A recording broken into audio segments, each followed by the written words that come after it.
Tantor Audio, a division of Recorded Books, presents The Broken Ones by Sarah A. Denzil.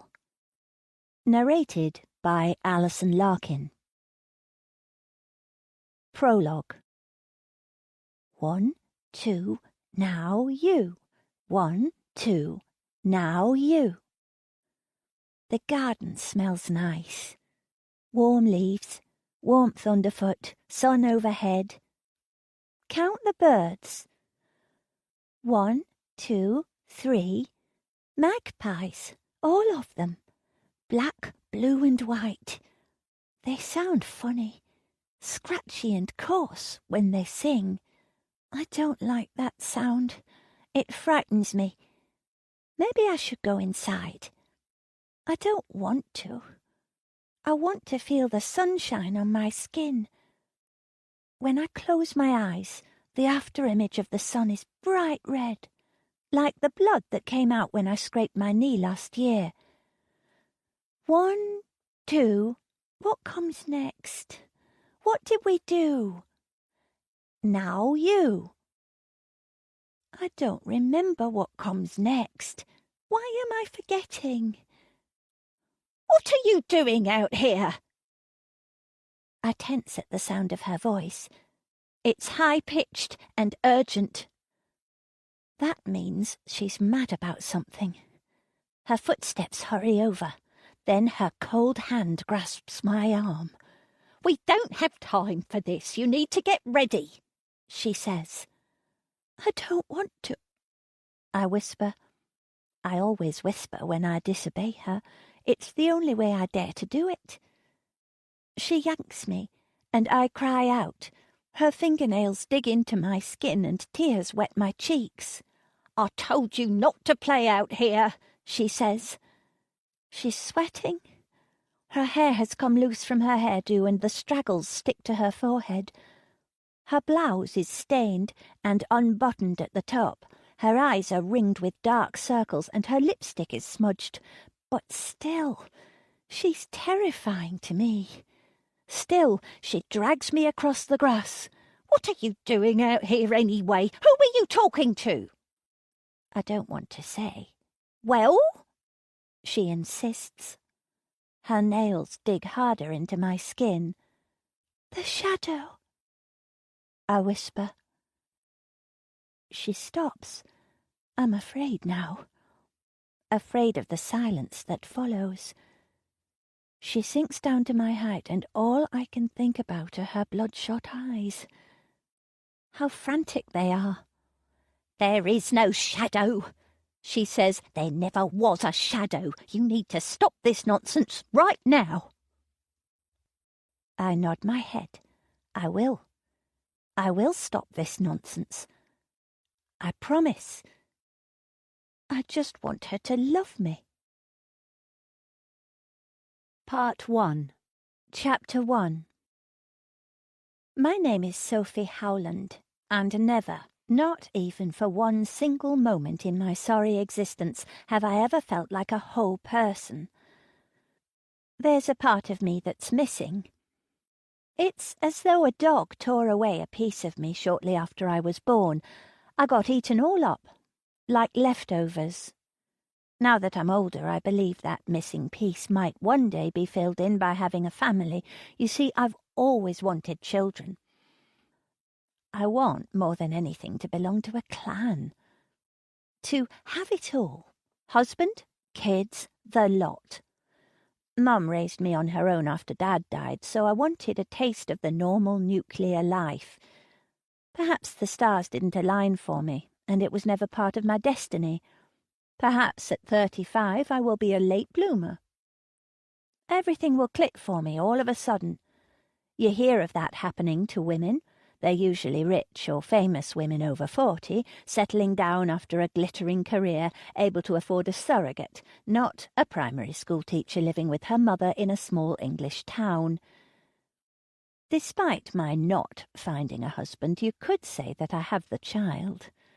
I have a 55-year-old, stubborn, angry, confused child. But this child isn't going to grow up. It's going to become a baby. As Mum's mind disintegrates, she's going to lose a lot of functionality. Soon I'll have to feed, bathe, and dress her like a baby. She is slowly becoming my baby. The one I never had. I still remember being in the doctor's surgery as our GP delivered the news. I remember how the room narrowed and the light winnowed to spotlight the bald, shiny head of Dr. Lee. I remember the pencil that rolled slowly across the desk and the dirty coffee mug sitting on an old coaster. I remember how the words decelerated and distorted, then sped up without warning. Early onset Alzheimer's. And then a thought popped into my mind. This is my punishment. Because I knew I'd have to care for her. There was no one else to do it. This is my punishment for never being the daughter I was supposed to be. And there's nothing I can do about it. All I can do is watch her as her mind is slowly eaten away by the disease. Since then, I've lived only half for myself. My first thoughts are always of her. She has to come first, now that she's vulnerable. I'm in a constant push and pull with myself, a tug of war about how I will live my life. I have friends who pull me one way, while I push myself in another direction, striving for a life I'll probably never get. Then there is that perpetual pull from Mum, the constant need. Continually I ask myself, should I stop living for her? Should I give everything up? My dreams of a normal life with a husband and family. I know what Mum would want. I know what she would say. Maybe I've made the wrong decision. I don't know. I arrive at the cafe early. I knew I would. I worked out that it would take me 20 minutes to walk, but then I decided to give myself an extra 10 minutes, just in case. Before I knew it, I'd talked myself into leaving an hour early. But that's okay. I can sit here and read my book, enjoying the sound of the coffee machine and ridding myself of the stresses at home. I check my phone again, reminding myself of what he looks like. Then I glance at the door to the cafe. He won't be here yet. There's still 45 minutes to go until the time we agreed to meet. It's 11 a.m. on Saturday, and the only other people in here are couples having brunch together and a few people with their laptops sipping cappuccinos. Even though it seems fairly unlikely that my internet date will murder me at 11 a.m. on a Saturday in broad daylight, Mum still tried to talk me out of going. Luckily, she lost her keys and got distracted, meaning I could slip out unnoticed, leaving her with Erin, her nurse. I stir my coffee. It's not good for me to think about Mum all day, which is what I usually do. Like the doctor keeps telling me, worrying about it isn't going to cure her Alzheimer's, but it might make me ill too. She has Erin. She's fine. Even though she's been deteriorating quickly, as people with early onset Alzheimer's tend to do, she was still aware enough to tell me that wearing my hair up only makes my slightly too large jaw look even bigger, and that my cardigan is frumpy. How do mothers do that? How do they always manage to slip in a criticism as easily as saying hello? It seems to be second nature. The door opens, and my head snaps up. This is him. He's shorter than I thought he would be. The photograph on his profile must be a few years old, or it was taken in very good light, because it doesn't show the wrinkles around his eyes and the grey in his beard. But he has a nice smile. He clocks me right away and walks over with his head bent low, staring at his feet. I can't help but notice his shoes. They're some sort of work boot, scuffed as though he's been wearing them every day for years. The rest of his outfit is jeans and a zip-up top.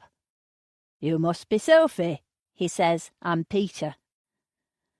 I shake his hand and then try to discreetly wipe his sweat on my skirt. "Hi, Peter. It's nice to meet you. He sits down and shuffles the chair towards the table. His large stomach presses against the lip of the table. You look just like your picture, he says. I'm not sure whether to take that as a compliment or not. What are you drinking? He asks. Oh, an Americana. I don't like coffee myself, he says. The caffeine makes me jittery. My mum never let me drink tea when I was a child. It's probably because of that. Mentioning Mum in the first minute could be a bad sign. Then again, maybe we'll bond over our dysfunctional maternal relationships. Seeing as it was my dysfunctional maternal relationship that destroyed my last romance, that might help. So you're an accountant? I ask.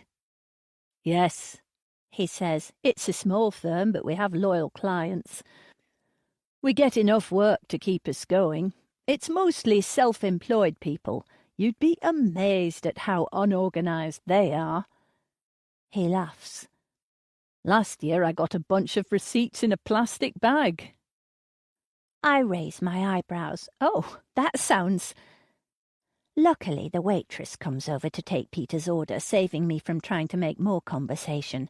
I'm not sure what to say next. What is it that you're reading?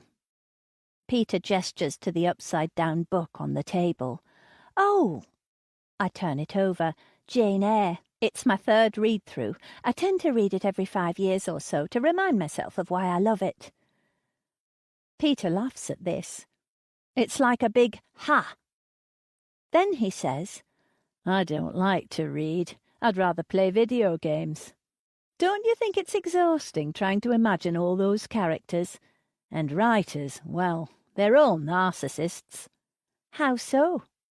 I ask. Who else would sit there on their own and imagine people having a conversation? It's weird. The waitress brings Peter a Coke. He slurps half of it down. I'm still floored by his last comments. But don't you think that people need stories? And that our language is beautiful? He narrows his eyes. You're an English teacher, aren't you? I bristle. No, a primary school teacher, but I studied English at university. He clicks his fingers and grins. I knew it. I grit my teeth, choosing not to remind him that my occupation was listed on my dating profile. Maybe if I can get him off the topic of English literature, he'll show some hidden depths. What are your interests, Peter? Do you like music? Everyone likes music. More arrogant twats, he says. I can't stand rock stars, can you? Knobheads like Bono trying to save the world. I shuffle my weight, physically cringing away from his penetrating gaze. I hate how confrontational he is. It's as though everything he says has to be a debate. This isn't a good start. Right now I just want to leave. Being at home with my ill mother is preferable to this. I suppose so. What about classical music, then? I don't have the patience for it. Now, country and western, that's all right. Kenny Rogers, Dolly Parton, she wrote I Will Always Love You, the original, then Whitney Houston ruined it. He laughs at his own joke. I'm nodding along when my phone rings. I'm really sorry. I should take this. My mother hasn't been well. Of course, he says, and I can't help but notice how his eyes light up at the mention of my mother. I'm both relieved to get the call at such an opportune moment and heart-heavy for how the date is going, plus there's the prospect of problems at home. I find a quiet corner of the cafe and wipe my finger across the screen to accept the call. Erin, what's wrong? I ask, immediately anxious.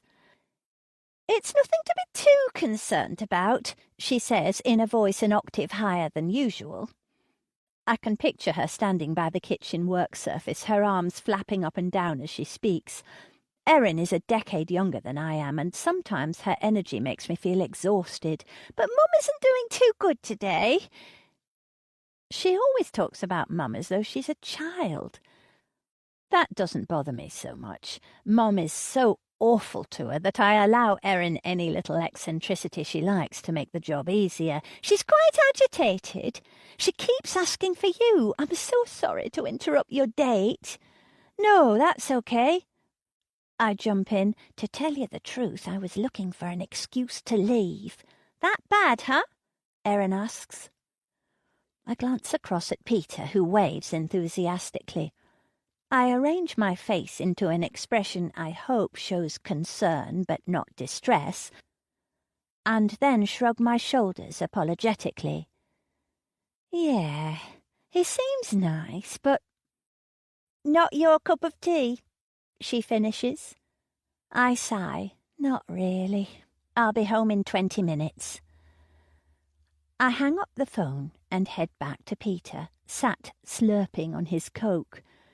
When he places the glass back down, there's still moisture on his moustache, which makes me feel a bit queasy. I'm sorry, Peter, but I'll have to go.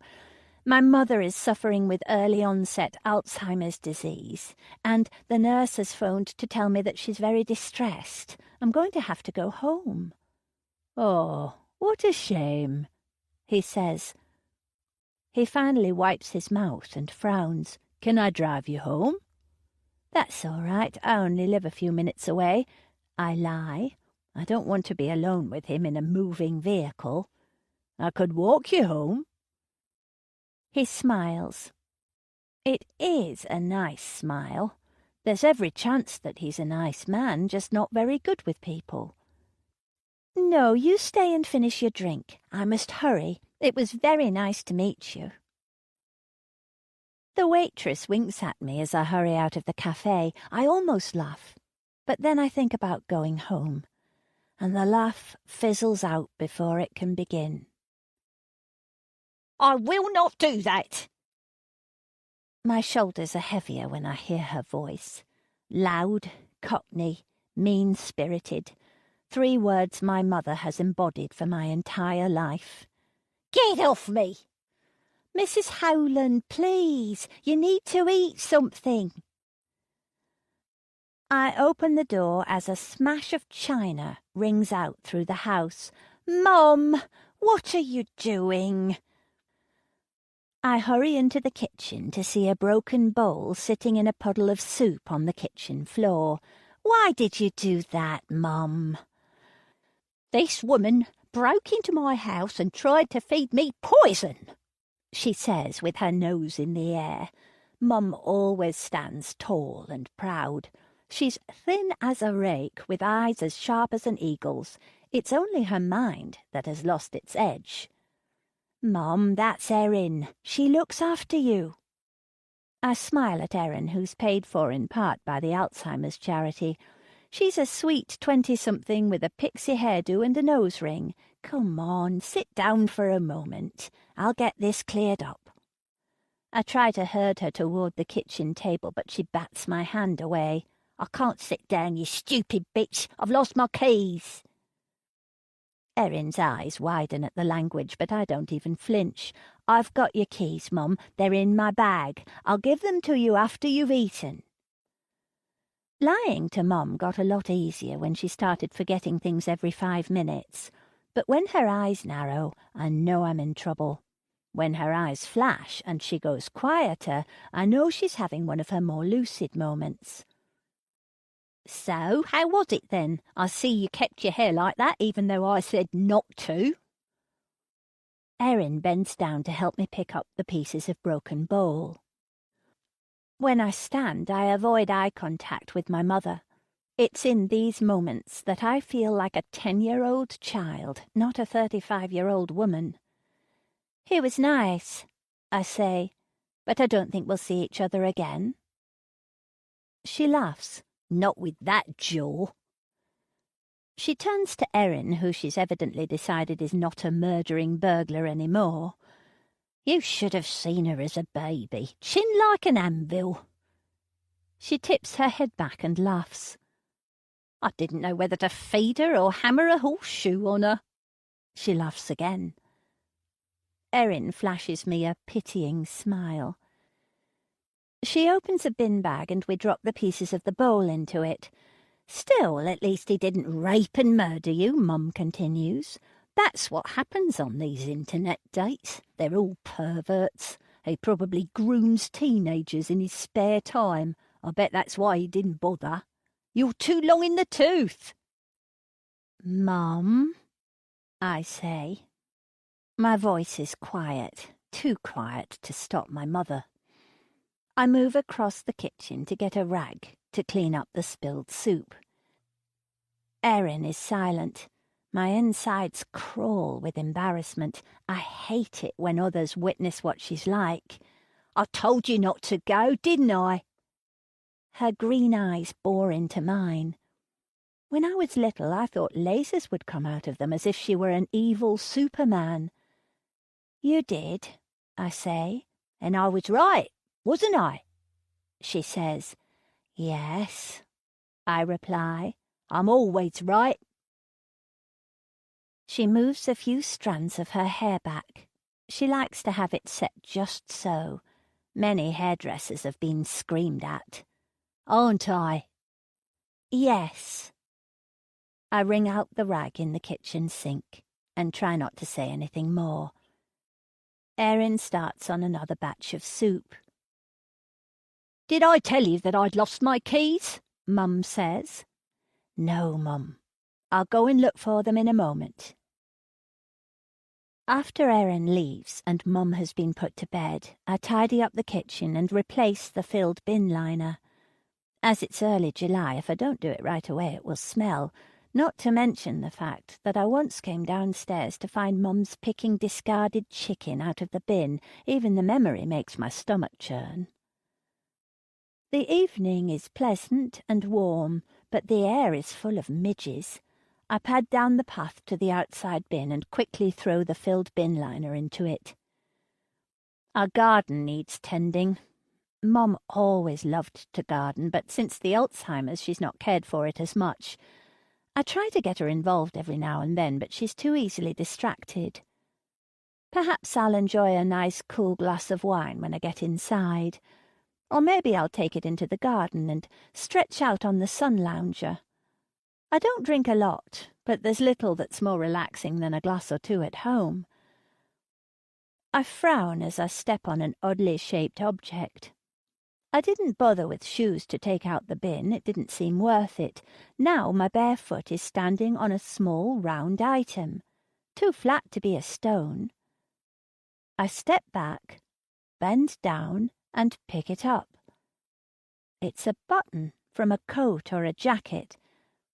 There's nothing unusual about that, but for some reason it seems so out of place.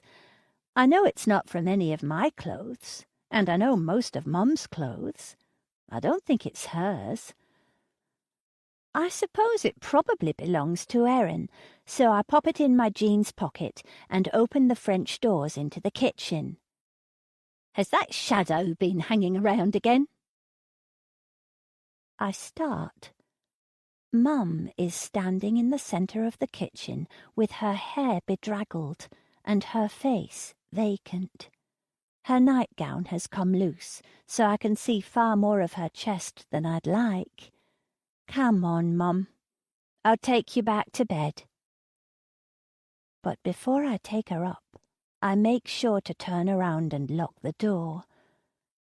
The word shadow pokes at a long-forgotten memory. It's there, but I can't access it. Like a word on the tip of my tongue. All I know is that the word makes me shiver, and it makes me want to lock the door. Chapter 2. Through sleep-filled, bleary eyes, I somehow managed to move my finger across my phone screen to turn off the alarm. My eyelids flutter as I force myself not to choose the snooze option. I don't have time to snooze. I have too much to do. First, I wash and dress Mum. She never was an early riser, and now that we need home help, I have to force her out of bed at 6 a.m. Every morning I get called every name under the sun. She's always more disorientated in the mornings. She flails her thin arms, scratches my skin with her fingernails, and hisses at me between her teeth. She finds old wounds to pick at, even in this confused state. My jaw is a favourite. I need exercise because I'm too fat, and I'll never find a man. Then there's blaming me for Dad's death. I've never amounted to anything. I'm a disappointment.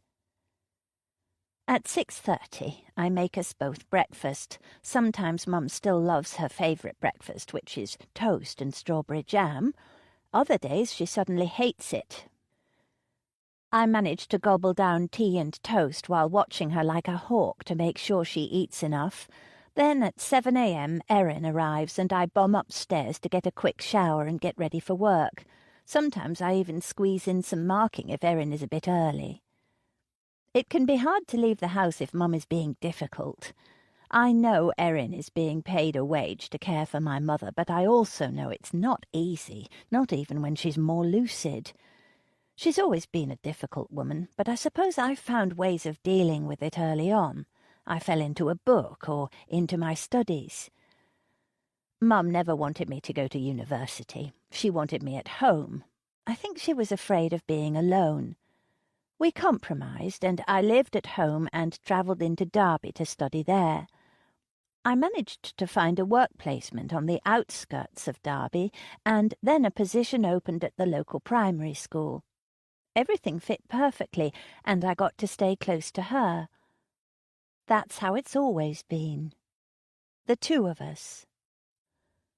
Until Jamie came along.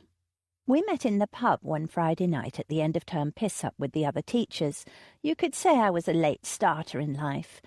I managed to get through university without any hookups and without many messy nights out. I'm ashamed to admit I was 25 before I was intimate with a man. Jamie was the first guy who was interested in me, and I grew to like him after a few weeks of him pursuing me. He was the brother of one of the teachers at school, and worked as an electrician for a local firm. At first I wasn't interested. He was quiet and short, and there was nothing remarkable about him. He had milky blonde hair and small blue eyes. He offered to buy me a drink, and I said yes because I was drunk. Later that night we were kissing, but I went home alone after giving him my phone number. Alicia, my colleague at the primary school and best friend, was determined that I should go out with him, but I avoided his calls for a few days until he turned up to the pub again and insisted on buying me a drink. After getting a little drunk, I finally agreed to go out with him to dinner and a movie. Jamie never gave up. There were flowers and chocolates and bottles of wine. Mum told me that all he was interested in was a quick shag, and once I'd put out I'd never hear from him again, but that didn't happen. He stuck around for 7 years, and I finally began to love him. But Mum drove him away with her snide remarks and backhanded compliments. Every argument we ever had revolved around Mum, about the things she said to put us down, about how I wouldn't move out of her house, and when I did move out of her house, the arguments became about how we spent too much time with her. Jamie wanted to get married and have children, but there was always something holding me back. Now, I think it might have been Mum's influence. Her little comments might have planted the seeds of doubt, but I let them grow until they became tangled weeds, strangling the life out of our relationship. "If you marry him, you can't get out of it. Marriage is for life," she'd say. "Do you honestly want that lump for the rest of your life? What if there's someone better out there? Jamie couldn't find 2 brain cells to rub together. Is that the man you want to spend the rest of your life with?" Somewhere buried under all her insults was a nugget of truth that wore away at me. I didn't want to marry Jamie. I did worry that there was someone else out there for me. After 7 years, we finally called it a day. I still blame my mother, but perhaps that isn't fair. While I rarely ever disobey her, I think I would have if Jamie had been right for me. At least, that's what I keep telling myself. One thing I do know is that Peter is not the guy either. At 7 a.m. on the dot, Erin steps into the house and waves cheerfully at us both. I am sat next to Mum, making sure she eats her cereal, with a cooling mug of tea clutched in both hands. Mum eyes Erin and frowns. "You again," she says. "You'd best not feed me poison this time." "Mum, this is Erin." "I know who this is," she snaps. "I'm not a child." I roll my eyes for Erin's benefit. "Good morning to you, Mrs. Howland. You're looking well today," Erin says, knowing that compliments work best with my mother. "She almost got my hair right," Mum says. I can't help but smile. That's about as good as it gets when it comes to compliments from Mum. "I'd best get to school," I say. "There's ham in the fridge for sandwiches and some chocolate in the cupboard. Help yourself to whatever you fancy." "Have a good day," Erin says. "Don't work too hard. Oh, and make sure my nephew doesn't give you any lip." I laugh. Oh, he's cheeky but sweet with it. I'll tell him that his auntie will be having words if he goes too far. Eddington is a small village where everyone knows everyone. And if you work at a school, you get to know all the names and faces. It's the kind of traditional place that still has a village fete at the school attended by everyone, part of the hemorrhaging English culture that everyone bemoans as it dies, but no one actually wants to revive. Erin's nephew Noah is in my class. He's a sweet kid with the same blue eyes as Erin, but she's right, he can be lippy. They all can, but I don't mind. At 10 years old, a little bit of cheek is expected from happy kids. It's the quiet ones I worry about the most. I leave Mum and Erin and hop into my Fiesta, piling up the passenger seat with marking. At 7:45 a.m., I park the car, carry the pile of marking into my classroom, sit down in my chair behind the desk and breathe for the first time this morning. I fill up my lungs, close my eyes and breathe. The place smells like whiteboard marker and glue, but I love it. This is my break from it all, and yes, it's stressful, loud and chaotic, but it's a part of my life that I control. This is mine. There's work to be done. I have photocopying to do, posters to hang, notes to make, and a little extra marking to finish up, all before the kids get here. First things first, the photocopying. If I leave it too late, there'll be a queue. I pick up my lesson plans and worksheets and head down to the teacher's lounge. A cup of coffee would be good too. "Soph!" I grin. "Morning, Liz. I see you got to the photocopier early this morning." "Just avoiding the hordes." Alicia exaggerates an eye roll. We've worked together for almost 10 years, after both starting within 6 months of completing teacher training. We were a crutch for each other, both completely in it up to our ears and struggling along. "Fucking thing! I've changed the toner twice and unjammed it already this morning." She gives the ancient printer a little kick. "There's fresh coffee if you want some." "You're a lifesaver. I had to peel myself out of bed this morning."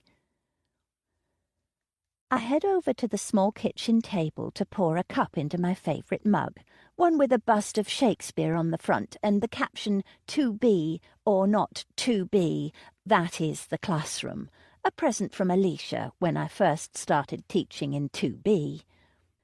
"How's the old battle axe?" Alicia's posture changes when she mentions my mum. She folds her arms and narrows her eyes.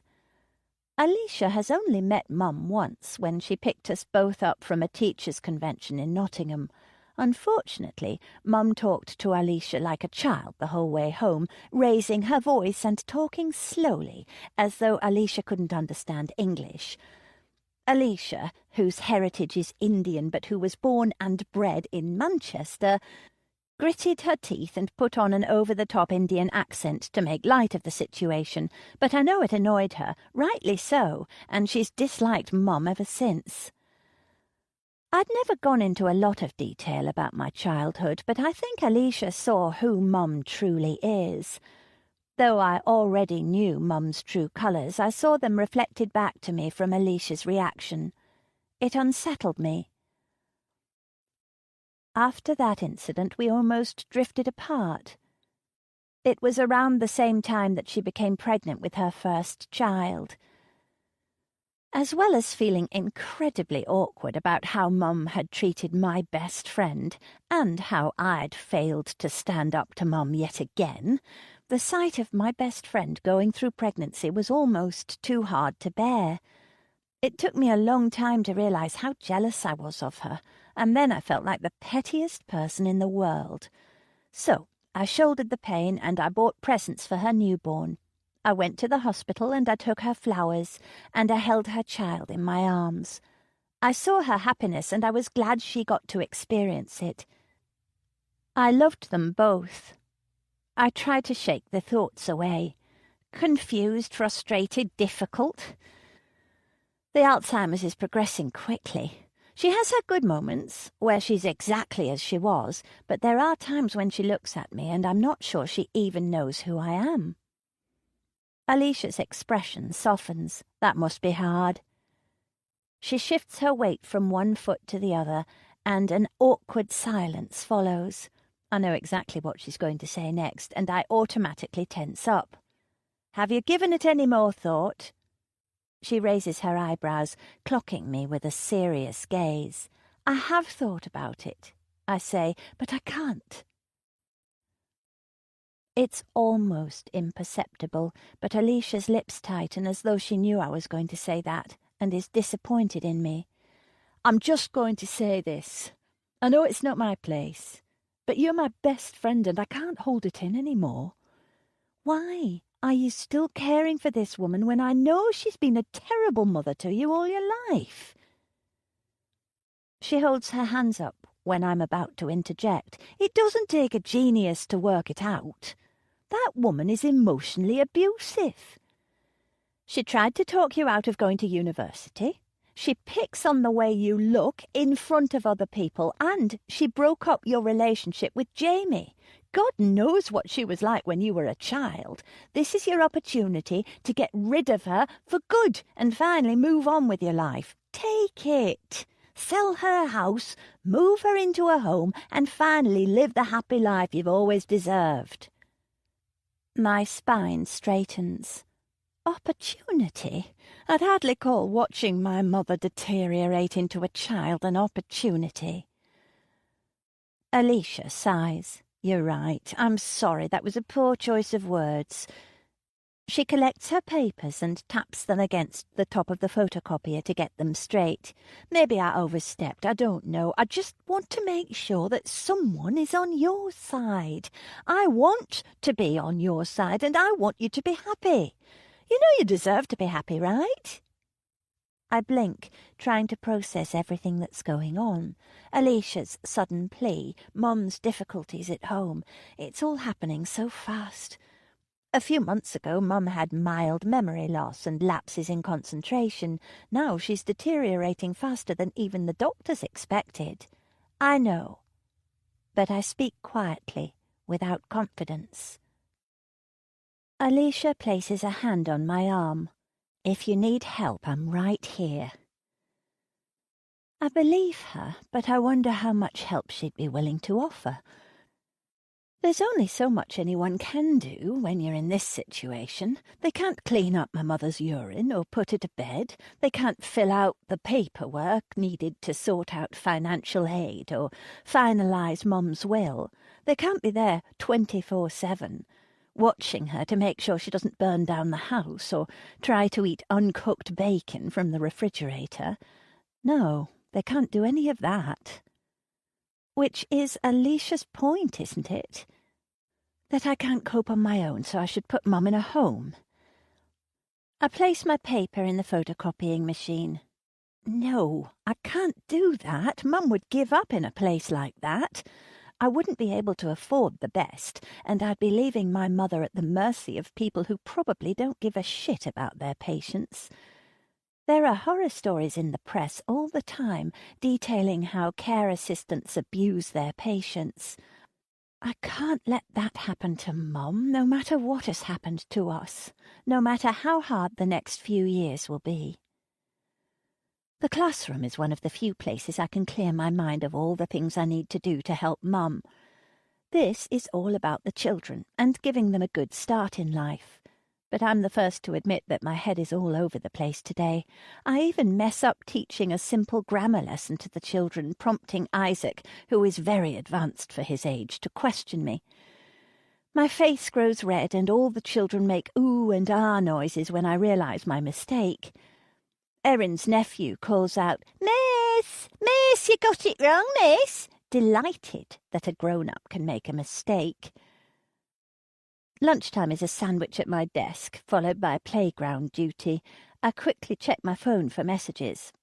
Erin has texted, "Mum doing well today, ate all her lunch and is watching Loose Women on TV. See you later, XOXO. I couldn't ask for a better nurse. She truly is a godsend. I also have a text from Peter. "Enjoyed our coffee, Coke for me. Hope your mum is okay. Shall we rearrange?" There's also a missed call from him. He's put a lot of effort in so far, although it verges on creepy. Maybe I should give him another chance. I mull it over in my mind, thinking about his attitude toward books. That could be a deal-breaker. Maybe it's best to leave it. He seems pretty keen, though, which could result in an awkward telephone call. I cringe at the thought. The bell goes for playtime to end, and the children start filtering back into the school. There's one girl lagging behind the others, Chloe, a sweet but quiet girl who tends to play on her own during the break. My heart breaks when the others tease or ostracize her. She's not quite as developed as the rest of the class. She often struggles with her reading. I watch her as she makes her way into the school. There's something else about Chloe. Something odd. "Come on, Jessie," Chloe says, holding her arm out as though she's dragging someone behind her, except that there's no one behind her. She gives her wrist a little shake as though yanking them forward. "You're too slow. I have to get to class." "Hi, Chloe. Are you ready for this afternoon's class?" I ask, trying to get her attention away from her imaginary friend. I read a little psychology during my training as a teacher, so I know it's normal to have an imaginary friend, but it's odd for her to be 10 and still have one, and for her to play with her imaginary friend at school rather than make actual friends. "Yes," she whispers. Her small head of blonde hair passes me and she walks into the entrance of the school and down the hall. I frown, worrying again about the quiet children in my class, the ones who are forgotten and ignored. It's my duty to look out for them. That's how it works. Those of us who live through it grow up and give back because we know how hard it was. My mind is still on Chloe as I travel home from work with a daunting stack of homework to mark. Most teachers I know hate how much homework young children are forced to endure and how many standardized tests they're made to sit to. We hate the stats and the Ofsted side of teaching. We want to give the children the best education we can, but the restrictions force us into becoming clones of each other, delivering clone messages to mini-clones. I pause at my front door, expecting to hear shouting or glass breaking, but the house is quiet. When I step into the hall and shed my coat, the place is oddly serene. "Sophie, is that you?" Erin calls out. "Yes. Is everything all right? It seems very—" When I walk into the living room, Mum is sat on the sofa with a cup of tea. Her face is slack. No matter how often I see her like that, I'll never get used to it. It's like seeing only the shell of a person. "We're all fine," Erin says. "You look shattered. Was Noah a nuisance?" I laugh, but it sounds hollow. He was an angel. Yeah, cuppa. I'd love one." I follow Erin into the kitchen, which is our after-work ritual. I could see us as friends even after... After what? after Mum dies. That's the only way this ends. I boiled the kettle a moment ago, Erin says. I knew you'd be home soon. You're an angel too, just like your nephew. She laughs and her face lights up. Her eyes twinkle. I'm jealous then for a moment. She gets to go home and relax with her boyfriend. She can shake off the day and forget all about my mother. I have to think about her all day and it's wearing me out. Oh, I almost forgot. I lift my bag onto the breakfast bar and rummage through it. I found this in the garden last night by the back door. I think it must be yours because it's not mine or Mum's. I pass her the button. Erin lifts it and frowns at it. You must have the wrong person. It's not mine. I don't have anything in that shade, and I always wear my nurse's uniform here anyway. She passes it back to me and starts pouring the hot water over tea bags. I turn the smooth, round button over between my fingers. If it isn't mine, Mum's or Erin's, that means someone else has been in our garden. Chapter 3. Before I go to sleep, I tell myself that there are a dozen possible explanations as to how someone else's button ended up in our garden. It could have been someone from the gas or electric supplier. But why would he go to the back door? It couldn't have been in the neighbour's rubbish and blown onto our property. There hasn't been any strong wind for weeks. Or an animal could have been playing with it and left it in the garden. Maybe it was the tabby cat from across the road, or a fox, or even a bird. Yes, that must be it. An animal dropped it in the back garden. I drift into slumber, dreaming about packs of foxes tearing our rubbish bags apart and dropping buttons everywhere. Get up! I said, get up! There was someone in my room! What? Cold fingers wrap around my wrist, jerking me up before I can fully open my eyes. Fingernails dig into my skin. There was someone in my room. Mum's voice is a raspy whisper. In the gloom, her dark eyes lower towards my face, unsettling me to my core. You're hurting my arm, Mum. Let me go. When she releases me, I pull back the duvet and swing my legs down to the floor. My heart is beating fast. There was someone in my room, but they're gone now, she says again. All right, come on, let's check. My arm is shaking as I gently place it behind her thin shoulders. My eyes flick around the room, scanning for some kind of weapon. What can I do if there's a burglar in the house? I'm not exactly strong or fast. I grab my mobile phone from under my pillow and move Mum out of my bedroom. She's probably confused. There's no one here. I turn on the lights in Mum's room, then check the wardrobe and under the bed with sweat forming on my back. I've watched enough detective shows on TV to know that serial killers always hide under the bed. There's no one here, Mum, I say, beginning to relax. Check the house, she insists. We take the stairs together, two scrawny women in their nightgowns. My heart still patters beneath my skin, pumping blood up to my ears. Mum grips the banister so hard her knuckles are white. We don't speak. The house is quiet. That means there's little likelihood that someone is actually in the house. If a burglar had broken in, they'd be making noise trying to steal our TV or computer. I hurry through every room, turning on all the lights and checking every corner. I grip my phone ready to call 999 at even the slightest sound. There's nothing. I check the doors and windows. Everything is locked. It's okay, Mum, there's no one here. Let's go back to bed. I check the time on my phone. It's 4 a.m. I groan. There was someone in my room, she says again. They've gone now, Mum. Everything is safe, I say. Her eyes are narrowed, lethal. The hairs on the back of my arms stand on end. Her lips pursed together. "You're a disappointment," she says in a hiss. I can't help it. Tears prick at the back of my eyes. I take a moment to breathe, composing myself. Then I direct her back to bed. At 6 a.m. I press snooze. At 6:05 I hear the sound of my mother's feet moving around the house, and I'm up in an instant. I hurry downstairs to find her standing triumphantly in the middle of the kitchen, waving her keys in the air. "I found them," she says. "They were dropped behind the kitchen bin." "That's great," I reply, trying to force some cheer into my voice. There's only so much cheer to be found after broken sleep. "Let's get you dressed. Aren't you tired? We were up half the night."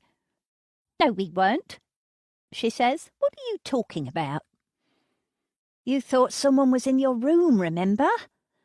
In my exhausted state, I forget to pander to her. I snap at her instead, and she appears taken aback by my sharp tongue. "You think I'm stupid?" She slams the keys down on the counter and squares her shoulders. "Well, I'm not stupid. You're the idiot. You always have been." Yes, I know. Come on, we need to get ready before Erin arrives." "Who's Erin?" My shoulders sag. I'm not sure I can do this today. It's hard enough when I've had a restful night. Luckily, Mum is distracted by moving up the stairs. She forgets all about Erin and the keys and whatever else has been on her mind. I manage to get her into her room. "I can do it," Mum says, snatching her arm away from me. "Fine." I pass her the clothes and walk out. Space, that's what I need.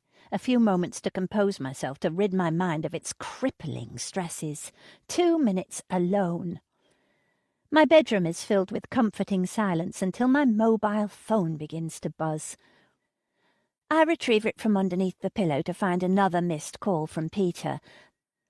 That makes over half a dozen missed calls from him over the last few days, and a fair few unanswered text messages. I'm not a dating expert, but so many attempts to contact me are making me uncomfortable. I'm going to have to call him back and put a stop to this. You'd think he would have got the message already, but clearly not, and I don't want to lead him on. My bedroom door opens, and Mum stands in the doorway in a smart dress, a pair of heeled court shoes and a cashmere cardigan. There's a neat slick of lipstick on her lips and some powder on her cheeks. "What are you doing in here? Where's my breakfast?" It takes me a minute to know what to say. There are moments through watching this awful disease disassemble my mother that she is so like the woman I used to know that it knocks all the wind out of me, and I'm at an absolute loss for words. All I can do is follow her down to the kitchen and pour cereal into the bowls. "Yoo-hoo! Anybody home?" Erin breezes into the house and relieves the tension in the air. "Oh, wow, Mrs. Howland, you're looking fantastic today. I love that outfit. Can I borrow it?" "Not likely," Mum says. "You'll stretch it out." Erin bites her lip to stop herself from laughing. I suppose mean old people are pretty hilarious, unless they're your parent, that is. "Time for a cuppa?" Erin asks. I glance at my phone. I'd better shower and get ready for work. "Are you all right this morning? You don't seem yourself." Mum woke up in the night and thought someone was in her room. Saying it out loud brings the fear back, making me almost spill milk as I pass Mum in her cereal bowl. There was no one there, of course, but it meant I didn't get much sleep. "I bet." Erin chews on her bottom lip and tilts her head to one side sympathetically. "She's getting to be a bit of a handful, isn't she? How are you coping with it all?" "I have good days and bad days. Mostly bad, and apparently I look awful because everyone keeps telling me that. I should probably get ready." I flash her a smile and scurry out of the room, glad to be away from them both. First, I tell myself I'll call Peter on the way to work. Then I say I'll do it during the first break. Before I know it, lunchtime is almost here and I still haven't called him. If he hadn't called me so many times, I'd feel a lot better about it. It's not particularly normal to call someone over and over like that, and then there's the text messages which started off friendly and ended up needy. "Hi, Sophie. Just checking in about our second date. Get back to me." And then the latest one, "OK, I just want to know you're all right. Get in touch. Please. XX." We hardly know each other. We had 5 minutes of conversation. Why does he care so much about my welfare? There's a big red flag waving over Peter's head right now, and I'm not sure what to do. If there's a way to make this situation worse, there's a good chance I'll find it. That's the way the world works, right? Miss! Miss! The pink palm waving in front of my face alerts me to the fact that I've been staring at my phone for several minutes. Can we go to lunch now? The bell rang. It did. The entire class choruses, "Duh!" I wave my hand at them. Go on then, get gone. As the children filter out of the room, my phone begins to vibrate. The sound is amplified by the hard surface of my desk and every one of my muscles clench. I snatch the phone up and stare at the screen. When I see that it's Erin calling, I'm at first relieved and then nervous. I answer. "Is everything okay?" "I'm so sorry, Sophie," she says, "but I think you need to come home. Your mum won't settle today." I can hear that Erin is on the brink of tears. "Has she hit you?" "No, well, she's been very difficult and won't eat at all. She tried to leave the house and I had to stop her. She tried to steal my car keys. She kept muttering about the house not feeling safe. She seems frightened, but I don't know why." "All right, I'm going to come home early. I won't be long." I hang up the phone and hurry out to the playground where I know Alicia is on duty. When she sees me, she frowns. "Are you okay?" "I'm fine, but I have to go home. The nurse is having trouble with Mum and I need to be there. Can my class go in with yours after the break?" "Of course," she says. "What are you going to do about Moira, though?" "Thank you. I'll have to square it with her on my way home." Alicia's concerned gaze follows me as I hurry back into the school. Moira, our pocket-sized monster of a head teacher, won't be happy, but there's nothing I can do. Sometimes family takes priority over work, and that's all there is to it. I knock on the door of the head teacher's office, then I wait. Her secretary is on her lunch break, so I have to wait for Moira herself. "Come in."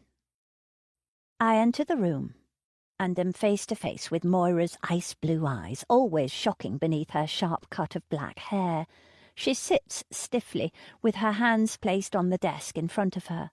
There's no trace of a smile, and I immediately feel as though I'm a child again. Despite Moira's reputation as a battle-axe with the school board and her zero tolerance for staff members who don't pull their weight, Moira McIntosh is a favourite with the children. They call her Mac. And she tells irreverent jokes to the kids in assembly, throwing in pop culture references and commanding their attention like no one else can in the entire school. "I'm so sorry. I have to go home this afternoon. It's my mum." "Is everything all right?" she asks. "Yes. Well, no. She's deteriorating fast. The nurse is having problems with her. I'm so sorry. This won't be a habit, I promise. Alicia has room for my children in her class." She nods her head once. "Okay, that should be fine this once." There's the smallest flash of a smile before her gaze is redirected to the work on her desk. I back out of the room feeling a little put out by such a curt dismissal. My neck warms with embarrassment. I went in expecting reassurance and was given none. It could be my imagination, but did she chastise me with her little smile and laconic words? "That should be fine. This once." I certainly have that hot sensation of being chastised. My palms are sweaty as I walk through the corridors, feeling as though everyone is turning to stare at me. At least, it was certainly a reminder that this can't happen again. This is the first time I've ever gone home early from work. As I hurry to the car park, I try to put those thoughts behind me. Getting home is my concern right now. I'm running on adrenaline and caffeine as I drive home. I'm floating along on fumes, getting ready to self-destruct. At least I managed to get home without hurting myself or anyone else. My heels scrape along the path as I rush to the door. It's locked, so I have to fumble with my keys and then push through into the hall. I turn and lock the door again. Erin must have locked it for a reason, probably to stop my mother rushing out. Erin? Mom? The sound of raised voices comes from the living room.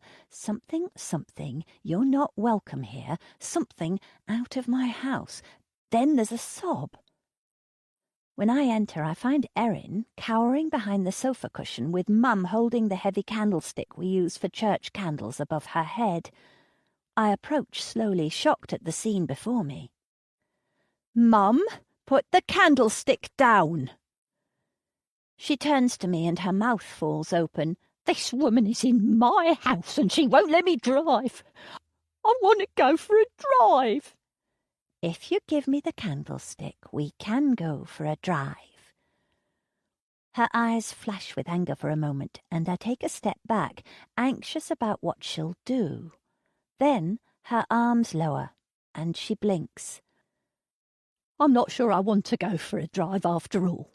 I think I want to go to bed. That's okay, Mum. Let's put you to bed. I think I need to go. I'm so sorry, Erin. You get off. I can cope here. Are you sure?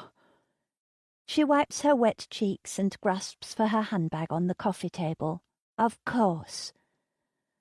The front door slams before we're even halfway up the stairs. It's not like I'm not used to being alone with my mother. That's how it's been for pretty much all of my life. But now it feels very lonely. Do you remember Dad? The question pops out before I can retrieve it. I tense up as we shuffle through the bedroom and Mum sits on the edge of the bed. Even before the Alzheimer's, Mum hated talking about my father. I don't remember much about him, only that he committed suicide when I was very young. Mum was furious about him leaving her with a child to take care of. She barely spoke about him ever again. Soft, she says. Soft eyes. Soft will. She shakes her head. I never told you. Told me what? I turn to face her so I can see the expression on her face. It's such an odd thing to say. Ominous even. Suggesting there are secrets in our past. What are you talking about? She asks. I sigh. Whatever secrets my mother has will probably stay that way. I'm not sure she'll ever be coherent enough to tell me. I peel off her cardigan and help her onto the bed. Mum, what's... I examine her arms. There are purple marks all over her skin, bad ones. Her arms are more purple than the usual sallow pink of her skin. What happened to you? I already told you, she says. It was the shadow. Chapter 4. In my late 20s and early 30s, I watched my friends have children. I don't have many friends, at least not anymore. But there were people I'd kept in touch with after uni, as well as my colleagues at the school. I'd ask them how they did it, how they survived on no sleep when their little ones went through troubled nights. How did they get up for work the next day and act like a human being? Most people admitted it was hard and that they did it because they had no other choice. Others gave me soppy answers that they ran on love and cuddles, which, broody as I was back then, brought up a little of my lunch. Alicia put it best. When her little boy Dan was 2 years old, he had difficulty sleeping through the night. She told me one day when she was particularly exhausted that there is no magic way of dealing without sleep. Our bodies need it. Sure, we can run on fumes, caffeine, and sheer force of will for a while, but it changes us. We become snappy and argumentative to those we love. But it makes you prioritize everything in life. It gets rid of the bullshit. I'm not there yet. I'm still able to sleep. Reassure Mum again that there's no one in her room, checking every nook and cranny so that she can relax. But I still manage a good few hours before the alarm goes off. I'm tired. My limbs feel heavier than usual, and it takes me a while to come round, but I have enough energy to face the day. What worries me is the niggle in the back of my mind. I can't run on love and cuddles. Caring for a person suffering with this terrible disease is not full of joy and kisses. Where am I going to find that last bit of energy? How am I going to survive when it all gets to be too much? Part of me didn't expect Erin to come back. I braced myself for a new nurse to knock on the door this morning. But Erin enters the house with a little wave to me and a hesitant smile to Mum. I hand her a cup of tea. About yesterday. It's my fault, she says. I've been trained to handle patients when they're being difficult. It all happened so suddenly that I got overwhelmed. Erin. I sigh, wrapping my hand around my mug for warmth. Mum is more than difficult, I know that. And I know that not all of it is from the Alzheimer's. Some of her nastiness is just her. I'm so sorry about yesterday. I wish there was more I could do. It's fine, she says. I can see the effort she's putting into trying to sound breezy. I can see how her smile is forced. I wouldn't want her job either. I'm going to take her back to the doctor soon. Maybe there's something he can prescribe to make her calmer. Oh, no, Erin replies. I wouldn't want her to suffer because of me. She's still herself a lot of the time. I'd hate to take that away from her. I think of Mum as herself. I think of her sharp eyes and sharper tongue. Perhaps there's a part of me that would enjoy taking that away, but I shake the thought away. It's a nasty, bitter thought that leaves a sour taste in my mouth. And don't worry about the bruises. They seem bad, but I checked and her movement is fine. She has quite delicate skin, as older people tend to have. I know you had to restrain her, so don't worry about it. I stop talking and watch as Erin's expression changes to utter shock. Her eyes widen and she tugs on an earring. What bruises? I don't know what you mean. I think you must have bruised her arms when you stopped her getting out of the house. Like I said, it's fine. I know you'd never intentionally hurt Mum, and you had to stop her leaving or she might have run out into the road or worse. But I didn't restrain her. Erin's voice is high-pitched and agitated. There's a red flush working its way up her neck. I would never hurt her. She hurt me by hitting me on my arm, but I didn't even mention it because... I'm sorry. I didn't mean to accuse you of anything. I noticed a few bruises when I put her to bed yesterday, and I presumed... I'm sure it happened some other way. Did you see her bang herself? Walk into any furniture? No, she says, rubbing a hand across her neck. I didn't see anything like that, and I was watching her the entire time. I don't know how she could have hurt herself like that. I'll take a look at them today if you like. Thanks. That would be great. The silence that follows is tense and awkward. Erin sips her tea without meeting my gaze. I check my phone and realise I'm going to be late for work if I don't hurry, so I slip up the stairs. As I shimmy out of my dressing gown and turn on the shower, I try to ignore the creeping sense of unease that washes over me. Firstly, I initiated a change in our relationship by accusing Erin of hurting Mum. I hadn't meant it to be an accusation. I was so sure that she'd had to restrain Mum that I made a presumption and put my foot in it. Secondly, if it wasn't Erin, and Mum didn't bang into any furniture during the day, how did she get the bruises?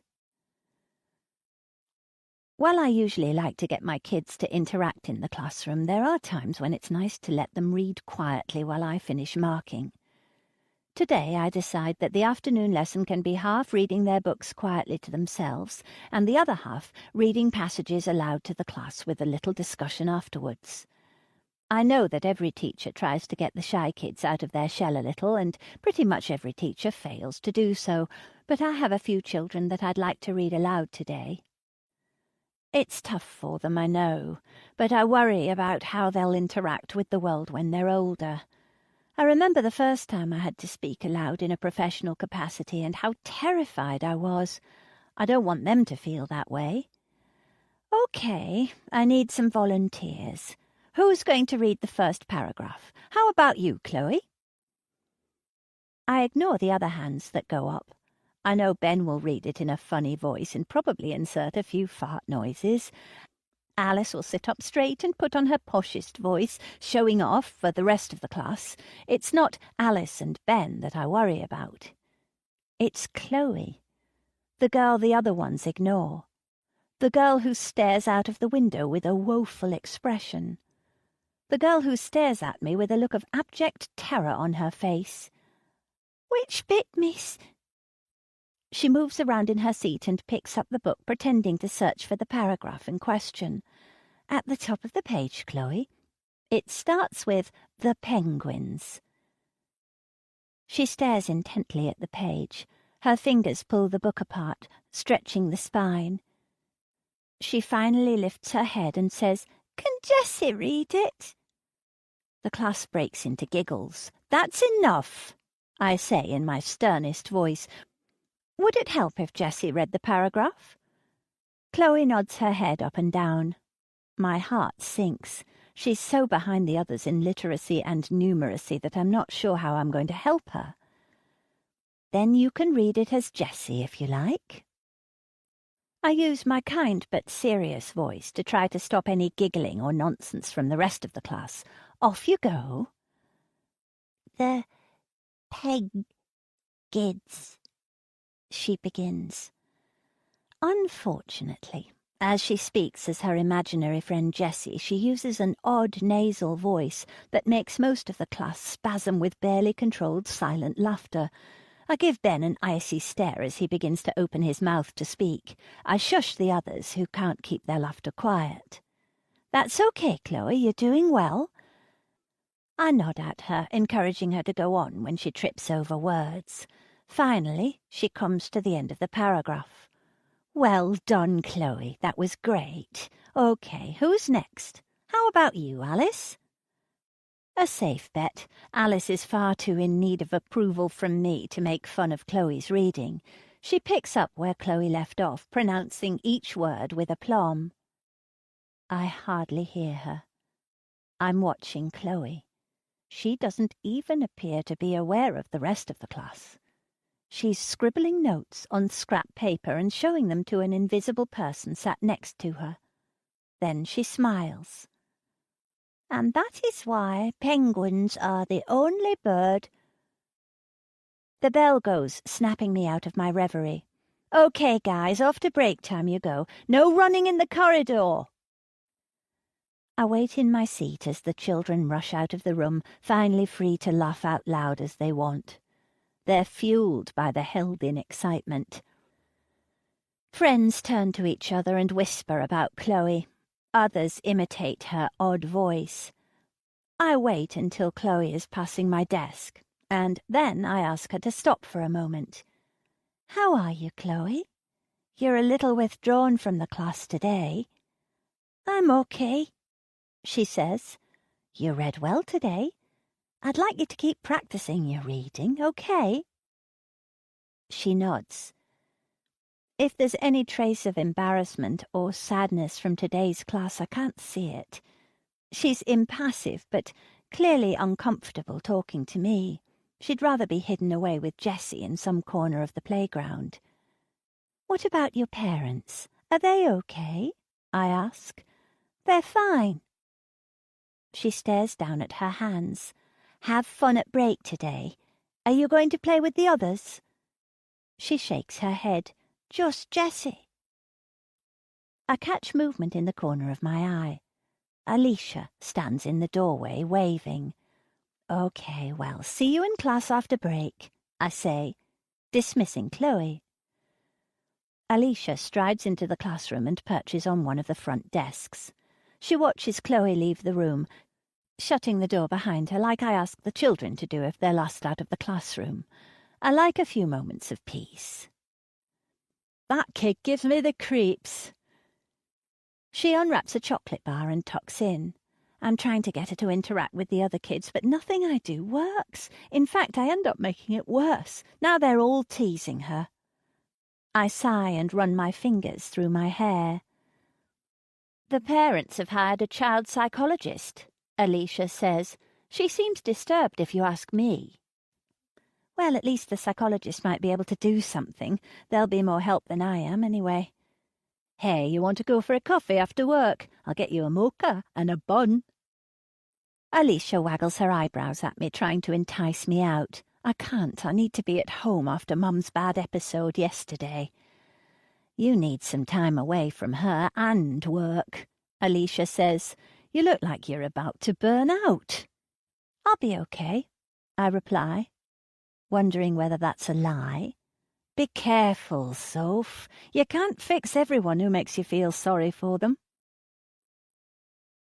I'm playing Alicia's words over and over in my mind as I make my way home from work. Is that what I'm trying to do? Fix everyone around me? Is that why I worry about Chloe, even though she isn't my child? My mind is not on the road, and I cut off a driver when I pull out of a junction. There's a loud beeping of the horn from behind me, so I put my foot down and hurry along. With everything that's going on, it's only natural for my imagination to run wild. Perhaps I'm unintentionally seeking out problems where I don't need to. Chloe has parents and a family. I should leave her in their safekeeping. Her face is on my mind as I pull onto my street and search for a parking space. Only a few houses have driveways. The streets are cramped with cars. Then it comes to me. Chloe reminds me of myself when I was a child. School was difficult for me. I didn't have many friends. I was withdrawn. I even had an imaginary friend when I was little.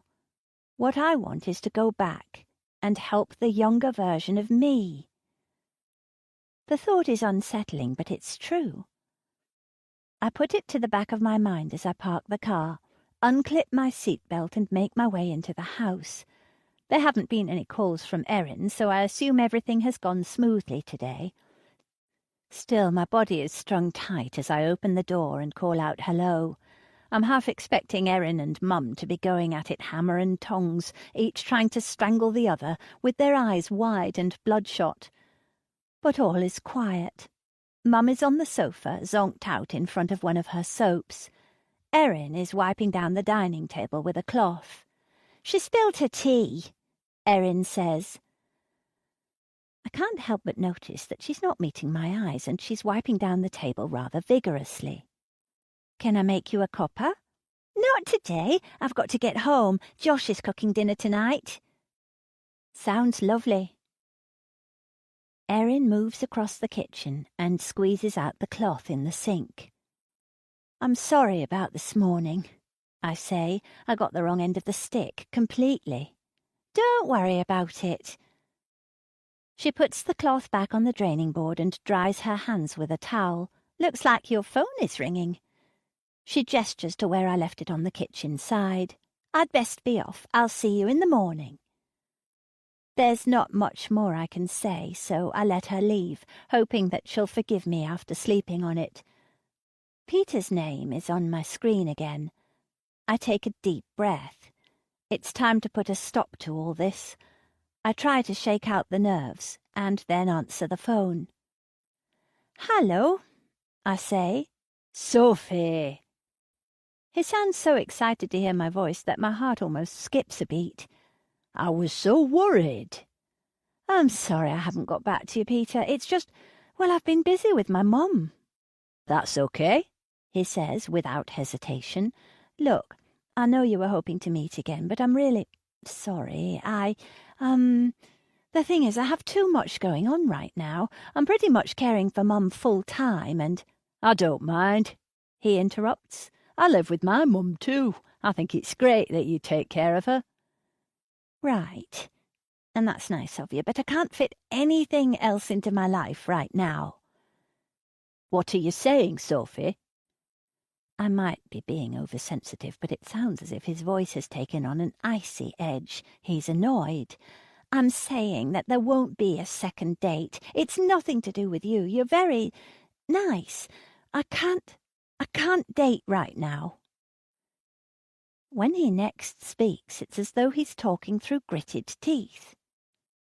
Then why did you complete the dating profile in the first place? I'm taken aback. I didn't expect this level of hostility. I knew he was a bit odd, and the phone calls were quite intense. But now I'm actually worried. It was nice meeting you, Peter. My voice betrays my nerves with a slight tremor. It's physically uncomfortable for me to deal with confrontation. I have to go now. And in a quiet voice, I add, please don't call me again. I hang up, hurry through to the living room to check Mum is still asleep. Then I boot up my laptop and sit at the dining table.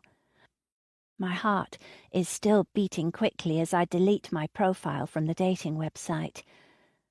Then I lean back in my chair and try to process what just happened. Maybe I'm overreacting. He didn't threaten me. There was nothing about what he said. It was how he said it that disturbed me. My bones ache when I stand up to make a cup of tea. The shrill sound of the house phone startles me, and a jolt of anxious energy shoots up my spine. I place a hand on my chest to calm myself. It's probably telemarketing. Hello? Nothing. I scratch the back of my arm. Goose flesh spreads over my skin. Who's there? Still nothing. Peter? The caller hangs up. Chapter 5.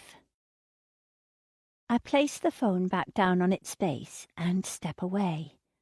There are so many questions in my mind, but the one that stands out the most is, was that Peter? And if it was Peter, how did he get my home phone number? Who was that? Mum's face is slack and puffy from her slumber. She rubs sleep away from the corner of one eye and frowns at me. I don't know. I say, they hung up. Probably one of those people selling PPI insurance or whatever it is. She says. It's odd to see her so lucid after a nap. She's usually confused. But this disease is so variable. She has good moments, good days, bad days. I can't keep up. I don't think so. I say, I don't know. Her eyes narrow. What's the matter with you? You're all pale.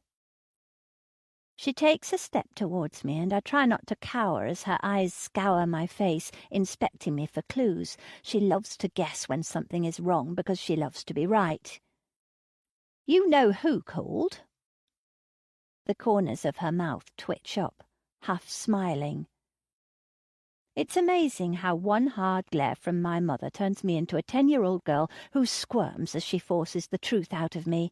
Who threw stones at the car, Sophie? Tell me. It was the neighbour's kid, wasn't it?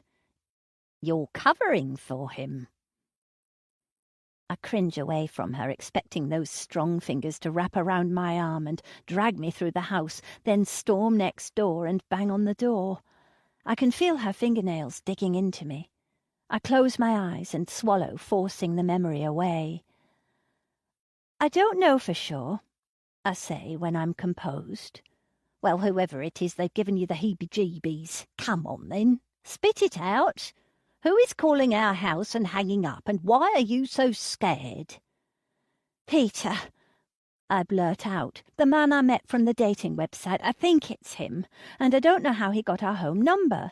I only gave him my mobile number. He's been calling me a lot, but I thought he was a bit over-keen, but harmless. Then, when I told him nothing was going to happen, he sounded quite angry. She sucks in a long breath and straightens her back. Her fists clench at her sides and I take a step back. You stupid girl! I told you not to meet anyone from the internet, didn't I? I warned you this would happen, but no, you never listen to your mother. I go cold all over as I watch her spit the words. As always, her body is completely still as her head shakes and nods with anger. Her eyes are wide now, and the sagging skin of her cheeks wobbles as she becomes more and more agitated. You've been nothing but a little idiot all these years, going against everything I say and failing at everything. That's not... I haven't failed. Did I say you could speak? There's a moment of complete silence where I shut my mouth and wait. Then she continues, more slowly, more deliberately. You're nothing but a magnet for morons. What was that dumpy fool called? Jimmy? Jamie.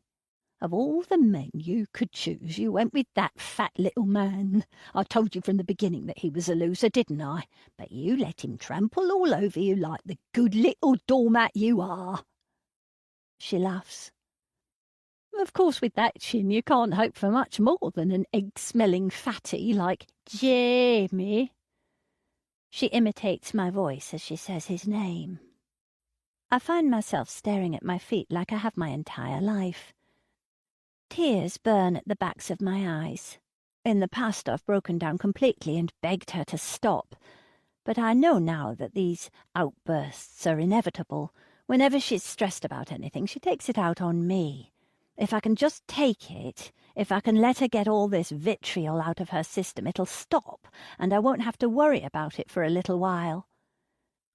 Get a haircut and stop dressing like an 80-year-old librarian, and you might actually find a fella. She snorts. Didn't I tell you how years ago? Didn't I show you?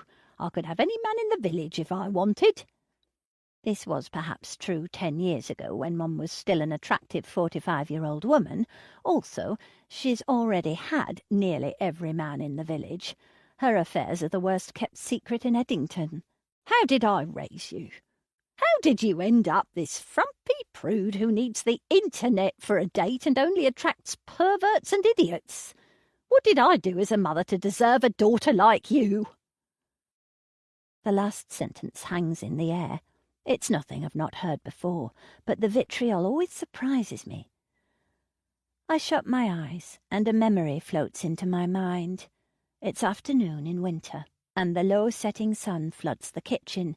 I'm young, only 6 or 7 years old, waiting for my dinner. Mum is banging pots and pans, shouting at the gas stove, which won't work. The room is freezing cold, and I'm wearing a thick jumper. Mum swears, and I stare down at my fingers, trying to block out the bad words. Then she spins around and stares at me. Her eyes are cold. She speaks in a cold voice. It was never supposed to be you. You're not the daughter I deserve. I open my eyes, but she's gone. Mum? There's the sound of keys jangling. Mum! I rush through the living room to see the door yanked open. Mum, no! Her back disappears into the street. I hurry, calling after her, but she's quick. Narrow-shouldered, petite, and swift on her feet as she dashes out into the street. I watch in horror as the car comes towards her. She stops in the middle of the road and turns towards the car. There's a screech of brakes. I stop. Then I start again, running towards her. Her hands are out in front of her face. Mum, are you all right? There's the slam of a car door. She ran right out in front of me. I put my arm around Mum's shoulders. She's crying, wetting my blouse. I know. I'm sorry. Mum feels frail beneath my touch. Her shoulders are bony and rigid. Old bones. What was she thinking? The driver says. I get a good look at him now. He's young with a stubbled jaw and mousy hair. I'm really sorry. She has dementia. He falters. Oh, That's right. There's nothing to say. I open my mouth to respond, but I find nothing to say either. I guide my mother back into the house. I may not be the daughter you wanted, I whisper to her, but I'm the only person you have to care for you now. I don't know if she hears me. Night comes quickly. After the incident in the street, I make us a sausage casserole. Mum is silent throughout the entire meal. Afterwards, she looks at me and smiles, but it seems as though she's remembering someone else, someone from her past. Then her eyes regain focus and she frowns, her hand held up towards my face as though she's going to stroke my cheek. I take her up to bed and helped her into her nightie. You have to check the wardrobe for the shadow, she says. Dutifully, I open the wardrobe doors and shift the clothes to the side so that I can check every corner. Mom, what is this shadow? You keep mentioning it, but you won't explain what it is. Why does it seem familiar to me? Her mouth gapes open and then snaps shut. She shakes her head. Her eyes are so piercing that I know she's found a moment of lucidity. I don't know what you mean. There is no shadow. It doesn't exist. I sigh. Good night, Mum. Yes, she replies. She rolls onto her side and places her head on the pillow. I switch off the light and head downstairs to pour a large glass of wine. From now on, I know I'll need to keep the house and car keys away from her. That's one more thing I'll need to think about every moment of the day. I gulp down a little wine, replaying the moment the car was hurtling towards my mum. My heart beats faster, and a sense of dread works its way up my body. But it isn't the fear of losing her that causes it. It's the thought I had when I saw that car coming towards her. It was only fleeting. Yes, only a split second, but it was there and it was too loud to ignore. I can't pretend it never happened even though I'd like to. I thought, for one brief, tiny instant, that if the car kept going, if it hit my mum, if that car had mowed down my mother right in front of me, everything would end. She would be gone. She would no longer be suffering with this disease, with the pieces of her mind disappearing bit by bit. And I would be free. Chapter 6. In my dream, there's a mirror without a reflection. I press my hand to the mirror. It's cold, rigid. A small crack forms from the place my fingertip touches the glass. Gradually, the crack spreads across the surface as I watch in utter fascination, following the lines with my eyes as they form narrow veins. Those lines expand until the glass begins to shatter. A step away finally pulled out of my trance, saving my hand from a multitude of cuts. I'm out of harm's reach, but I experience pain anyway. It comes from my stomach and radiates out, crushing me from the inside. That's when I realize I'm hollowed out. I'm broken up. I'm as shattered as the mirror with no reflection. When the pain ends, the sensation that someone is watching me sweeps over my skin, as light and ticklish as the bristles of a paintbrush. I shudder from its touch, dragging my nails over my flesh. There's darkness behind me. I sense a presence, and that presence is familiar, but I don't know why. I start to turn, slowly, gradually. I need to know who is behind me. The desire is instinctual, primitive. It's as vital as breathing. The need claws at my intestines, demanding to know this presence.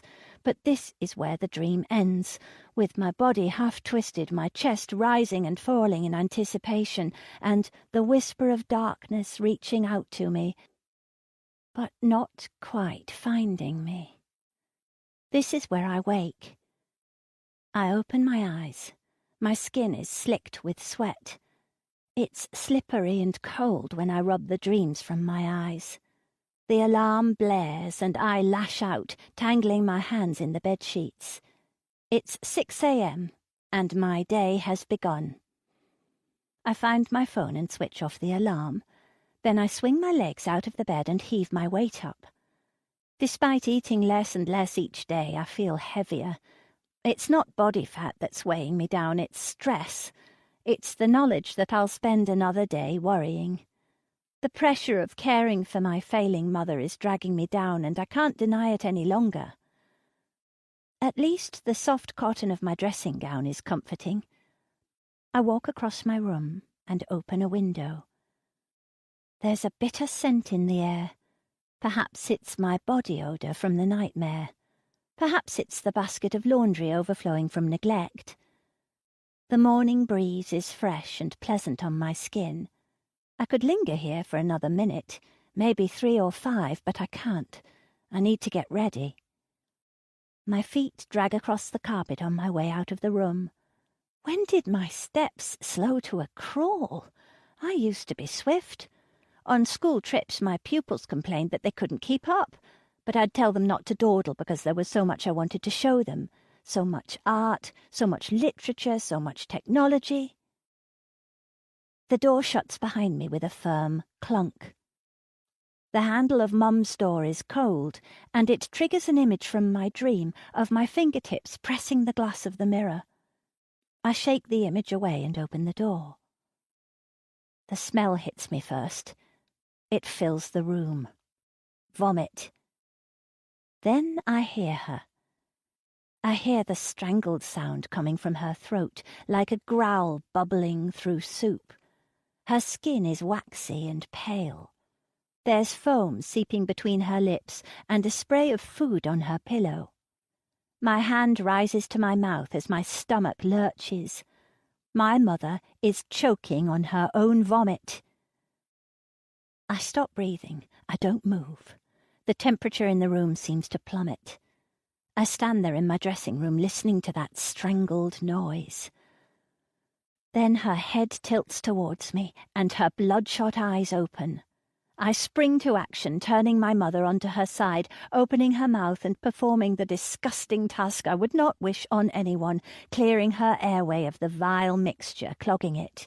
It's all right, I soothe. Stay on your side now. I hurry back to my room, pick up my phone, and dial 999. Then I go back to Mum and watch her suck in air as though she is reborn. There's no denying it. I hesitated again. I almost let her die. I sit next to her in the white room. The brightness is blinding and unnerving. The hospital smells are making me claustrophobic and uncomfortable. The seat is hard, and my back aches against the cheap plastic, but I won't be able to relax anyway, not when Mum is lying, wan and thin, in the bed beside me. There's a tube coming from her arm to hydrate her, the doctors say. One of them approaches me now, holding a file and not smiling. I stand to greet her, shake her warm hand, and then step back to wrap my arms around my unsupported chest. "Ms. Howland," she says, emphasizing the Ms. She seems like the kind of woman who has everything together. She's probably 5 or 6 years older than I am, judging by the grey in her dark hair and the wrinkles around her eyes, but it feels like a generation. She holds herself with confidence. I imagine that she's the mother of brilliant teenagers who will ace their GCSEs in a year or 2. She's the kind of woman I always assumed I'd grow up to be. Someone who doesn't get overwhelmed by bills and dating profiles. "I'm Dr. Massoud. I've been taking care of your mother this morning." She glances at my pyjamas with a frown. "My mother's carer is bringing me clothes," I explain. "It was all a blur when the ambulance came this morning." "Quite," she says. "Well, that's good that you have help. Your mother is suffering with early-onset Alzheimer's disease, is that right?" "Yes," I say. "Diagnosed a little over a year ago. She's progressing very fast. She's been quite confused lately. She has better days, though." I'm sorry to hear that she's progressing through the disease at such a fast pace. Unfortunately, it's not an uncommon occurrence for patients with early Alzheimer's. She pauses. Has your mother hurt herself in any way? Or shown a desire to hurt herself? No, I say, although I did find some bruising on her arms. She said she didn't remember how it happened. Well, that's not strictly true. She said it was a shadow. She's been mentioning it a lot, this shadow. She says it hides in her room. I try to let out a small laugh to lighten the mood, but it comes out callous. Right, the doctor says. She glances down at her file and then back at me. It appears that your mother drank some bleach. It wasn't a lot of bleach, but enough to make her sick. She... what? Sadly, patients with dementia as severe as your mother's do display strange or odd behaviour. It might not mean that she intended to hurt herself, but it could be cause for concern if anything like this happens again. You did the right thing. You acted with a cool head and saved her life. We managed to get to her before there was any permanent damage done from the bleach or from the lack of oxygen. Well done. You should be proud of yourself. I think of that terrifying moment when I stood there and watched my mother struggle to breathe. I don't think I deserve any sort of praise. I should not feel proud. In fact, I want to throw up. I want out of this stuffy room with the flickering strip light and IV drip. Are you all right? Dr. Massoud asks. You're a little pale. It's been quite a morning, I admit. I try to swallow, but my mouth and tongue are arid. Are you coping well? I know how hard it is to care for a patient with this disease. She places a hand on my shoulder and squeezes. It's a small there gesture from a no-nonsense woman. I'll bring you some literature just in case. There are charities that can help. I accept her help with thanks, but I can't imagine that she'll bring me anything I haven't read already. As she leaves, she turns around and says, Don't worry, we'll be discharging her as soon as her vitals are back up and she's rehydrated. Your mum will be home with you soon. She flashes me what I believe to be a rare smile and disappears into the long stretch of hospital corridor. The moment she's gone, my knees fold under me. I clutch the back of the visitor's chair to steady myself. There's the tang of bile at the back of my throat, threatening to lurch out of me. My head is light, my vision blurry. My stomach roils at the realization that the doctor thinks I'm so anxious to have Mum home when only hours ago I hesitated before helping her. I watched. It was only a fragment of time. But I watched her choke. What kind of a person am I? What kind of a daughter? Mum has her faults, that can't be denied, but she never gave up on me, and she never abandoned me. She fed and clothed me, and now here I am doing the same for her, and I almost let her die? I'm a monster. Eddington, 1987. The cold bites my skin the first time I pull the duvet down. My naked arms are freezing cold. Mum won't put the heating on until December. We're not made of money, she says. Sophie! I shrink back under the covers at the sound of her voice. The shrillness is a clear warning bell. She's woken up in one of her moods. Get up! We're going out! I hurry out from under the covers, shivering as I rush to my drawers to pull out underwear and clothes. Her footsteps come up the stairs, each one a stark prospect as she gets nearer and nearer. I'm pulling on trousers as she bursts through the door. It's not a school day today, which comes with a unique set of difficulties. I don't need to wear a school uniform, and Mum is particular about what I wear. As soon as she's in the room, she strides over, pushes me onto the bed, and yanks the trousers down my 7-year-old legs. Not those ones. Here! She tosses me clothes from my drawers. Thick woolen tights, a corduroy skirt, and a woolen jumper with a high neck. Mummy, they... What? They make me itch, Mummy. Nonsense, put them on. They're your favourite clothes. I'm almost in tears as I pull the tights over my knickers. The roughness of the material is harsh against my sensitive skin. The outfit is too small. The crotch of the tights sags down my thighs. Mum picks up a brush from the top of my drawers and begins to brush my hair. There, don't you look nice in your outfit? It's too small, I say. She pulls my hair back and I cry out. Stop being silly, Sophie. This is your favourite outfit, don't you remember? You always used to wear it every winter. You'd wear this jumper. I suppose so, I say. Maybe I do remember wearing it. It does seem familiar, at least. When I stroke my fingers over the sleeves, the gesture brings with it a memory of finding strands of hair stuck to the material. Then I think of the same strands of hair caught in my fist. My stomach flips. I don't like that memory. I push it back down. Mum tuts. I can't do anything with this hair. What have you done to it? I stay silent. You need to look nice. We both do. I'm meeting Roger today. She parts my hair and begins to braid the left side. He's our key, Sophie. He's going to get us out of this mess. He's rich, you know. He's going to help us. But I don't understand, Mummy. I thought Roger was your boss. How is he going to help us? The question is innocent. I don't understand why Roger would want to help us. He has his own family to help. Mum's hands stop moving. She tugs on the braid, pulling my head back. Ow! You're hurting me! You're such an idiot, Sophie. You don't understand anything. She lets go of the plait and pushes me away. He'll never help us, not when I'm burdened with an ungrateful child like you. Look at you. You're a mess. You look awful. No wonder your father left us. I bet he was trying to get away from you when he put his head through that noose. It's all your fault. If I'd never had you... I have tears in my eyes. Her face is bright red with anger. Her dark eyes flash.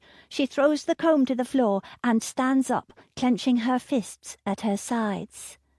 I'll just have to leave you here when I go to see him, she says. I can't risk you messing everything up. I have to get this right or he'll never leave his wife. There's bread in the cupboard. You can have that for your tea. Not too much, though, or you'll get fat. No one likes a fat girl. Chapter 7. It's in a taxi 6 hours later that I take Mum home. She's disorientated but not agitated. The doctors have administered medication to keep her calm. I appreciate the break from her distressed state, yet at the same time I'm wary of her new impassiveness. "Why didn't you love me like a normal mum would?" I whisper. "Why is it that all I get from you is either nastiness or nothingness?" She can't answer me. I wonder if she ever will. I regard her then. I study her intensely. I examine her wrinkles, the curl of her hair, the flecks in her eyes.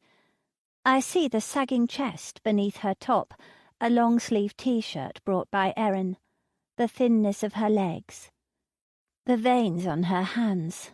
I see it all, and I remember every argument, every harsh word, until I scrutinize even deeper. A shiver runs up my spine. There's a niggle in the back of my mind.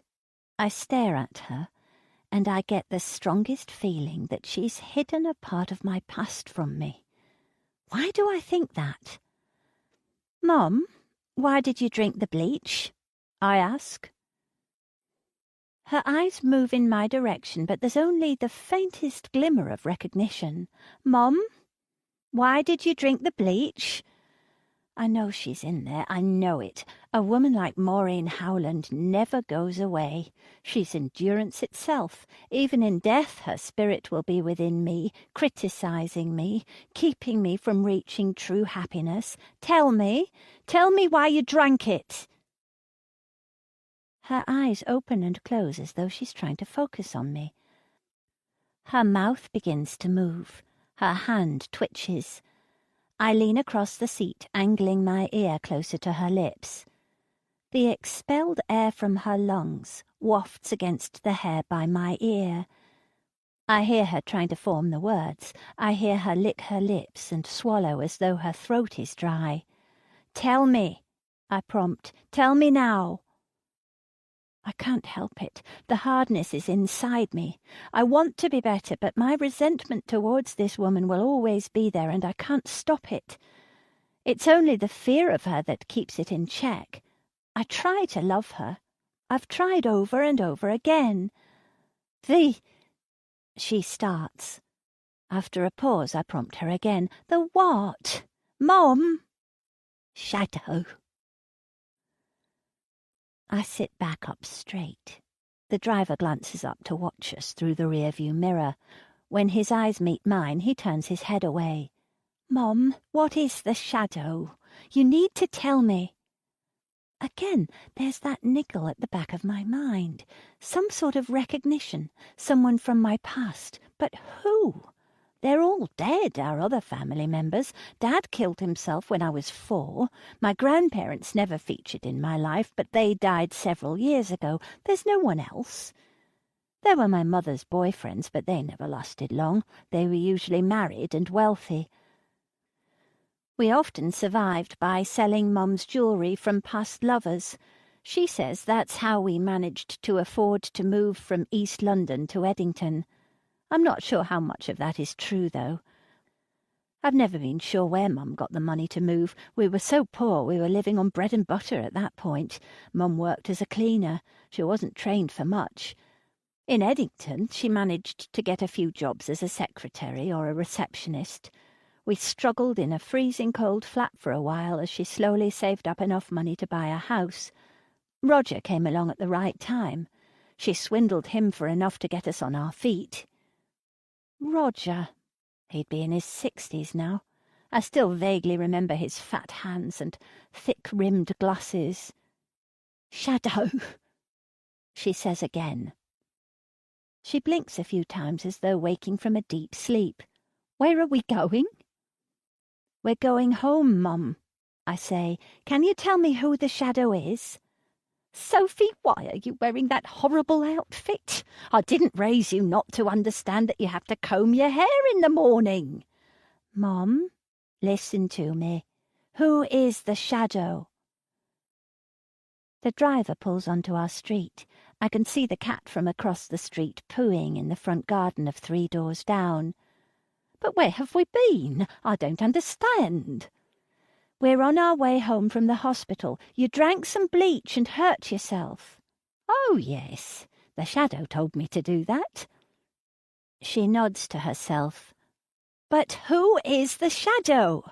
"Sophie, don't shout. It's not ladylike. Fancy going to a hospital dressed like that. Doctors work in hospitals, you know. They earn a pretty penny." "Oh, I don't want to go home. Can't we stay in the car? I don't want to go into that house." The taxi driver eyes me from the front of the car. He pulls in by the curb. "Everything all right, love?" "Yes," I say. "My mother has Alzheimer's disease." He shakes his head. "I'm sorry I went through it with an uncle. Nasty business. $5.50, please, love." I dig into my purse as Mum stares at our house. "Please, Sophie, I don't want to go in there." The note of desperation in her voice gives me chills. Though the Alzheimer's has rendered my mother intermittently weak, I've never heard her beg me like that. I find a £5 note and a pound coin for the driver.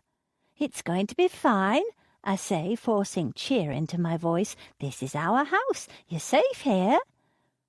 She shakes her head. "No, we're not." I ignore the way my blood runs cold and the way my hand shakes as I open the car door. The taxi driver tries to give me change, but I tell him to keep it.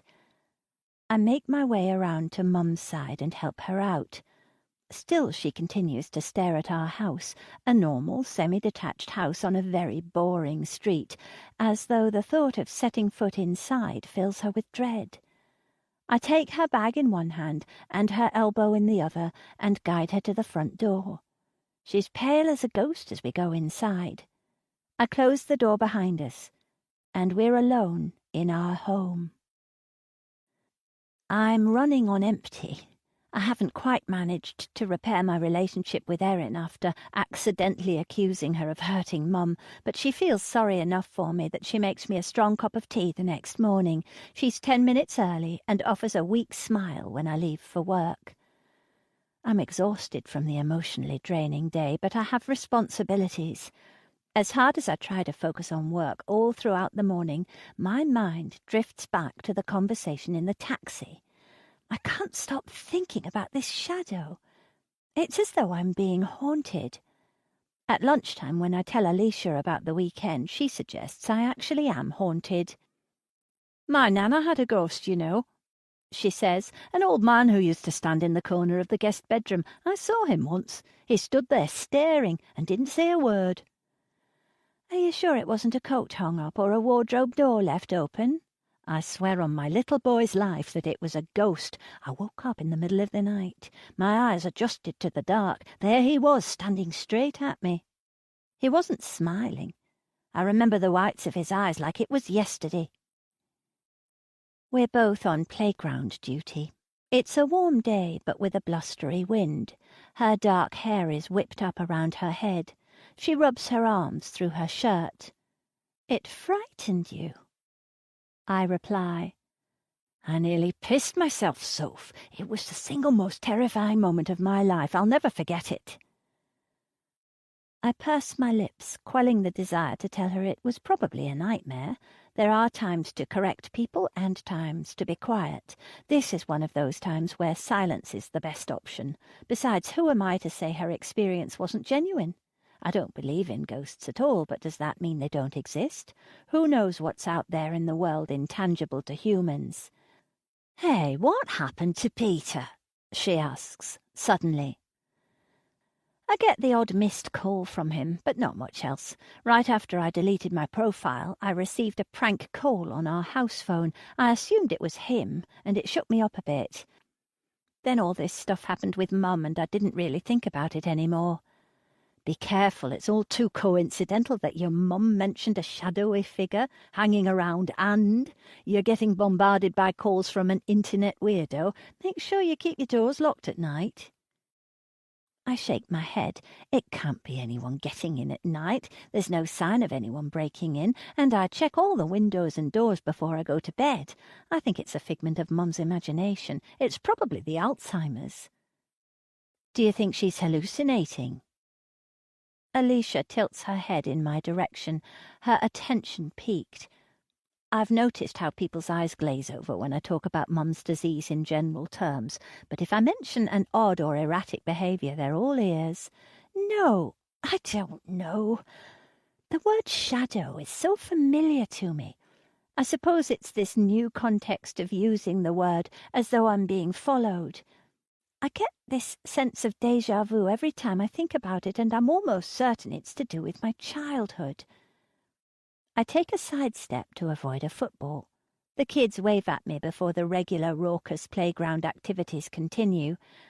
I've never known how we managed to move to Eddington when I was little. I know this doesn't seem related, but for some reason it's been on my mind a lot. How do you mean? Well, we were dirt poor in East London. I wore the same clothes for years, even though they didn't fit. We ate bread and broth most days. Some days we went without both.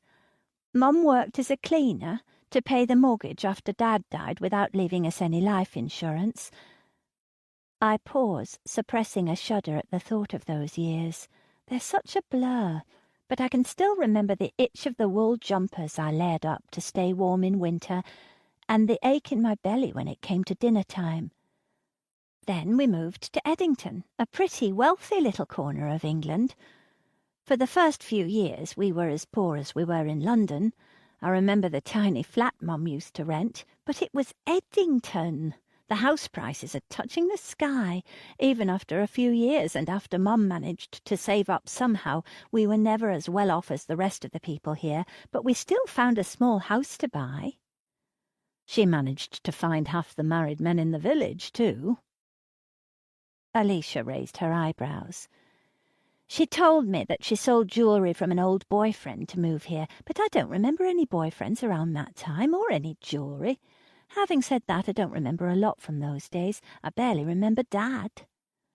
A deposit for a house was a substantial amount of money, even in those days, Alicia says. Exactly.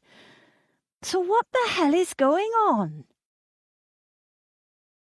The bell tolls to mark the beginning of the afternoon lessons. As always, my eyes are drawn to Chloe as she wanders into the school building alone. She's wearing a pink dress today with white tights and black shoes. It's a little young for her, I think. It makes her stand out against the jeans and T-shirts of the other kids. Soph. Alicia pulls me back from my thoughts. Take one problem at a time, yeah? Chloe has a psychologist to help her, and her parents are cooperative. I smile. Are my thoughts that obvious? Written all over your face, love. Her expression softens and she places a hand on my shoulder. Plus, I know you. I know that you have a soft spot for the girl, but there's too much on your mind to take on anything else. Concentrate on your mum. Get through this particularly tumultuous period and things will start to seem brighter. You think I'm going to get through this? She meets my gaze with her deep brown eyes. They're so kind I would believe anything she says. I know you'll get through this. You're pretty strong, you know. We make our way towards the school. Hey, maybe this is what you should do. She says, you should set up some sort of recording device in your mum's room. Maybe it's not a ghost. Maybe there's a mouse in the attic or a loose floorboard. It could be frightening her so much that she's making up this shadow thing. You're a genius, Lish. Chapter 8. It takes a bit of digging around in the attic to find it.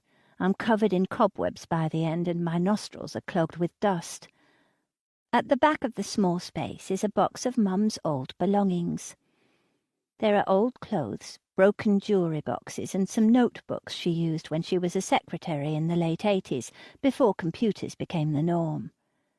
Right at the bottom of the box is an old jumper. I pull it out, and a few strands of light mousy-coloured hair fall from it. I pick them up and examine them. My heart beats faster and I toss the hair onto the attic floor. A light sweat breaks out on my forehead. What's the matter with me? They're just hairs from when I was a child. I lift up the jumper and remember its itchy feel against my skin. It seems like an odd thing for her to keep. Mum could never be accused of sentimentality. She threw away all my baby teeth, my school projects and Mother's Day gifts. Why would she keep this horrible itchy thing made from cheap wool? I set it aside and rummage deeper into the box. My hands find cold metal in a familiar shape. This is what I've been hoping to find. The device is in the shape of a small USB stick with a hidden microphone that can record for up to 20 hours. It was Jamie who bought it. He wanted to catch Mum out when I wasn't in the room. He tried recording her saying nasty things to him. I was gobsmacked when I found out what he'd done. I threw it in a box of old stuff and forgot all about it until my conversation with Alicia. I slip it into my pocket and climb down the ladder onto the landing. Later I experiment by leaving it in the kitchen as I'm making dinner for the two of us. After dinner, while Mum is sat watching her soaps, I put the USB stick into my laptop and listen to the MP3 file through a pair of headphones. There I am, chopping away, humming along to the radio. It works. "Mum, you okay?" I call through to the living room. "What do you want?" She snaps back. "I'm watching EastEnders." "All right, Mum, I'm nipping upstairs for a shower." There's no reply. She's probably lost in her drama by now. I collect the recording device and take it upstairs. Going into Mum's room without her there feels weird, like I'm a teenager breaking a boundary. Mum was always very private about her room, not that I ever wanted to go in there. I heard the noises that came from her room and they frightened me when I was little. First, there were the strange sobs at night. Then there were the boyfriends who came for dinner and left before dawn. Now I'm older, I understand everything. I know why there were nights when she left me tucked in bed at night and didn't come home until the morning. At the time, I thought it was because she didn't love me. Perhaps it was both. I need a good hiding place so that she won't find it and where the microphone won't be obscured. I choose to place it behind a photograph frame on a high shelf. I can't imagine why Mum would want to look up here, so I think it should be safe. The photograph is a black and white picture of my grandparents and great-grandparents. They're stern and straight-backed, standing in front of a brick wall. An old dog lies at their feet, on top of what seems to be a pavement. It has to be outside some terraced house in London. The women are all boxy and tough, with their arms folded and their feet planted apart. I'm from strong stock, Mum would say. I believed her. Perhaps I got old Dad's genes. I got his eyes. I got his habit of delving inwards and thinking too much. My only memories of him revolve around him never sticking up for us against her. I pause. Why would I think that? Never sticking up for me. I shake my head. I'm overtired. The microphone is hidden. Now I wait to see what it picks up. While Erin is downstairs with Mum the next morning, I remove the recording device and slip it into my handbag. There's no way I can wait until later tonight to listen to it. I'll have to find a few hours at work. There's a test I've been meaning to give the children. Sophie! Erin calls from downstairs. I hurry down the steps. What is it? There was a call, but they hung up without saying anything. Didn't you say that's happened before? She asks. It's okay. I think it's that guy I met up with for a date a few weeks ago. He's been calling me a lot too. What? Oh my God, is he stalking you? I pause. I guess I hadn't thought about it like that, not with everything that's going on with Mum. No, it's not stalking, is it? If he's calling you, it's stalking. Does he know where you live? I don't think so. I think back to our conversations online. Did I ever mention the area I live in? The street? How hard is it to track down where a person lives? I know that people who are much more competent at using Google than I am can figure things out on the internet. Perhaps Peter has found out where I live. A cold sensation spreads over my skin. If he figured out the phone number, maybe he figured out my address too. Maybe you should go to the police, she says. These things can escalate. Didn't your mum complain about something in the house, the shadow thing? My flesh crawls at the mere mention of it. Yes, she did. Listen, don't tell Mum, but I put a recording device in her room last night. I want to make sure that there's nothing there. She's been so spooked about sleeping at night. I'm almost 90% sure that this shadow thing is her imagination running wild, but I thought I'd check. Erin frowns. So you're worried too. Should I be worried about being here in the house all day? What if this Peter guy is stalking you? If I hear anything on the recording that sounds suspicious, or if anything else happens here, I'll go to the police, I promise. And you can call me at any time, and I'll come home. I glance at the time on my phone. I better get to work. Call me if Mum gets agitated.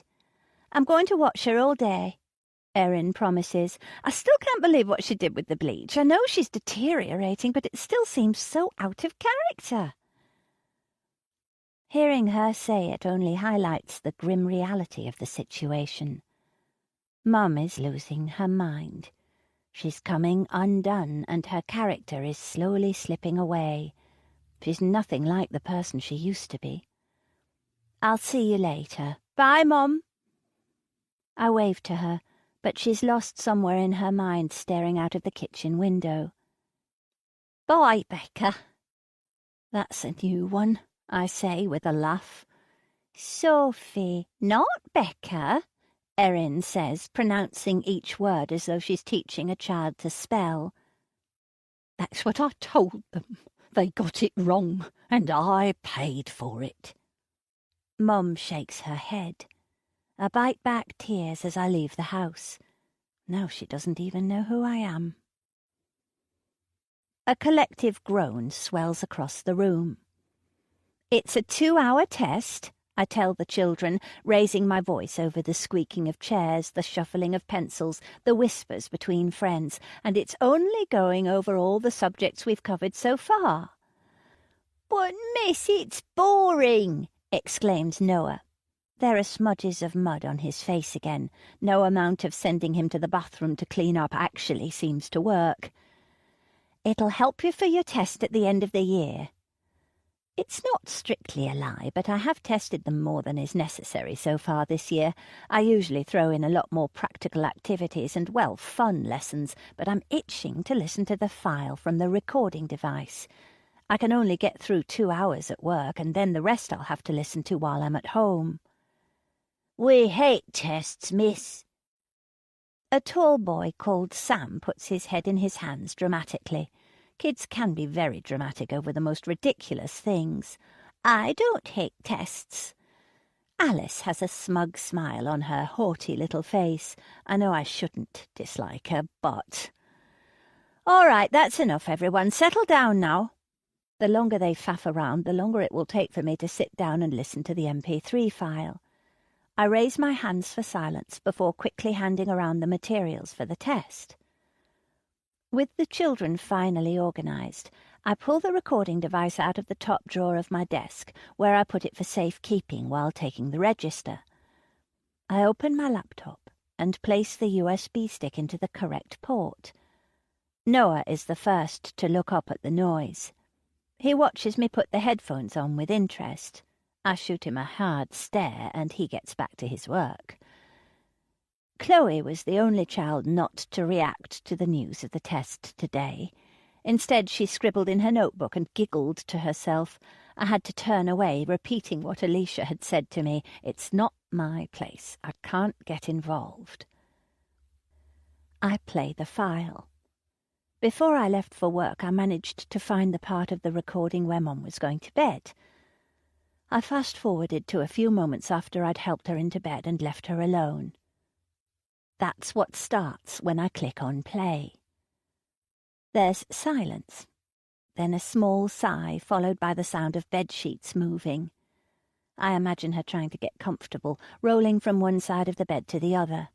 I can see the floral sheets in my mind and her dry-dyed hair spreading across the pillow. I can see the lump of her body beneath the duvet and the pastel-pink cushioned headrest. The classroom has almost completely disappeared. I'm there. Bowing my head over a pile of marking, I raise the volume a few bars to make sure I don't miss anything. I need to be certain that I hear everything that went on in that room. With horror, I realise that I'm excited. The anticipation of her blocking me out of her life, of watching her sneak around with married men and keep secrets from me, I'm finally getting an insight into a part of her life I know nothing about. But what sort of insight will it be? A 7-hour recording of her snoring all night? As the time goes on and the file remains silent except for the odd sound of Mum shifting in her sleep or snoring, I begin to lose that excitement. Instead, I actually start marking the work in front of me with the sound of the file merely background noise. The children yawn, stretch, and scribble across their pages. I find my attention shifting to Chloe, who is bent over her work, but moving her pencil in circles rather than writing. Impatience begins to grasp me. I only have 45 minutes until break time.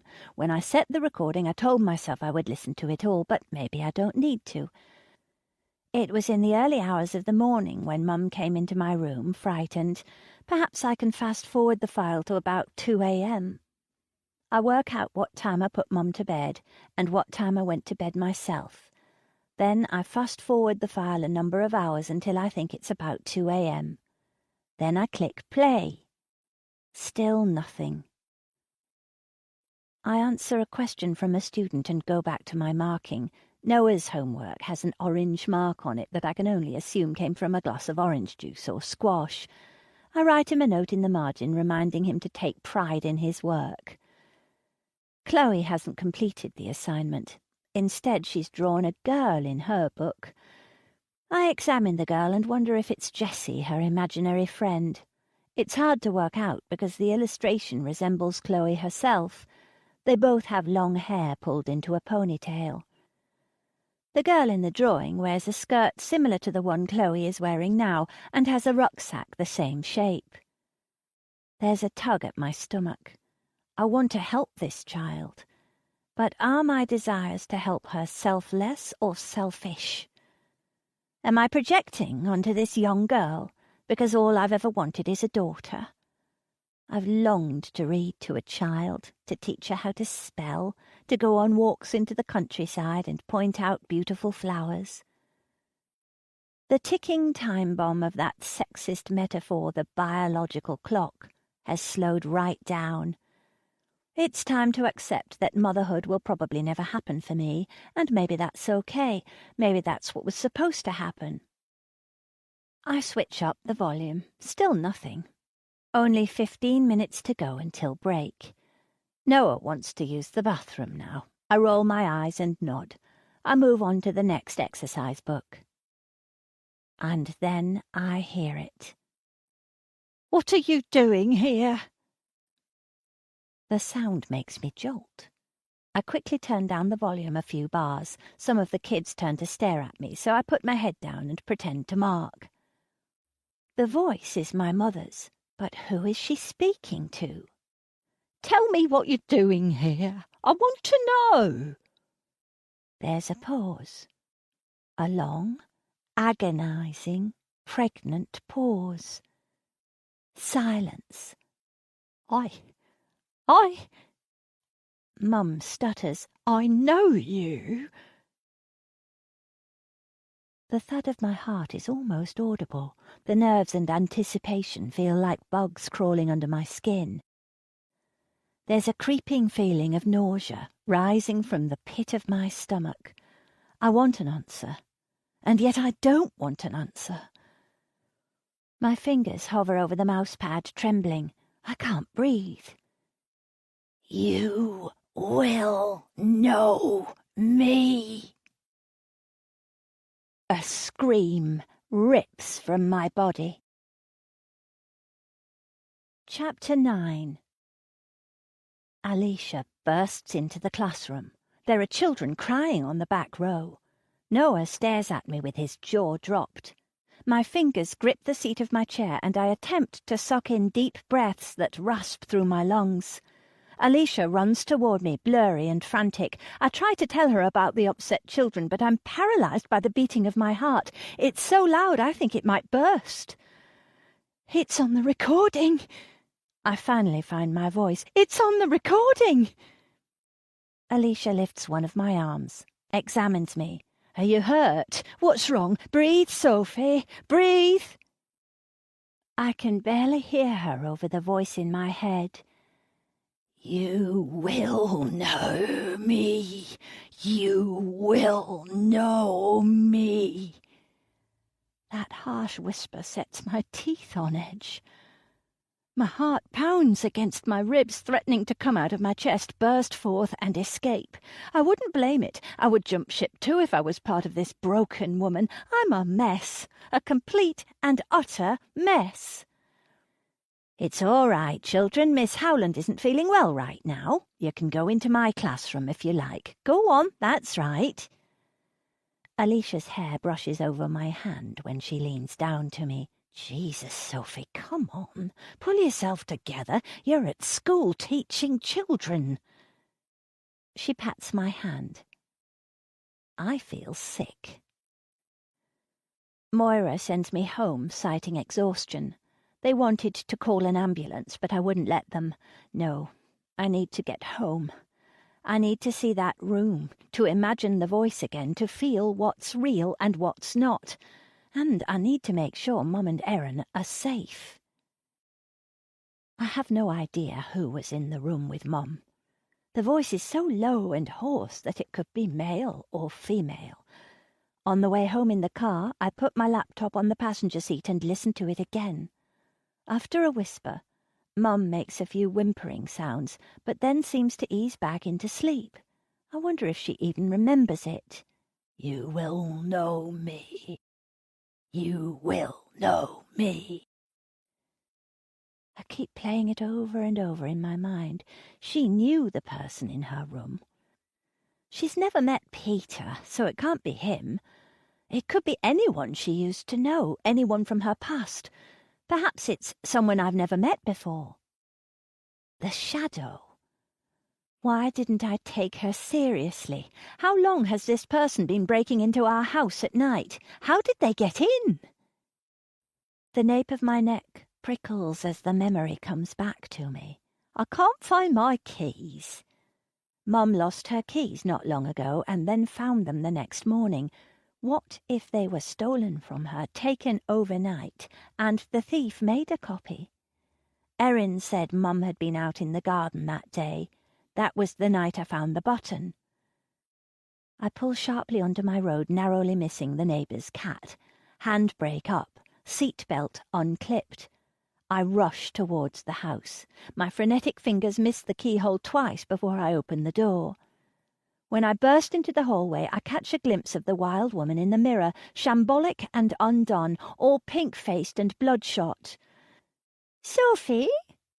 Erin's soft footsteps patter through the house. "Is that you?" I meet her halfway, almost running into her in the living room doorway.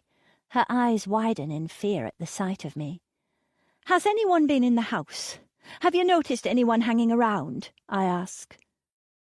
Her pretty eyes are like plates, and her mouth makes an O shape. No, no one has been. What's happened? I'm breathless. My trembling hand rises to my chest. I need to pull myself together if I'm going to handle this. "Alicia, I take a deep breath and compose myself. With Mum saying that there was a shadow in her room, I decided to put a recording device in there. It was Alicia's idea. She said there might be a mundane explanation for Mum's fear that I could record. So I recorded her room at night and then listened to the file while I was at work. Erin, there was someone in the house." Her hand rises to her mouth, stifling a gasp. "What? I heard them. I heard their voice on the recording. I'm going to call the police."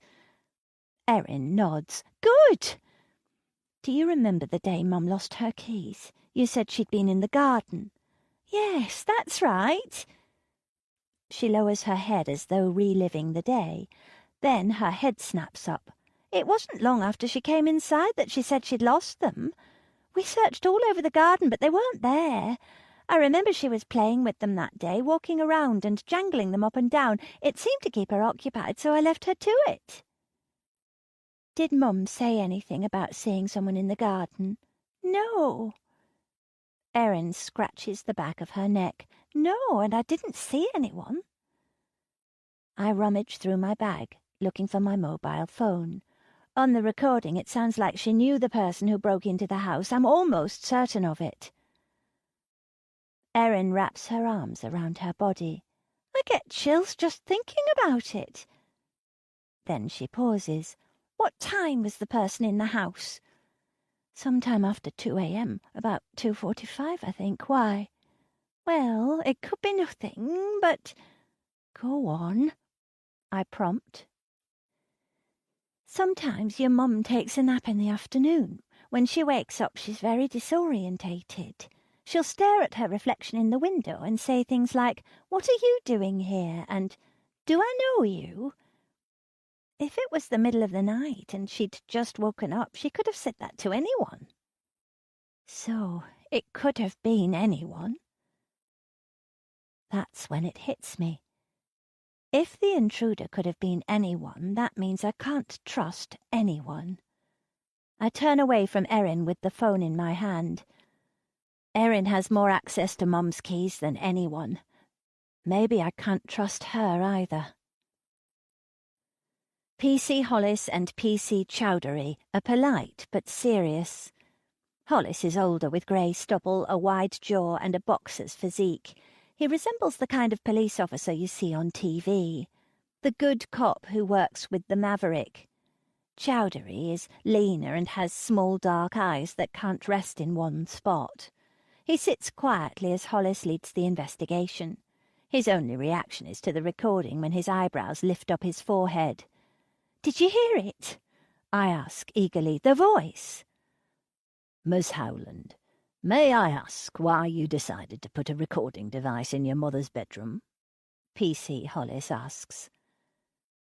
The masculine energy of the two officers seems out of place sat on my mother's floral sofa sipping from chintzy teacups. "Mum has Alzheimer's disease," I explain.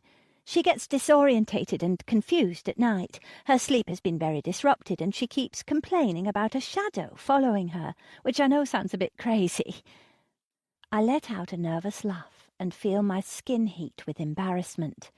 I was worried that she was frightening herself at night somehow. I didn't expect this. I didn't expect to actually hear an intruder. Chowdhury makes notes. Hollis asks, "And what about you, Miss Howland? Did you hear anyone come into the house last night?" "No," I reply, "I didn't. But a few nights ago, Mum woke me up and said there was someone in her room. We checked the whole house, but we didn't find anything." "And you didn't hear anything that night either?" Hollis asks. "No," I reply, as a prickling sensation works its way up my arms. It wasn't until the police started asking questions that I realized how odd all this is. But Mum lost her keys. The intruder could have made a set. I guess I might not hear someone sneak into the house if they can unlock the door. "Maybe I should take a look around," Chowdhury suggests. "Do you have a cellar or an attic?" "Yes, both," I say. My blood runs cold. You don't think they're still here, do you?" "Don't worry," Chowdhury says with a reassuring smile. "If there's anyone here, we'll find them." "Perhaps I could have a chat with your mother while PC Chowdhury searches the house," Hollis suggests. "Yes, I'll go and get her." I direct Chowdhury towards the cellar, making sure the light is on so he doesn't slip down the steep stone steps. As with most old Victorian houses, the cellar is cold and uninviting, where the meat would have been stored to keep it fresh. There's even an old stone butcher's block down there. Not that I go into the cellar very often. I have to build up the courage to go down there to change a fuse. Mum is in the kitchen with Erin, who seems frazzled as she wards off many questions. "Who are those men? What are they doing in my house?" As I walk into the room, Mum turns around and directs the same questions at me. "It's the police, Mum. They want to talk about the person who broke into the house. Do you remember? You need to tell them all about it." Mum's face drains of all colour. "But I don't want to. I don't want to tell them." She takes a step forward and whispers, "They mustn't know. Never." "Mum? What?" I glance across at Erin, who is chewing on her lip and tapping nervously on the kitchen surface. She turns away, busying herself with washing mugs. "What are you talking about?" But the spell is broken. Mum leans away from me and blinks twice. "Who are those men in my house?" For the briefest of moments I wonder, is Mum as confused as she seems? When she regards me with those assessing eyes, it's as though she knows what she's saying. Then her jaw slackens and I wonder if I saw anything at all. I guide her through to the living room, where PC Hollis is waiting for us, and feel numb from head to toe. Numb and tired of all this. My mind drifts to my class at school, being taught by Alicia again. I can't help experiencing a stab of jealousy. Alicia gets to teach my kids. She also has the home life I've always wanted. I'm here with the police, a demented mother, and a sick feeling in my stomach. Hollis gets to his feet and offers a hand to shake. Mum stands with her back straight. She never even glances at his hand. Instead, she folds her arms and lifts her chin. "What is all this nonsense about?" she demands. "Mrs. Howland, your daughter called us about an intruder. You said that there was someone in your bedroom. There's a recording."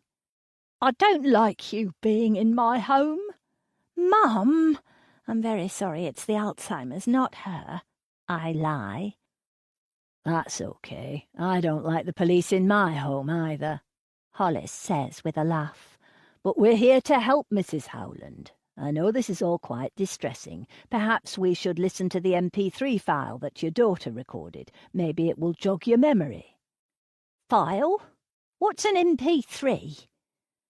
I swallow through a dry throat. My hands are clammy against my hips.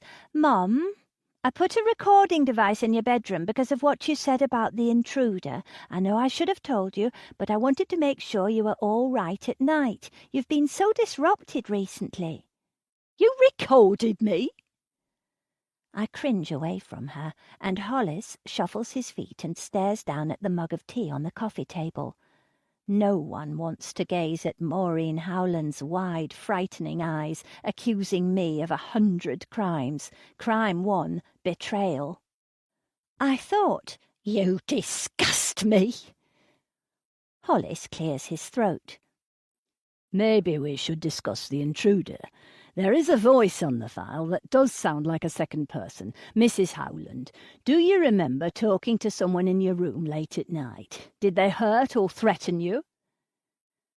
Mum sits down in the armchair and stares vacantly out of the window. "I don't know what you're talking about. I don't remember." Hollis clicks play on the laptop and the whole ordeal is played again. Mum's only reaction to the voice is to turn and stare at the computer as though it called her name. "Mrs. Howland, is this your voice?" Hollis replays the first part of the recording. "Yes," Mum replies. "And what about this voice?" He plays the hiss that makes my knees weaken with fear. Mum shakes her head. "I don't remember. I don't know anything about all this." "Take your time, Mum," I coax. "You don't talk to me."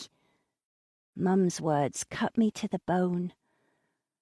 Hollis carries on the interview, ignoring the icy atmosphere. He asks her whether she saw anything strange, whether there had been any sign of a break-in, and whether anyone had been hanging around the street recently. Mum doesn't know anything. My hopes begin to dwindle. Someone was here, but without Mum coherent enough to tell us who it was, the police can't do anything to help us. I decide to ignore her request. "What about the shadow? Tell them about the shadow." "There's nothing to tell," she snaps. "I suppose it's what I think I see when I'm confused. I want to go for a lie down now." "There's a policeman having a look around the house at the moment, Mum. You can have a lie down when he's done." I flash PC Hollis an apologetic smile, and his return is the sympathetic version. The sound of boots on carpet interrupts us. PC Chowdhury breaks the tension in the room with a breezy entrance. "I've checked the cellar and upstairs, but there's nothing unusual there." "I'll show you the attic," I say. Serial killers always hide in the attic. A shiver runs down my spine. "Don't get lost up there." Mum's voice is laced with sarcasm. Then she laughs. Chapter 10. PC Chowdhury is nice about it, but even as we're walking up the attic steps, I get the strongest feeling that no one is there, and no one has been there. I think he knows this whole thing is ridiculous as well. I begin to wonder about the recording and the implications of its contents. As I watched the two police officers listen to it, I figured that their raised eyebrows and intakes of breath were out of shock that there was an intruder in my home. Now I wonder if it was disbelief. Maybe they think I'm a crazy woman who doctored the file. Or maybe they think it was Mum. As I stand under the single light bulb in the attic, I replay the voice in my mind. I don't need the file. I know exactly what that voice sounds like. I know every nuance and tone in that serpent-like hiss. I know every word. You will know me. Could it be her? Could it be Mum? The stifling attic air suffocates me, and the back of my neck dampens with sweat. What if Mum spoke on the recording to frighten me? What if all of this is a cruel joke? I want to be able to dismiss that thought, but I can't. This could be her revenge. It would be just like her. She wants to make me crazier than she is because she hates me that much. My hand moves up my chest to circle my throat. I think of her, and I squeeze until I can't breathe. I think I'm all done. My hand drops and I blink my thoughts away. P.C. Chowdhury turns to me with a pitying smile on his face. I want to slap it off, but I settle for forming a fist at my side. There's nothing here, he says with a shrug. Did your mum remember anything? I shake my head. That's a shame. She could have helped us a great deal. He bends his head as he steps over the junk strewn around the attic floor. I finally manage to move my feet, directing him back towards the steps. He descends first. I glance back at the attic. There's nothing here. Only all our junk collected over the years, old photo albums, boxes of winter clothes, my university work. I switch off the bulb and follow Chowdhury back downstairs.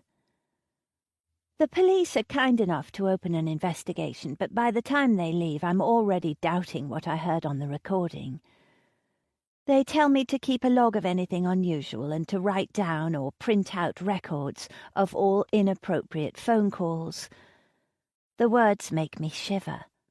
That's what you do when you're being stalked and harassed. Stalked women never have a happy ending in the movies. I'm not taking any chances. My next phone call is to the locksmith to change our locks. Mum hovers around the locksmith after he arrives, breathing over his shoulder and staring as he works. I barely have the energy to distract her away from him. She's confused for the rest of the day. She seems to forget all about the police coming to our home and asks me why the man is changing our locks over 6 times. I answer her questions and make cups of tea. I do it all in a daze. My body is disconnected from my mind as I step around the kitchen like a zombie. Erin leaves with relief spread all over her face, and with a limp wave I see through the window. The locksmith hurries out of the door, also relieved to be away from the demented old lady with the slack face and the funny questions. And life goes on, despite this little interruption. We eat dinner in relative silence, whittering to each other about mundane things like the weather and the tasteless food on our plates. We go to bed at the same time. We lie down on our beds in our separate rooms and we pretend everything is normal. But it isn't. Either someone was in our house, Mum is deliberately trying to drive me insane, or the Alzheimer's has her confused enough to make up voices in the night. None of those options bring me any comfort. My dreams are as unfocused as my mind. They swim and swirl. I hear voices, the voice. Doors open and shut in my mind. A shadowy hand floats along the walls of our house, turning the walls into a dark, chalky substance like ashes. I call Alicia and Maura when I wake up, and they agree that I need another day off to recuperate from the events of yesterday. I explain what happened, and they're very sympathetic about the intruder, expressing the right amount of concern and alarm. For some reason, it doesn't feel genuine, not even from Alicia, my best friend, and the person I considered my only ally in this world. The problem with finding that the world is imploding around you and that your life has turned into a series of problems is that there comes a time when the people around you are sick of hearing about it, but are too polite to tell you they're sick of it. You're the bore who makes their day a little less sunny. You're a negative influence in their lives, and there's nothing you can do about it unless you want to keep your mouth shut and not say anything. No one wants to be the bore. When you're not it, you avoid the bore like the plague. Then one day it comes around and it's you, and you're alone. I make one more phone call before breakfast. It's to Erin, telling her to take the day off. I want to spend quality time with Mum to process the events of the last few days. At least, that's what I tell her. Then I check my bank balance online and make a few phone calls. It's time to make some changes around here. Mum is quiet, which is good. I make her tea and toast and suggest she gets some rest after what happened. She waddles off to the living room to read her book as the doorbell goes. I answer the door to a skinny chap in blue overalls. "You called about setting up the security system?" he asks. "That's right, come in." He glances down at a piece of paper in his hand. "So it's CCTV on the outside of the house and the nanny cameras in every room?" He doesn't say what he's thinking, but I answer the question anyway. "My mother has Alzheimer's disease, and I want to keep an eye on her while I'm at work." "Oh," he says, apparently relieved that there's a normal explanation for my security needs. I don't tell him that I want to watch my mother, or that I want to watch my mother's nurse, too. I don't tell him that I don't trust anyone anymore. Instead, I join Mum in the living room so I can keep her distracted while he works in the rest of the house. When he's done with the upstairs, I suggest to Mum that we have a clothes sort out. If there's one thing that ignites the sparkle in her eyes, it's the opportunity to criticize and throw out my clothes. She's more than willing to sit on the bed as I hold up dress after top after skirt, and she tells me which body part they emphasize. Some make my ankles look fat, others highlight my wide hips or my chubby upper arms. By the time the security guy is done, I've packed up my 2 fat bags of clothes for a cancer charity. "Don't forget to put them on the step," Mum says as I begin to leave the room. "The collection is tomorrow." She points to the label on the bag to demonstrate. I swallow my snappy reply and head downstairs. The security guy is already packing up his bag. "Are you all done? I'm sorry, I completely forgot to make you a cup of tea," I say. "No worries, I'm more of a juice drinker anyway." He passes me a booklet. "Everything you need to know should be in here. My number is on the front in case you need anything."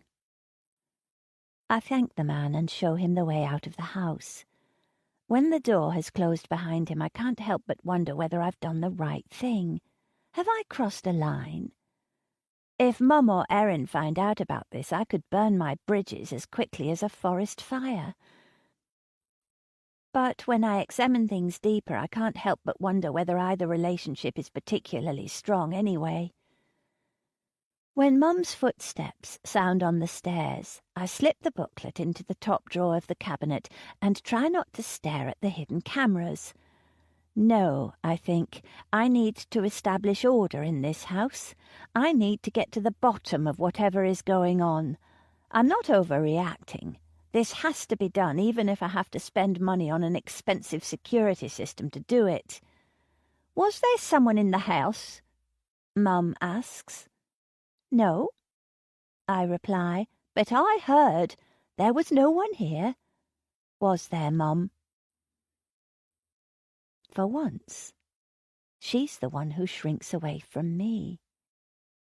She's the one who stands there with her mouth flapping open and shut. She's the vulnerable one. It's a relief to have Erin back. A full day with Mum, especially with everything going on, can be taxing. I'm more than happy to hand things over to her and head to the school. But Erin walks in through the door with a puzzled frown on her face. She leaves the front door open and gestures for me to follow her. I don't know what's happened, but... She points down the driveway. What the hell? Our drive is covered in the clothes I left out for the charity last night. I bend down and pick up one of the bags. It's ripped open, I say, as though someone has pulled the plastic wrapper apart. Erin bends down next to me. Are you sure it wasn't clawed or chewed open by an animal? I'm no expert on animal tracks, but I would expect a bag to be shredded by an animal, not pulled open like this. I collect a blue blouse from amidst the gravel, a top Mum said revealed my bingo wings. It's cut open, slit from top to bottom. I turn to Erin. Do animals have scissors? Fucking hell, Soph! We remain there, staring at the clothes strewn over the ground. A few weeks ago I would have chalked this up to bored teenagers, but now I'm not so sure. My head swims with possibilities. I really am being stalked. But by whom? Peter is the first name who pops into my mind. He's the one who has been calling me. But what about the other people in my life? Erin? Alicia? The woman across the street with the cat? My boss, Moira? My ex-boyfriend, Jamie? Mum. Mum faking the extent of her illness, teasing me by mentioning a shadow, pretending to see people at night, making that terrible voice on the MP3 file, all of it to punish me. I finally come out of my trance and snap a few photographs with my phone. I'll need to keep this in my log of unusual activity to show the police. Then I hurriedly collect my clothes, shoving them into the ripped plastic bags, ignoring the extent of the damage. It makes me sick to my stomach to think of anyone deliberately waiting until night time, then bringing a pair of scissors and cutting through my clothes. Then I remember. The camera. My heartbeat quickens. I'm late for work.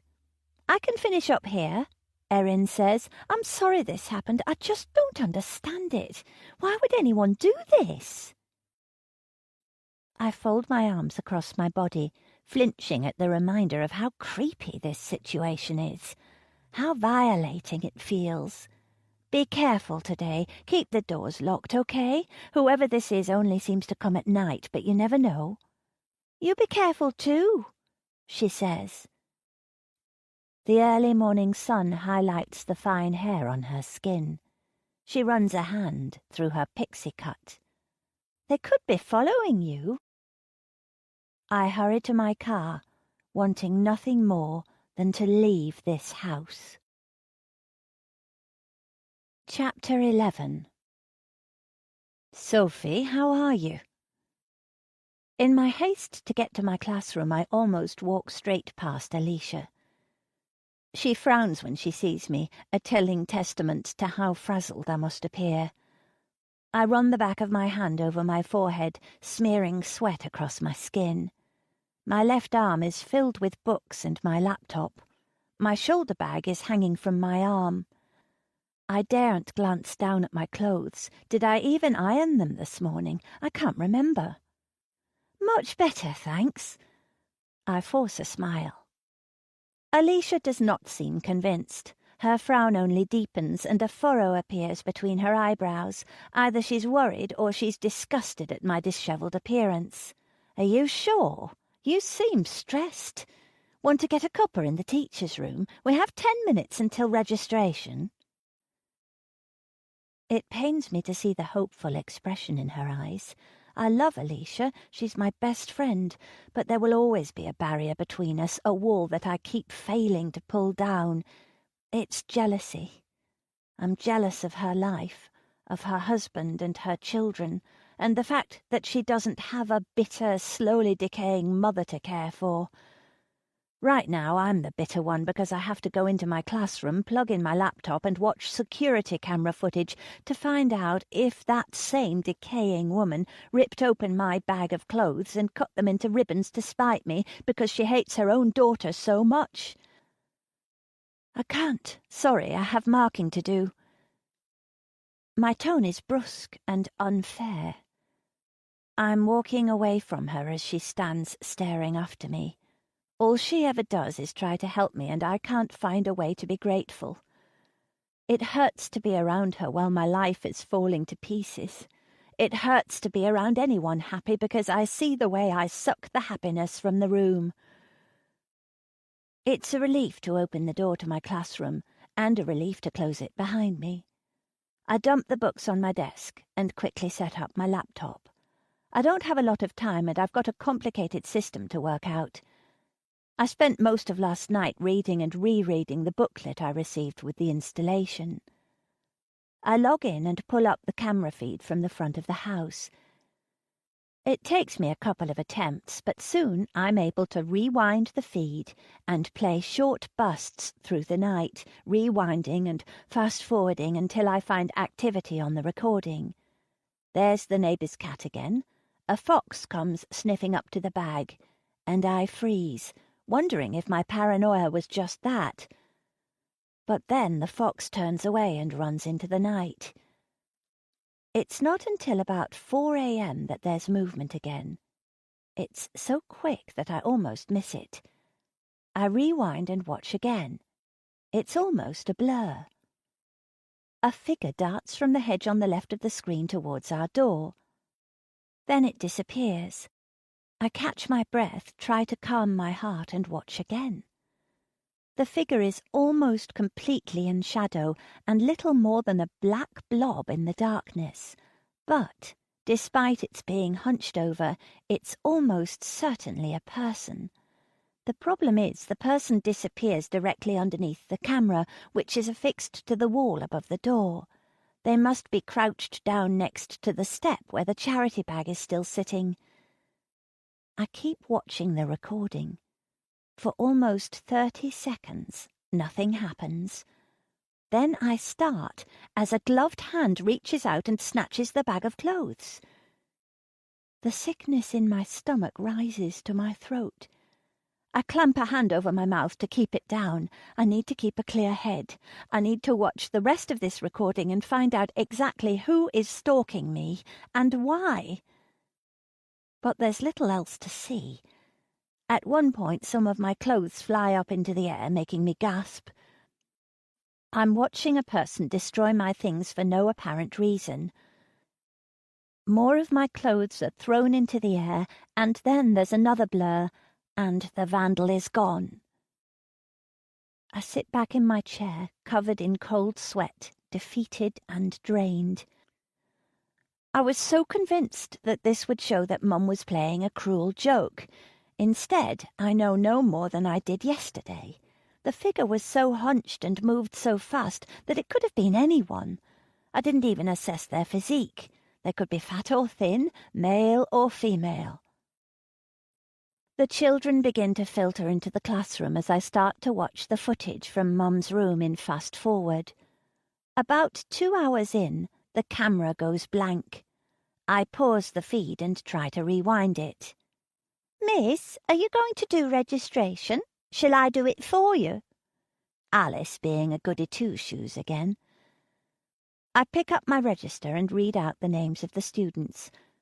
But all the time, even as I'm marking ticks next to their names, all I can think about is the video feed. Why did it go blank? Could Mum have figured out what I've done? Did she turn the camera off somehow? And if she did, how did she do it without walking up to the camera? I would have seen her do it. Perhaps the camera is faulty, the timing is disastrous, but these things do happen. It's a struggle, but I force my concentration back to the children. It's not their fault so much is going on in my private life. They still deserve an education. So for the entire morning, that's what they get. There are moments when I find myself zoning out, thinking about the stalker, about the clothes, and about Mum, but I manage to be coherent enough to stick to the lesson plan. But as soon as it's over, I'm back to my laptop watching the footage. The footage from Mum's camera is completely blank for the rest of the night. I give up on it, instead switching to the live feed in the rest of the house. It jolts me for a moment. I didn't quite expect the feeling of shame that washes over me as I watch Erin in the kitchen heating up soup for Mum as she sits at the table. It's so intimate, so voyeuristic, and oddly compelling. Erin appears to be chatting while Mum sits stoically still. When Erin takes the soup across to the table, Mum is scowling. She folds her arms and turns away while Erin patiently places the bowl before her with the spoon on the right. Erin sits down next to Mum with her sandwich, smiling brightly, but Mum is still scowling. Eventually she picks up the spoon and drops it into the bowl. The soup splatters over the table, and I'm still sat staring at them, watching the stubbornness of my mother as she refuses to eat. Erin even offers the woman her own sandwich, but still Mum looks away. I'm so enthralled in the video feed that I hardly noticed the children coming back. I missed playground duty altogether. My face burns with embarrassment. I can't remember who I was supposed to work with on playground duty. Maybe it was Samuel, the one male teacher on our staff, an older man with grey nose hair and a tea-spotted tie. I rub my eyes with the heels of my hands, failing to rub away the thoughts from my mind. The rest of the afternoon is a diluted version of my lesson plan. I let the children get way out of hand during their individual work while I watch more of Erin and Mum going about their day. I see nothing out of the ordinary on the video feed. Mum is her usual stubborn self, nearly always sitting or standing with her arms folded, her chin high and haughty. Erin spends most of the time chatting, all smiles and patience. I can't hear what she's saying, but I imagine it's the same kind of chatter I hear when I'm with them, comments on the weather or compliments on Mum's outfit, anything breezy and light. At the end of the day, I have no desire to stop and chat with my colleagues, and I definitely want to avoid Moira, so I pack up my things and rush to my car. The summer weather appears to be breaking. Dark clouds have formed above. The air is thick with a pre-storm atmosphere. My skin is slick with sweat from the muggy climate. At these times, when the weather changes so quickly, I no longer feel like I'm in England. I miss the grey drizzle of 2/3 of the year. This dramatic atmosphere belongs in an exotic country far from here. I want the comfort of my homeland back. I want a soggy umbrella and damp feet, not a pressure that makes my sinuses ache. I want things to be normal again. I run my fingers through my hair and take a deep breath. PC Hollis promises to watch the video footage from the front of the house, but I know he won't find anything significant about the shadowy figure appearing from the hedge. I check the camera in Mum's room to find that a wire has come loose at the back. Then I email the security guy who can't fix it for another week. So I swap Mum's camera with another while she's taking a bath. I have a few more calls from Peter on my phone. I take screenshots of each one for my log. I had hoped he'd got bored of me and moved on to someone else, but it seems he's harder to shake than that. It's late by the time I finally stop moving. I sink into bed and fall into a deep slumber, dreaming of walking outside to find Mum hunched over the bag of clothes. Her head jerks to the left like a startled animal's. I take a step forward, holding out my hand as I would with a wild deer or a frightened horse. She rips open the bag and lifts out one of my shirts. I can only watch as she places the cuff of the shirt in her mouth and begins to chew. "Stop it!" I cry. But she keeps on chewing on my shirt until saliva drips down her chin. I take a step back, horrified at the sight, when another figure appears from the hedge. There's nothing about the figure that's recognizable as a person. It's a shadow, devoid of features, but it seems so familiar. Ignoring Mum, I step towards the shadow, but my head is ripped back. I wake up with a start, sitting bolt upright in bed. My alarm is blaring out. As I reach out to turn it off, I notice that my hand is clasped tight. When I open my fist, tiny flecks of brown scatter from my fingers. Strands of hair. My hair. I leap out of bed and examine the mattress. There's a clump of hair strewn across the bed and a patch of drying blood on my pillow. Slowly, dreading what I know I'll find, and with a numb feeling spreading over my flesh, I lift my hand to the back of my head. When I find it, I let out a little gasp. Blood. I stare down at the hair in my hand with disbelief washing over me. Am I really so crazy that I'm ripping my own hair out of my head in my sleep? And yet, there's something so familiar about seeing hair in my hand. I close my fingers and make a fist, and as I do, I get the strongest sensation of déjà vu, that at some point in my life I've done this before. "Will you turn off that alarm?" Mum bustles into the room, breaking the spell. She snatches my phone from the bedside table and thrusts it into my hand. "Deal with it!" With shaking fingers, I slide the bar across the screen to turn off the alarm. Then I turn and regard my mother. She shakes her head. "Sort yourself out!" and walks out of the room. I hurry to the mirror to examine the damage to my hair. Luckily, I pulled most of the hair from the back of my head and the bleeding has already stopped. If I can wash my hair and get a plaster on the cut, I can tie my hair back and cover up the issue. I drop the dead hair onto my nightstand and stare at it one more time. What am I forgetting? The thought of my unconscious self ripping the hair from my head haunts me in the shower, and even as I make breakfast. Every slight sound jolts me from unsettled thoughts. The toaster is a gunshot. The scrape of a chair is an intruder. My toes are kissing the knife edge, and I can't see my way down. When I greet Erin at the door, I expect to be soothed by her presence. Instead, I find a withdrawn woman with smudged makeup and red eyes. She barges past me into the hallway without even saying hello. "I'm only doing today," she announces. "What do you mean? What's happened?" She yanks her jacket from her body, which is damp from the rain that finally began in the early hours of this morning.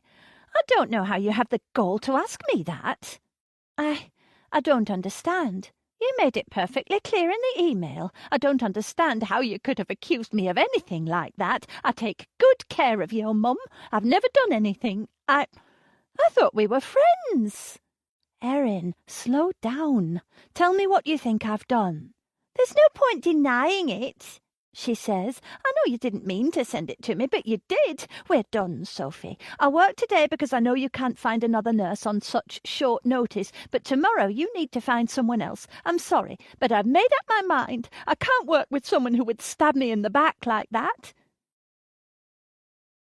Before I can respond, she strides into the kitchen and slams the door behind her, leaving a clear signal for me to leave her alone.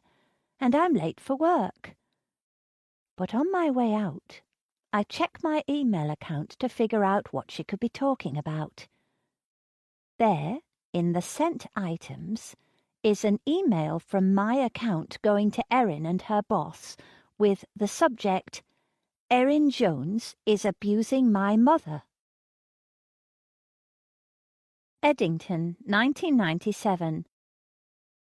This is good work, Sophie. Mrs. Vaughan hands me back my essay and straightens up, stretching her back. She's always doing that. Every now and then she warns us young uns that we should maintain good posture or we'll end up with bad backs when we're old, like her. We need to talk about you and university. I stare down at my desk, hoping that no one notices the flush working up my neck. Even though the rest of the class is busy with their own work, my scalp prickles with the sensation that they are all watching me. Oh, I won't be applying to university. The words seem awkward and clumsy. I pull on my sleeves, hiding my hands. I don't want to have this conversation, not now. Why did I open my mouth? Mrs. Vaughan shifts her weight from one foot to the other and folds her arms, crushing the rest of her papers against her chest. What do you mean? I can't afford to move away. Again, I feel eyes on me. I want to shrink into the ground or at least somehow get Mrs. Vaughan to stop talking. But you can apply for a grant, she continues. Don't worry, I can show you how. I can help you fill out all the paperwork if you like. She pauses as I struggle for another reply. Hold on, I'll find a pamphlet. I stare down at the circled A on the top right-hand corner of my essay, wondering how I'm going to explain to Mrs. Vaughan that there's no way my mother will let me go to university. How do I put into words that Mum just wants the best of me? Everything I think of sounds weird, like I'm a freak with a freak mother. Everyone thinks it. I hear them whispering when I walk past them in the corridors. They know about my mum and her affairs and the times when she gets fired. This town is small and people talk. She wants the best for me. She's my mum. Maybe I should trust Mum when she says that uni won't be any good for me. Maybe she knows what I should and shouldn't be doing. Here you are. Mrs. Vaughan passes me the leaflet and I thank her. Then she backs away and goes back to handing out essays. I guess she knows that she's already said enough. I slip the leaflet into my bag. The school bell rings, so I make my way out of the classroom. The low sun makes me squint as I hurry across the car park to the bus. It's coming up to Christmas break, and the deadline for university applications will soon be approaching. My estimated grades are good. I could go wherever I want. I could get out of Eddington and find my way in the world. But what if university is like school? What if I don't make any friends, or they call me names behind my back? What if I'm not clever enough and all my grades have been a fluke so far? The cold winter air bites my skin as I exit the bus at my stop. Mum won't be in yet. She'll still be at work. What is it now? Another secretary job? Or maybe it's the cleaning job. I can't remember. All I know is that I can eat as many jam sandwiches as I like when she's not around, even if my jeans are getting a little tight. Now that I'm in the sixth form, I can wear my own clothes, but the problem is I don't own anything cool. All my clothes are from charity shops and sales racks. I don't have designer sportswear or the right shoes. After tucking into my second jam sandwich, I pull the leaflet out of my bag and start to read through it. There are lots of figures and facts. I'm more of a words person than a numbers person. They make my head spin. But I keep reading despite everything. My excitement builds up and up. I see the happy faces of the students on the front of the leaflet and wonder whether that could be me. I could be the smiling girl surrounded by friends. I could work and learn and live with people my age and listen to loud music and go to concerts. I'd make a best friend and eat ice cream with her while we talk about boys and exams. We'd argue about the washing up or who used the last of the milk, but then we'd open a cheap bottle of wine or go out and drink shots until we passed out on the sofa in a fit of giggles. I'm so deep into my fantasy that I don't even hear the door open. It's not until Mum is striding into the kitchen that I realise she's home and I don't have an opportunity to hide the leaflet. I freeze. Fuckers! The whole lot of them! She throws her bag onto the table and kicks off her heels. That fucking little Tracy with the perky tits and big eyelashes. She only has to flutter them at Bob and he's drooling like a fat kid in a bakery. What the fuck are you doing? What the fuck are you eating? She snatches the plate away and tosses it onto the kitchen work surface. Our kitchen is so tiny that she only has to turn and stretch her arm. The motion is so fast that she catches me trying to hide the leaflet from her view as she turns back to me. What's that you've got? I place my arm over the pamphlet, ignoring my pattering heart. What is it? Why are you hiding it? She demands. It's nothing. School stuff. What are they teaching you about periods? Come on, show me. Her manicured fingers grab my arm and wrench it away. Then she snatches the folds of paper with her other hand. Financial aid for... Her eyes move rapidly across the front cover. She lets my arm drop back onto the table and I rub the sore spot where her long red nails clawed into me. What is this? You think we're poor? You think we're poor enough that you have to apply for aid? After all the work I do for you, 2 jobs. 2 jobs, Sophie, all to put jam sandwiches in your belly, fat little bitch. I stare at my hands as they tremble against the tabletop. I should never have brought the leaflet back. I'm such an idiot. Financial aid for university applicants. She reads in a mocking voice. Miss Smartypants wants to go to university, does she? She wants to be part of the pompous crowd. She wants to leave her mother here to rot on her own because she's a selfish little cow. And after everything I do for you, I work my fingers to the bone for you. She shakes her head and backs away from the table, starting to pace back and forth across the length of the room. I can't believe you'd leave me at the drop of a hat. She snaps her fingers. To be all alone. You know how lonely I've been since things ended with Mark. And you know it was all your fault. No one wants a moping teenager for a stepdaughter. Why can't you put on makeup and do your hair? Stop shoveling food in your gob for 1 minute and actually get some exercise. Do you think I look this way from being a slob? I work for it. And if I hadn't had to push you out 17 years ago, I would look a damn sight better. She runs her hands through her hair. I'm over the hill now, Sophie. Don't you understand that? I'll never find a man. I'll be alone for the rest of my life, and you're going to leave me here to rot while you go off gallivanting with students. She starts to cry, great heaving sobs. Mom, I say quietly, holding back my tears. I'm frozen as always, caught by her outburst and too terrified to even move. I'm sorry I brought the leaflet home. Don't cry.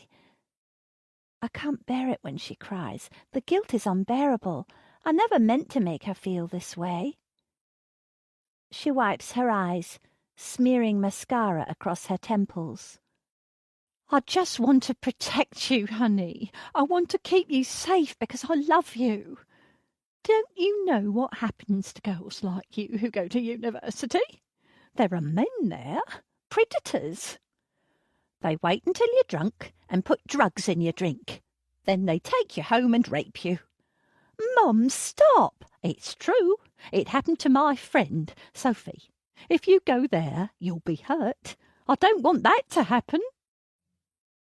She rushes over to me and wraps her arms around me, smothering me against her satin blouse. I want to keep you safe. You're safe at home with me. If you knew what I've done for you, you'd never question me. You'd never disobey. If you knew what I've given up. Chapter 12. As the stormy weather fades, the stifling heat returns, turning the children feral and the adults irritable. There are 2 fights on the playground this week, prompting Moira to call an emergency assembly about bullying and violence. Alicia and I stand on the sidelines as the head talks us through appropriate behaviour and using our words. While the atmosphere at school is taut, the atmosphere at home is deadly. Despite a phone call to Erin's superior and several emails to them both explaining that there has been a terrible mistake and I don't believe Erin is hurting Mum, she still refuses to come back to work for us. Instead, we have Suzanne, an older woman in her late 40s who never makes chit-chat and complains about car trouble every time she steps in the door, bringing cigarette breath into our home. I even try leaving Erin a voicemail to explain that I believe Mum sent that message during one of her confused moments, but Erin never replies. I don't blame her. I wouldn't want to work in that environment either. If one of the students ever accused me of something that terrible, I don't think I'd be able to come to school and look people in the eye. So we're stuck with Suzanne, a woman whose sour face makes Nurse Ratched seem like Mary Poppins. At the end of each day, Mum seems subdued and quiet. I am too. We sit and eat our meals in near silence. PC Hollis and PC Chowdhury call round to tell me that they have investigated the video and saw nothing helpful, but they will be canvassing the area as well as contacting Peter. They have no proof it was Peter, so it's not like they can arrest him. But they see the action as harassment and make a point of telling me that they take such behaviour seriously. That in itself worries me. Why do they feel the need to reassure me? I can tell they think they have better things to do than follow up on a vandalism case against a bag of clothes meant for a charity shop. They're placating me with their assurances. I decide not to tell them about my suspicions about Mum. If it is her, it's a private matter. All day at school I watch the cameras. Suzanne is not as bright and breezy as Erin was. She dumps food in front of Mum before sitting down with a magazine. I see Mum flailing her arms, clearly shouting, while Suzanne turns away and leaves the room. A few moments later, Mum appears to have forgotten whatever she was mad about, and Suzanne returns.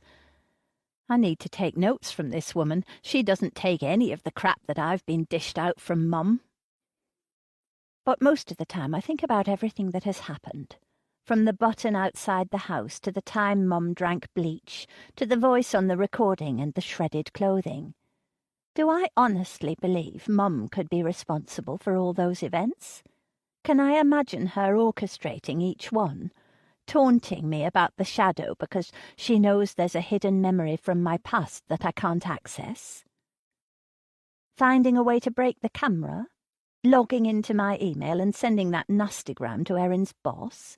Sneaking out of the house at night? Pretending to lose her keys? Drinking bleach? The question I cannot answer is whether I believe my mother is capable of all those things. Yes, she can be manipulative and nasty. Yes, she can be cruel when she feels that she's been wronged. But what, apart from existing, have I done to warrant this? I close the laptop and sigh, which is lost amongst the noise from the classroom. The students are supposed to be reading from The Hobbit, but they've taken to chatting and passing notes around instead. I raise my voice and order silence. There was only Chloe not talking to any friends. My eyes linger on her, sat in the corner, gazing out of the window. With all this going on, I forgot to keep an eye on Chloe like I'd said I would. I don't know if she still talks to her imaginary friend. I'm not on the rota for playground duty at lunchtime, so I stay in the classroom and eat my sandwich. When I check my mobile phone, I see there are a couple of missed calls from a withheld number. Normally I would think nothing of it, but with everything that's going on, the sight causes a chill to run down my spine. It could be Peter again, though his calls seem to have quieted now. I gave his details to the police, and there's a chance they got him to back off. Perhaps this is him returning with gusto, withholding his number so I won't know it's him. I should make a note. Perhaps the police have some way of tracing the call. My fingers are itching towards the laptop on my desk. If I could just watch some more of the feed, maybe I'll be able to figure all this out. I'm missing an important piece of the puzzle. I know it. I wish I knew what it was. Chloe is the first child to come back to the classroom. By the way she's holding out her right arm, I can tell she's pretending to hold someone's hand. Her lips are moving, but she's talking so quietly that I can't make out what she's saying. I'm about to call her over so I can talk to her when the rest of the class walks in, and I launch into teaching them about ancient Egypt. This is a subject I love to teach. I love telling the kids about the mummification process and seeing the expressions of delight and disgust on their faces when they discover that the dead person's brain would be scraped out of their skull. But today it all seems to fall flat. The students are disruptive and mocking. I can't seem to pull my attention away from Chloe, and my delivery falls flat when I usually have an engaged audience. The afternoon is a slog until I split the kids into groups and let them have a go at drawing their own hieroglyphs. Except for Chloe. I feign a special task for her and bring her to the front of the desk, waiting until the rest of the class are too busy to notice me talking to her individually. I hate to single her out like this, but I feel the need to check on her. And to be honest, I need the distraction from watching the camera feed again. It's becoming an obsession. So, how do you like the Egyptians? I ask, easing into our conversations. They worshipped cats, she replies. That's cool. Oh, yeah? Do you have a cat at home? She nods. He's called Fluffy. I named him when he was a kitten. Excellent name for a cat. I presume he lives up to his name? She grins. Yeah, Mum goes mad when she has to hoover every day, but it makes him cuddly. What does Jessie think about Fluffy? Does she like him too? I try to mention her imaginary friend as flippantly as I can, as though it's completely normal to act as though Jessie is real. Jessie likes Fluffy too. She talks with her head down, concentrating on drawing the hieroglyphs I set her, but sometimes she gets a bit jealous. Why's that? Well, Jessie likes to spend time with me on my own. Sometimes she thinks I spend too much time with Fluffy. Does Jessie get upset if you spend time with your friends? I guess. She sounds less sure of herself now. It hurts my heart to hear that note of uncertainty in her voice. She's at least aware that she doesn't have any friends aside from Jessie. Maybe I can pass that along to Chloe's parents or her therapist. Does Jessie allow you to have friends, Chloe? I ask. She shrugs. Yeah. What do you and Jessie talk about? She lifts her head and smiles.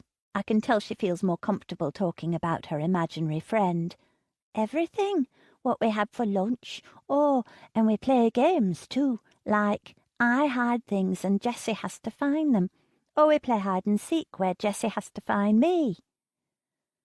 The way Chloe talks about her makes Jessie seem so real. Despite my trying to maintain a straight face in front of Chloe, a slight quiver ripples through my stomach. A chill spreads over my skin. I attempt to shake it away. I don't want her to think I believe she's weird or creepy. That won't help. Chloe's strangeness isn't the only thing bothering me. When she mentioned playing hide and seek, I heard a distant giggle in my mind. It was so real that I almost turned around to check that one of the other kids hadn't crept up on me. Yet, at the same time, I was aware that it was a memory from long ago. I shake my head and try to focus on Chloe. When I shut my eyes for the briefest of moments, the strongest scent of strawberries ignites my senses. It isn't the smell of fresh strawberries. It's more like the sickly, candied scent of a strawberry lollipop. What else can you tell me about Jessie? I ask.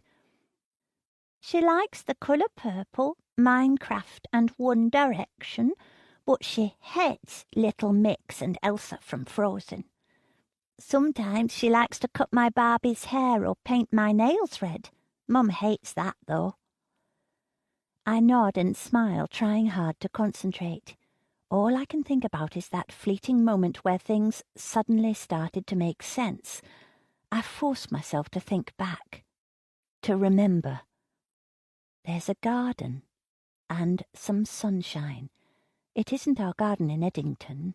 No, it's harder and dustier. The grass is patchy and yellowed.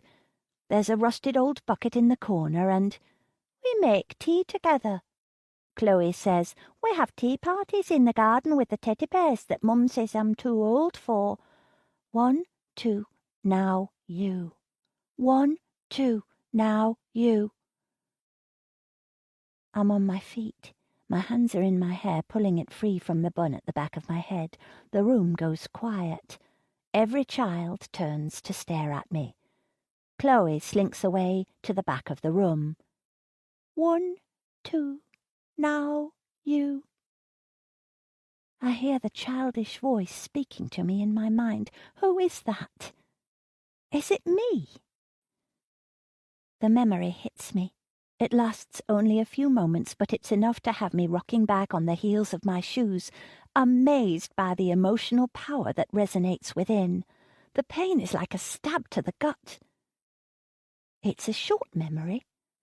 I'm outside in the garden playing with my imaginary friend, whom I called Shadow. We had a little rhyme. 1, 2, now you. Then one of us would have to do a dare. I'd spoken the words when Mum came into the garden seeming upset and dishevelled. She asked me who I was talking to, and I told her it was my shadow. I remember that she was angry with me for that and told me that I must never, ever play with my shadow again. The shadow. I have to get home. Fortunately, the bell rings. Chapter 13. Suzanne never sticks around for a chat. She's usually waiting by the door with her coat on and a cigarette hanging from her lips, ready to nod her goodbye and go. Most days I miss the cup of tea and a chat I used to have with Erin, but today I'm relieved that Suzanne is a woman who wants to leave our house at the earliest opportunity. It leaves me alone with Mum. I have questions for her. Mum sits on the sofa in front of the television watching one of those early evening Australian soaps. I'm itching to blurt out the memory. I want to grasp her by the shoulders, shake her, and demand that she tell me what it means. Instead, I think back to my conversation with Chloe. Mum is a little like a child in that her suspicions are easily raised if I appear too eager. I already know that she has been deliberately keeping things from me. I need to be gentle. I make a big show of getting into my slippers. Long day today. How have you been, Mum? Are you getting on with Suzanne? I prefer the other one, Mum says without even glancing up from the television. At least that one bothered to make sure my soup is warm. I can have a word with her if you like. I have no intention of doing that unless I have to. Suzanne is almost as intimidating as Mum, and I've never been able to stand up to her. How does a nice cup of tea sound? Fine. Right then. I make my way into the kitchen, ignoring a rising, persistent eagerness. My thoughts are impatient and cajoling, trying to speed up time. Don't make it weak like you usually do, she shouts through the wall. Let it steep like I told you. Her voice fades into muttering, probably admonishing me for never listening to her instructions properly. Her voice muffles on as I pace the kitchen, waiting for the kettle to boil. Yet more criticism to add to the pile. I can't even make a cup of tea without her telling me how. That's always been the pattern with us. She criticises me and I take it. If she tells me my hair is too long, I get a haircut. Then she tells me it's too short and doesn't suit my face. She'll tell me my clothes are old and shabby and I'll never find a man. I buy a new dress and she says I'm dolled up like a cheap tart. And then there's my jaw, which she never lets me forget. But of course I must let the tea steep. I pour the water over the bag and return to pacing the kitchen. Other people wouldn't put up with her. They'd walk out and leave her to her own bitterness. I grew up believing she really did want the best for me because she'd tell me that over and over. She'd tell me all about how the world was out to get me and how I could stop that happening if I stayed with her. And now, here I am, letting her tea steep like the good daughter I am. I take a deep breath and plunge the spoon into the water. Hold it together, Sophie. I can't get answers if I lose my temper. 30-odd years and I've never been able to stand up to her. One of these days I worry I'll crack open, that I'll unleash a monster onto the world, a twisted up and bitter monster who's sick of it all. But I can't do that today. A splash of milk. No, a touch more, but not too much. I add extra to mine. I managed to stop myself from slamming the fridge door. Just. Time to fix that smile on my face. I head back into the living room. "What are you watching?" I ask, setting the tea down on the coffee table. "Neighbours. It's drivel." "Turn it off, then," I suggest. Her eyes narrow. "Is that any way to talk to your mother?" She lifts her tea. I can't help but notice how the action requires more effort from her than it did a few months ago. She blows on the hot liquid. "I gave birth to you, after all, and I never got that 22-inch waist ever again." She takes a sip and shakes her head. "You didn't let it steep. Trust me to end up with the one daughter in the world who can't make a cup of tea." Next to my legs on the sofa, pressed down into the sofa cushion, I form a fist with my hand so tight that my fingernails dig into my skin. The knuckles on the hand gripping my mug turn white. I take a silent, deep breath. "I was thinking about London the other day," I venture, dipping my toe in to test the temperature. "What do you want to think about London for? Dirty place, nasty memories, like your father fucking the girl from the bakery behind my back." I flinch.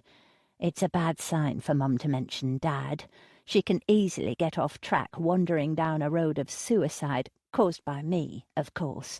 I was such a terrible daughter that I drove him to it. Infidelity and crime. But Jeff Howland was a rogue long before I came along. Dad had been arrested for minor offences 3 times by the time I was born. He never served jail time, but there were some close calls. Apart from his mistakes, I know little to nothing about my father. Someone could show me a photograph of him and I wouldn't know who he was. Never marry a man who'll steal for you. Men who steal and lie will cheat as well. Then they'll leave you with an ungrateful daughter who can't make tea." Actually, it was a nice memory that I had of London, I continue, hoping the conversation is still salvageable. "I was in our back garden playing by myself." "Well, you didn't have any friends." "Actually, I think I had one friend." I casually sip my tea. "Do you remember? I used to play with it in the garden." Mum's back stiffens. She places her tea back on the coffee table and turns back to the television. I can tell that the mood has changed from the way she clutches her hands and the tension of her limbs. "Though I don't think it was a real friend. It was an imaginary friend." I say, "Don't you remember how I called it my shadow? I think we had a little rhyme that we used to say to each other before we gave each other silly dares. 1, 2, now you. Do you remember the rhyme?" Anyone would think that she isn't listening to me, but I know better. I see the blood drain from her face and the slight twitch that runs along her jawline. "I think I will turn this drivel off, and I'm going to pour this down the sink because it's disgusting. Then I'm going to find my keys because I'd left them somewhere but I don't know where. Maybe they're on the kitchen table." "Have you been on Facebook today?" I ask. Mum is, or was, a keen Facebook user. She liked sharing cat videos and memes about putting the great back in Great Britain. Before the Alzheimer's, she used to play words with friends almost every day. It's great that you're so computer savvy.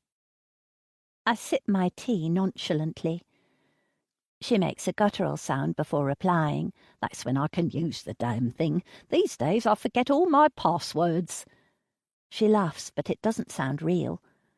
I'm searching for the lie in everything now. I don't trust her. Oh, I think you're still pretty good at it. Hey, weren't we talking about my imaginary friend? I try to keep my voice bright and breezy despite the growing temptation to yell. Don't you remember the shadow? Where's my soup, Erin? Isn't it lunchtime? Mum, it's Sophie. Erin used to be your nurse, remember? We were talking about my imaginary friend. I never put up with any of that nonsense, she says. Imaginary friends are for the strange kids, the ones with the thick glasses who look like they're about to piss their pants at the slightest sound. I wouldn't let my daughter grow up like that. But I did have an imaginary friend, I insist. I remember. The shadow. I remember playing with it in the garden. I think that's why it was so familiar that you kept mentioning the shadow coming to the house. I don't know what you're talking about. I never said that, and I never forget what I say. You did say it to me, Mum. You said it several times. You said that the shadow came into the garden one night, and then you said it came into your bedroom. Don't you remember asking me to help you check the house for intruders? Would you stop talking, Becca? Mum gets to her feet and stands with her hands clenched at her sides. She stands so abruptly that the tea mug is knocked from the coffee table and spills onto the carpet. Yet neither of us rushes to clear the mess. We stare at each other with wide eyes. Who's Becca? I say eventually. The trance is broken. You need to clean that up. It'll stain the carpet. Not until you answer my question.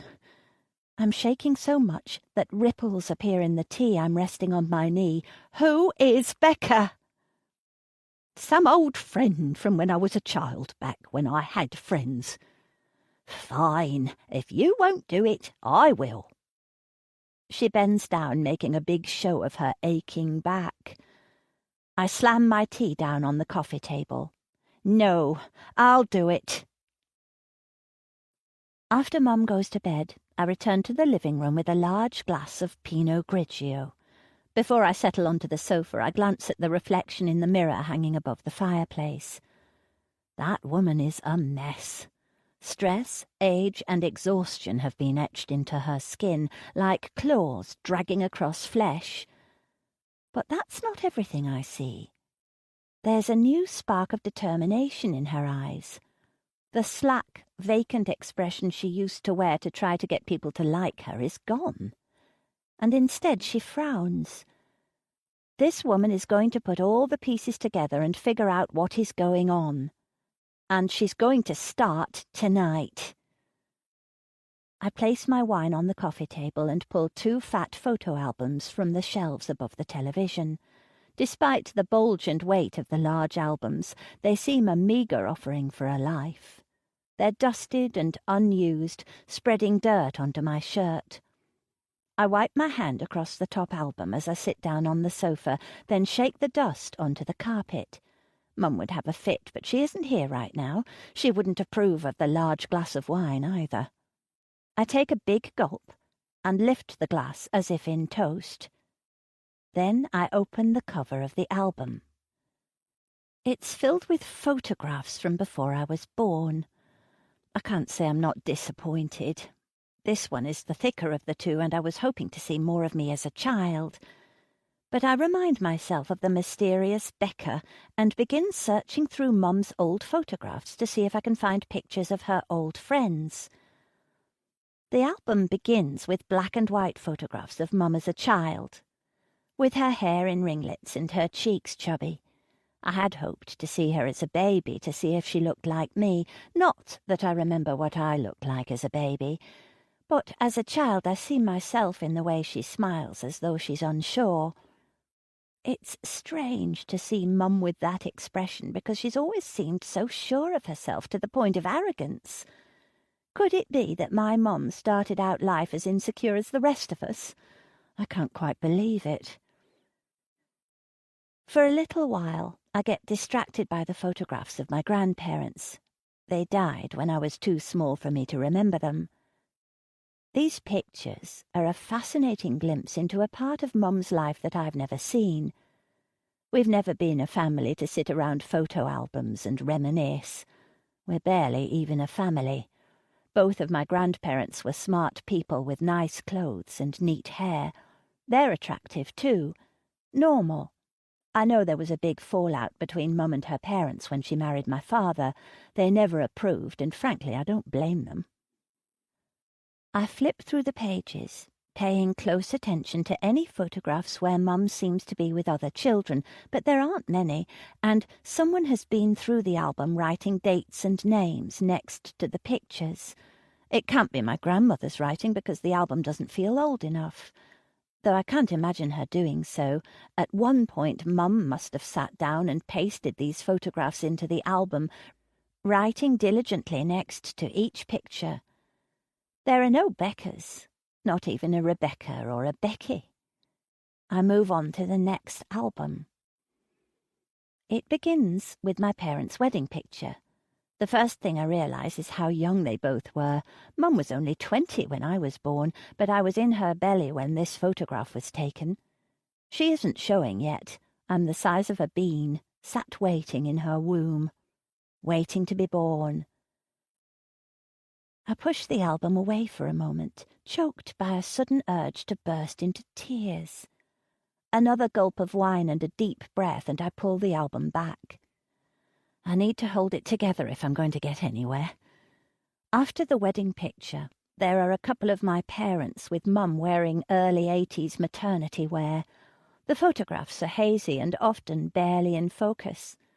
The two of them are laughing and joking around. Dad always seems to have a drink or a cigarette in his hand. They are sometimes with other people, but there is no writing in this album, so I can't find anyone called Becca. And then the album stops. I skip through blank pages with my heart thudding against my chest. There used to be photographs here, but they've all been pulled out. I can see the lines of glue with patches of torn paper still stuck to them. I skip forward at least 20 pages until I find a picture of me.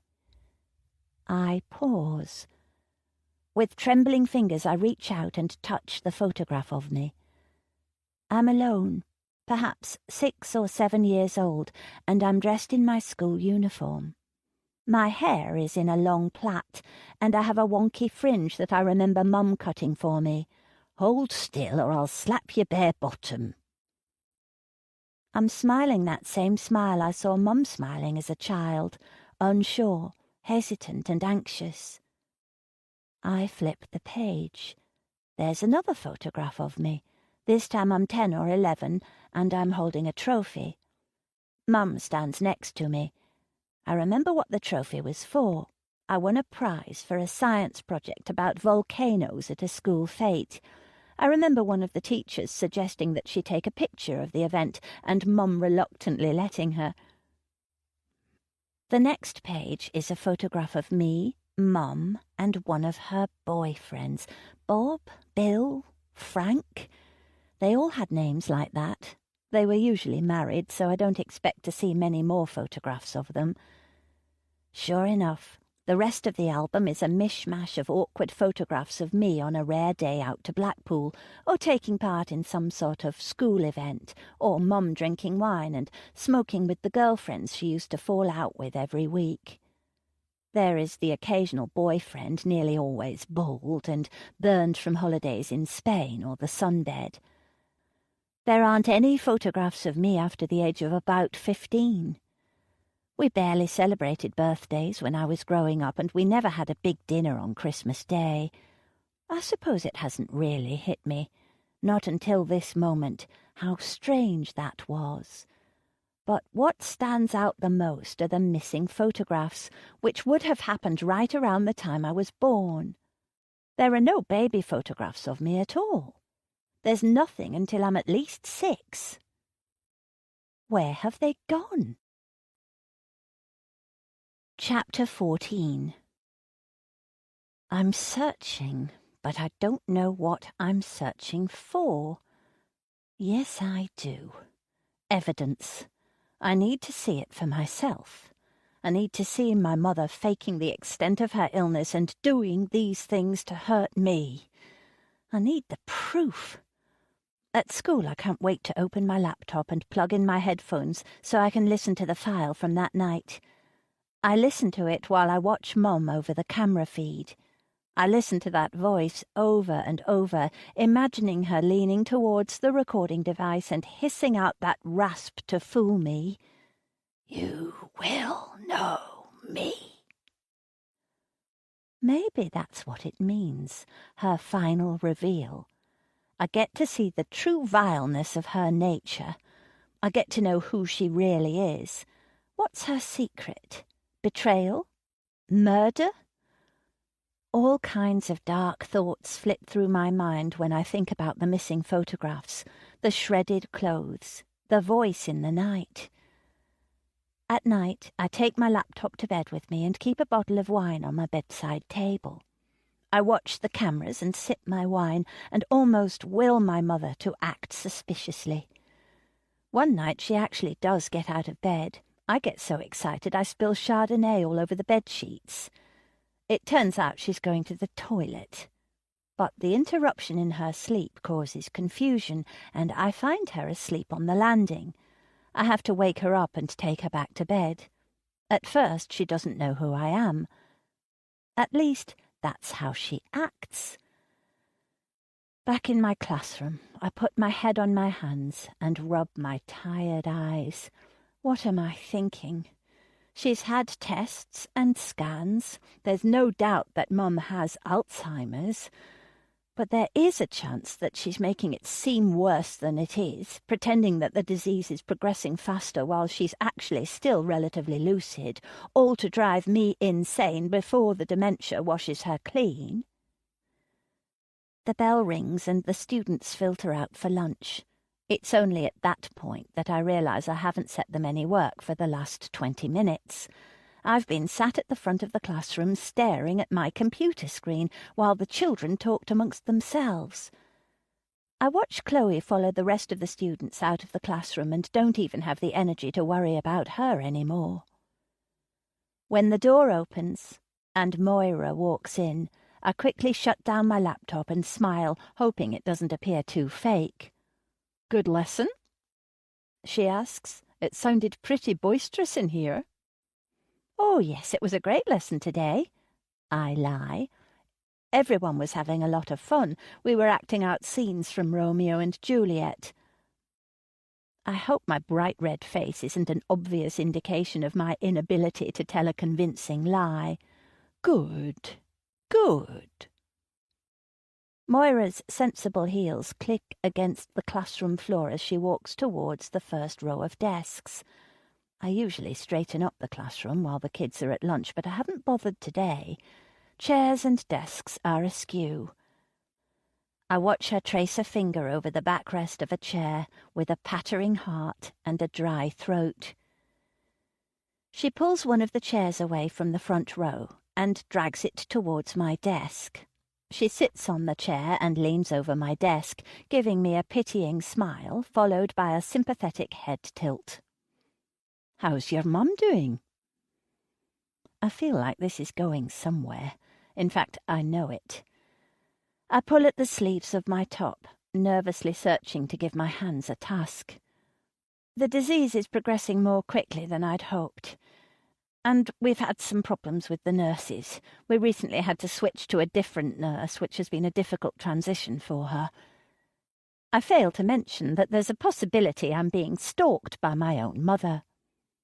"And what about you? Are you okay? Are you coping?" The head tilt moves to a more severe angle and her smile appears to freeze. Irritation creeps up my skin, prickling at my nerves and making me grit my teeth. I'm fine. She straightens her neck at last. Are you sure, Sophie? I want you to be completely honest with me because this is important. Honestly, I'm fine. I'm tired, of course, and I'm stressed, but I'm still on time every day. I know I missed a couple of days, but term is almost over, and I can catch up on sleep and get myself sorted out for next term. Good. That's good, because, well, honestly, we've had some complaints from the other members of staff, and a couple of parents. My jaw drops. What? Your class has been a bit disruptive recently. You're making a lot of noise, and you've missed playground duty a couple of times. Also, some of the students haven't had their homework back for a few weeks, and their projects have gone unmarked. I know I'm a little behind, but there's no end to that sentence. She's right. I have let things slip. It's not the students' fault that my personal life is falling apart or that I'm a mess inside. I had no idea it had got this far. Sophie, you seem exhausted. I hate to point it out, but you do look a mess. We're all worried about you because we care about you, okay? If you want to take the rest of the term off for stress, we can find a substitute teacher to fill in for a couple of weeks. That way you'll have a long rest during the summer break and you can come back right as rain for next year. How does that sound? I don't... Why don't you have a think about it today and meet me tomorrow lunchtime for a chat? I've already got an agency on hold in case this is what you'd like to do. The chair scrapes across the linoleum as she stands. We want what's best for you. I hope you know how valued you are. But as she leaves the classroom, all I can think is that the words sound empty. To top off my day, a withheld number calls my mobile phone repeatedly until I turn it off altogether. As it happens, I've never been watching the camera feed when the phone rings. It's always been at times when I'm driving or have my phone in my bag, so I can't say for sure it isn't Mum at least some of the time. It could also be Peter, or anyone else for that matter. At the end of the day, I find myself stalling. I take my time rearranging the classroom. I mark a couple of maths questions from the test I set the students this afternoon.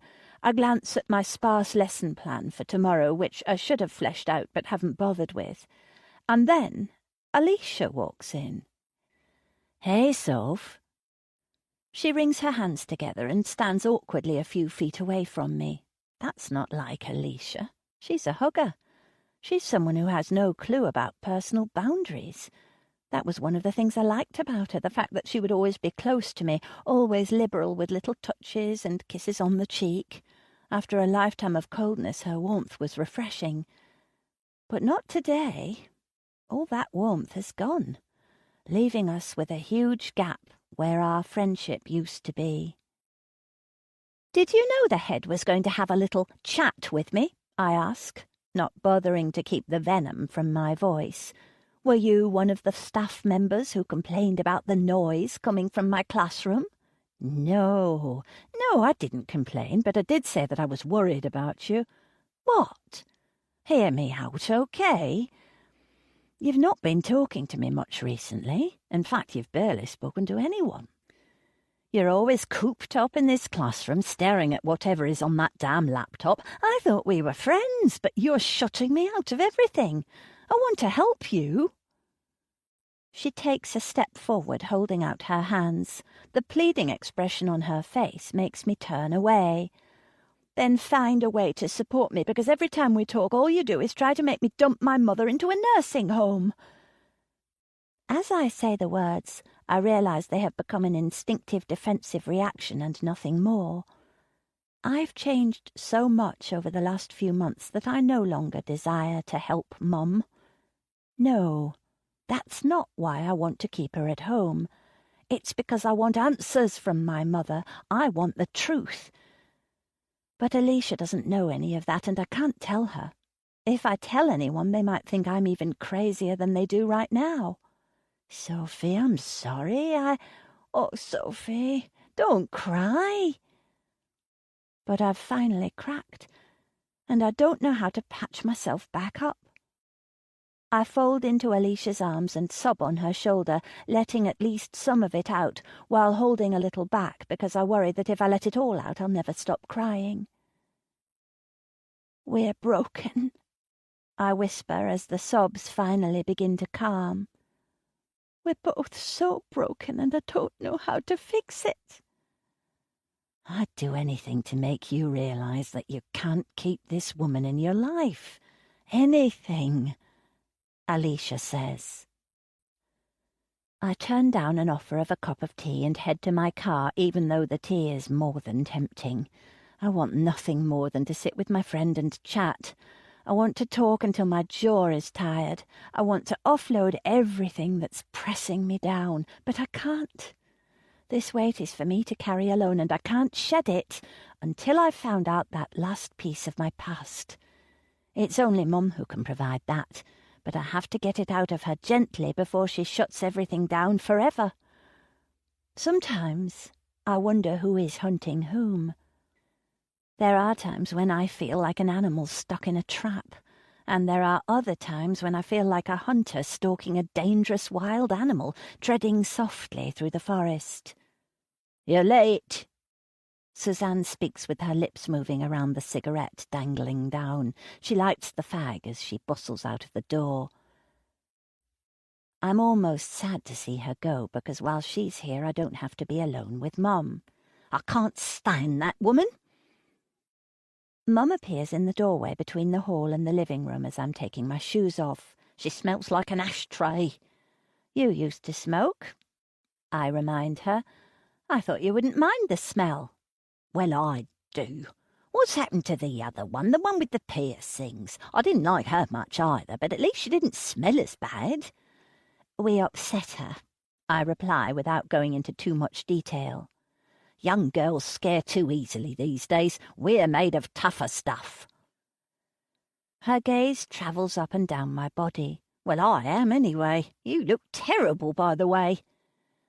I pass her in the doorway and head into the kitchen to pour a glass of water.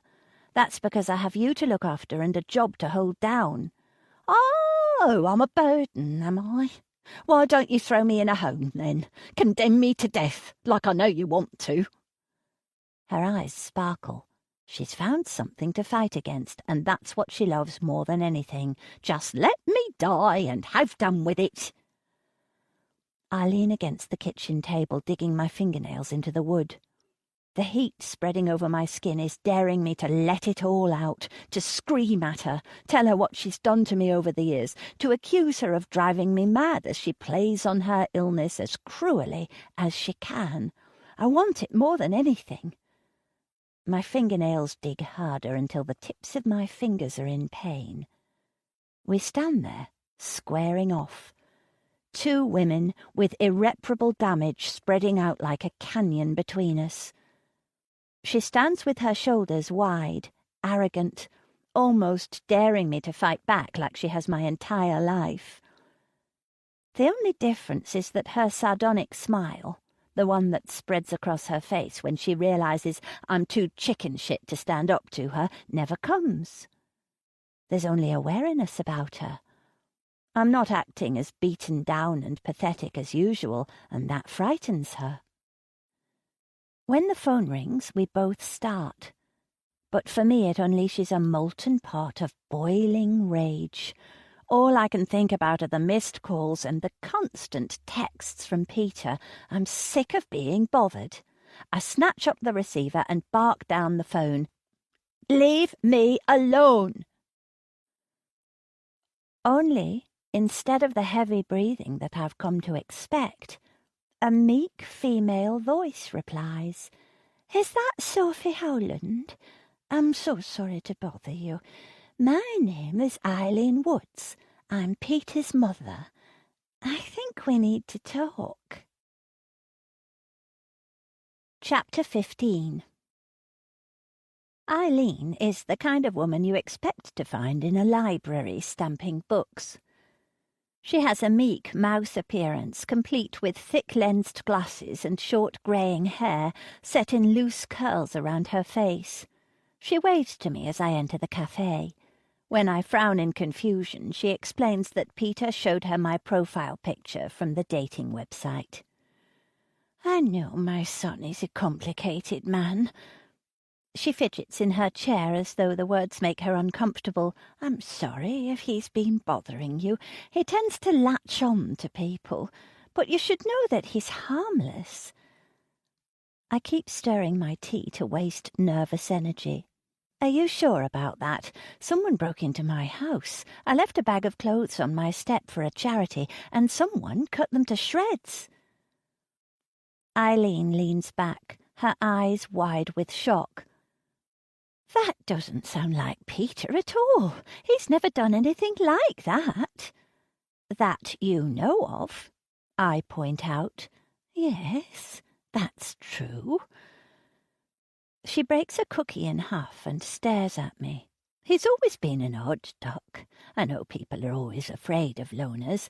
I tell myself that my Peter wouldn't be one of those men who end up on the news, that he would never hurt a fly, but that's what they all say, don't they, the mothers? Why did you want to meet me? I ask. I try to reach out to anyone Peter might have latched onto. I want them to know that he has someone in his life who is here helping him. He's loved. She smiles, and the warmth is genuine. For a brief moment I actually believe that this woman could prevent her troubled son from hurting anyone. He's not violent, she insists. All he's ever done is call the women he tried to date. He calls them a lot for a while, and soon enough he gets bored. And moves on to the next one. I lift an eyebrow to illustrate how odd his behaviour is. I've tried to stop him going on these dates, she says, but he gets so lonely. I'm sorry, but I think your son needs help. He needs to speak to a professional. Oh, he has in the past. He's a little autistic, you see. He can hold down a job okay, but none of his relationships have ever worked out. I cringe at the thought of this lonely man growing old without a companion. Of course I feel sorry for him, but I'm afraid, too, of what that can do to a person. What happens when Ellen dies and he's left completely alone? Have any of these women had a restraining order taken out against him? She sighs. Yes, one. It was a few years ago, and I must say that he's much better now, but at the time he started following this woman. You see, things progressed further with her than anyone else. Eileen's lips pursed. She was what I'd call a loose woman. Poor Peter thought he was in love this time. He kept turning up at her house long after the woman had broken off the relationship, but he was nearly physical with her. Did he ever vandalize her property? I ask. No, never. She shakes her head firmly. Look, for what it's worth, I don't think Peter is the one who cut up my clothes. I think something else is going on there, but he has been calling me a lot, and if you could get him to stop. It's just that I'm under a lot of stress at the moment. Embarrassingly, my voice cracks. Oh, you poor love. Eileen delves into her handbag and produces a packet of tissues. After your coffee, Peter mentioned that you had a sick mother to care for. I wasn't sure if it was true or... It's true, I reply. She has early-onset dementia. It has taken quite a toll with these phone calls and everything. Eileen leans forward and squeezes my arm. Say no more. Don't you worry about my son. I'll take care of it. On the way home, I can't help wondering what my life would have been like if I'd had a mother like Eileen. Someone to pass me the tissues when I was upset, to call me love and make me cups of tea. I head back home to quickly pick up some extra marking before school starts.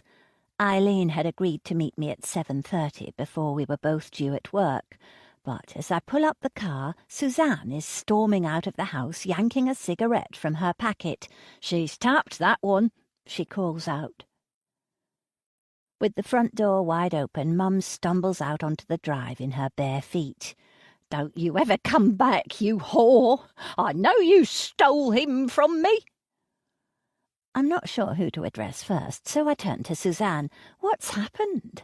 You know she gets confused. She has Alzheimer's. "Yeah, that I can deal with," Suzanne replies as she attempts to light her cigarette. "but punching me in the face, throwing her cup of tea at me. Look at this bruise. How the old bird has the strength, I don't know. This is a hostile working environment.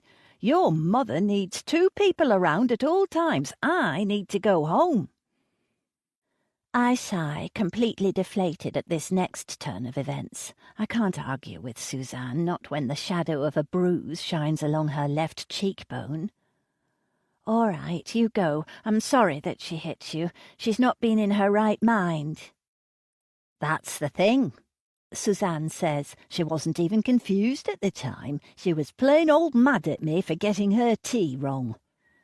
That woman was a cruel, stone-hearted bitch long before the Alzheimer's." I open my mouth to defend her. That's what I do. I defend Mum's behaviour. I've done it my entire life. But not anymore. I've changed. The part of me that has been chained to her my entire life is now free. There is no way to defend her, so I shut my mouth and let Suzanne go. "Come on, Mum. It's just you and me now." After getting her settled, I pick up the phone and call the school, requesting that they put me through to the head teacher. Moira's voice is as clipped and no-nonsense as always when she replies, but I detect a slight tone of pity as she uses a higher register and speaks more slowly than usual. "Sophie, is everything all right?"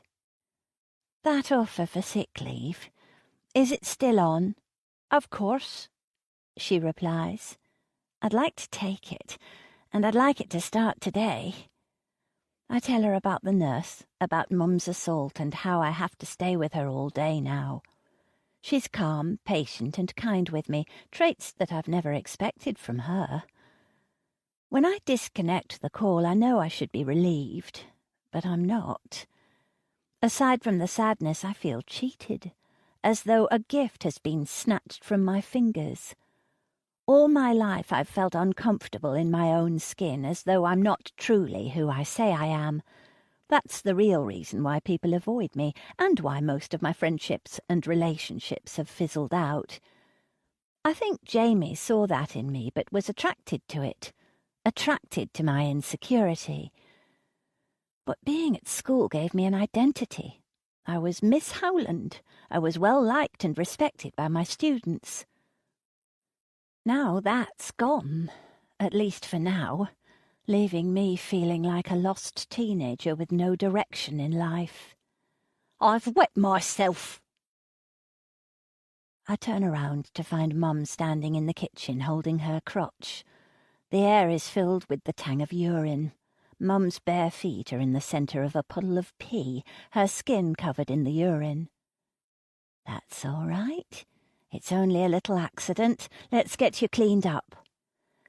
I help her up the stairs. She's frailer than ever before, and tears wet her nose.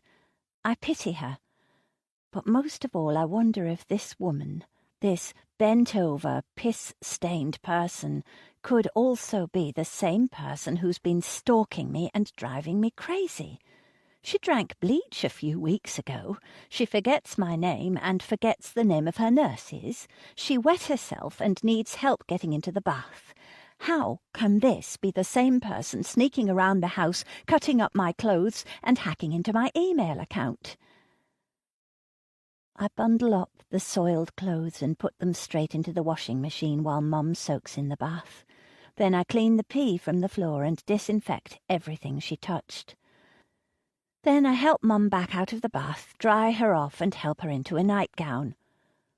All the while she calls me Mummy.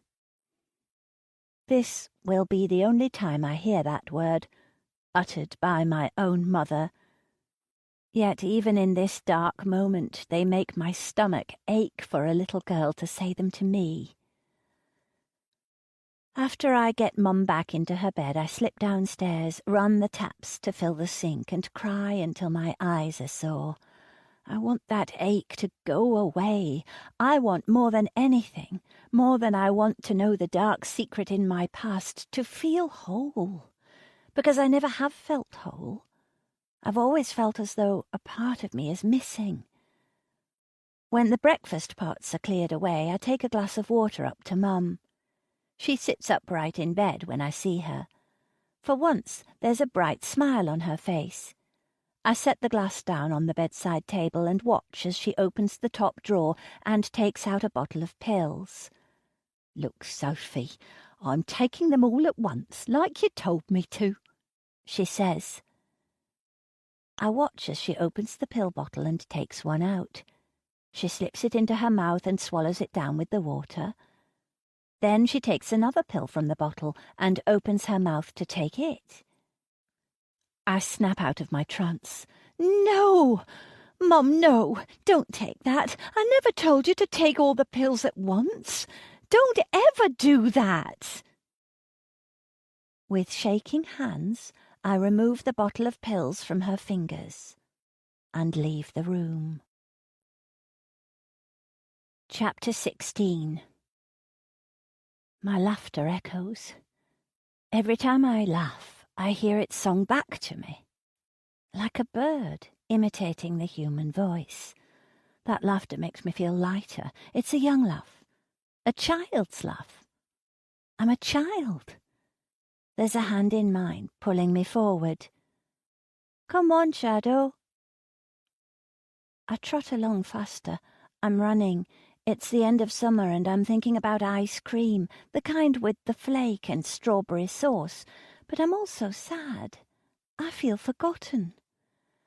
Then the sky goes dark and I'm running faster. The hand that was in mine has gone and there's a dull pain in my chest. I cry out, but there's no echo for my cry. I glance down at my body, expecting somehow to be pulled in too. Ripped in half. I get the sudden, real feeling that I'm being chased, and I glance behind me to see the silhouette of a man following me. The moon outlines him, revealing his bulk. I urge my legs to carry me faster, tripping over the ridges in the pavement. Though it's dark, I know where I'm going. My hands ball into fists as I run. I lift my right hand, and the moonlight shimmers across the strands of hair in my fist.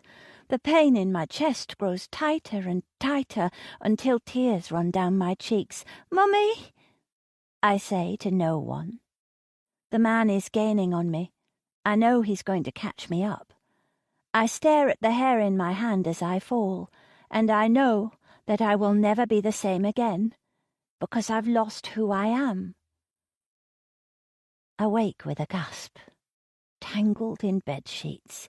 My hands fly up to my face and find my skin hot with a fever and damp with sweat. A smattering of fine hair falls over my face, and I realize that I've pulled out my hair in my sleep again. Touching the back of my head confirms it. There's a light coating of blood on my fingertips. The clock says 6:15. I don't need to get up for work today, though I do need to make breakfast for Mum, and since I've enforced this early morning routine, she'll be expecting that soon. But first, I wait until my heart is back to a normal rhythm, and until the shadowy figure from my dream has gone when I close my eyes. Every image in my dream evokes a vague sense of memory. That feeling of déjà vu spreads over my skin like cold custard. The significance of all the pieces is clear, but I can't put them together to give me the answers to all my questions. Come on, Shadow. Was that someone talking to me? The way I remembered the existence of the shadow made me believe that it was someone or something else. Nothing makes sense. Maybe this hair-pulling thing is a tic, or a habit from when I was little. The secret that my mum is keeping from me, could it be that I was disturbed as a child? That I'm mentally ill? I repress a shudder at the thought. I block it from my mind. None of it explains the man chasing me in my dream, or the familiar streets and the little girl giggle that I heard. My mind swims with all the disjointed images as they fragment and fade away. I want to dash into the living room and write them on the notepad I keep next to the phone, but I'm afraid that if I move, I'll forget everything. So I stare down at the hair in my hand until I've committed as much as I can to memory. Then I swing my legs over the side of the bed and get up.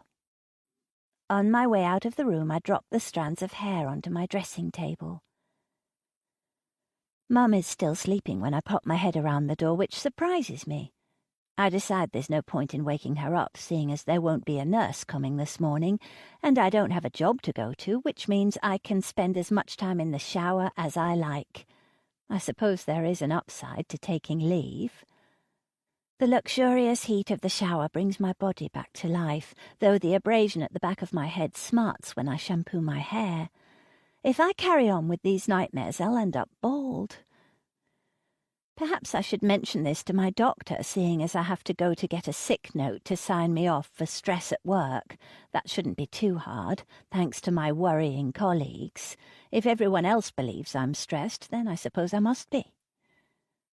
I can't help letting bitterness creep in. It's followed by that familiar punch in the gut as I grieve over my lost job. Will I ever go back? Will they ever want me again? My mind drifts back to the nightmare. That same dull ache strikes my chest. I remember gazing down at my body and expecting to be ripped in two. Deep down in my bones, I know that is important, as vital as the awareness of my own brokenness. There must be a cause for all this internal anguish, and it must be connected to my childhood. My maturity is twisted up with the way Mum brought me up, and I can't untangle myself. Mum is still sleeping half an hour later as I get dressed and dry my hair. Perhaps I can still get a moment to myself even when I'm caring for her full time this summer. Maybe we'll manage to bond together, fixing whatever it is that's been broken between us before the disease takes her away forever. Or maybe that's wishful thinking. I tie my hair back to disguise the growing bald patch and head downstairs to make breakfast. While the kettle is boiling, I boot up my laptop and check on the camera in Mum's room. It seems fine. Nothing has been altered this time. I rewind a little and watch her sleeping for a while. Then I close the laptop lid.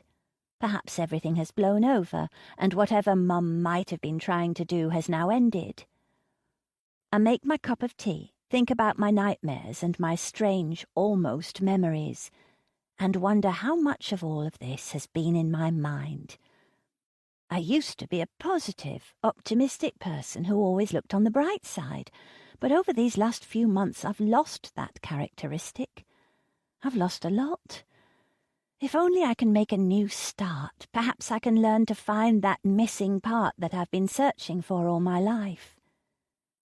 It's a beautiful morning outside, and the sound of birds singing filters into the house. I move across to the glass doors of the kitchen that open out onto the garden with the intention of taking my tea and toast to the patio table.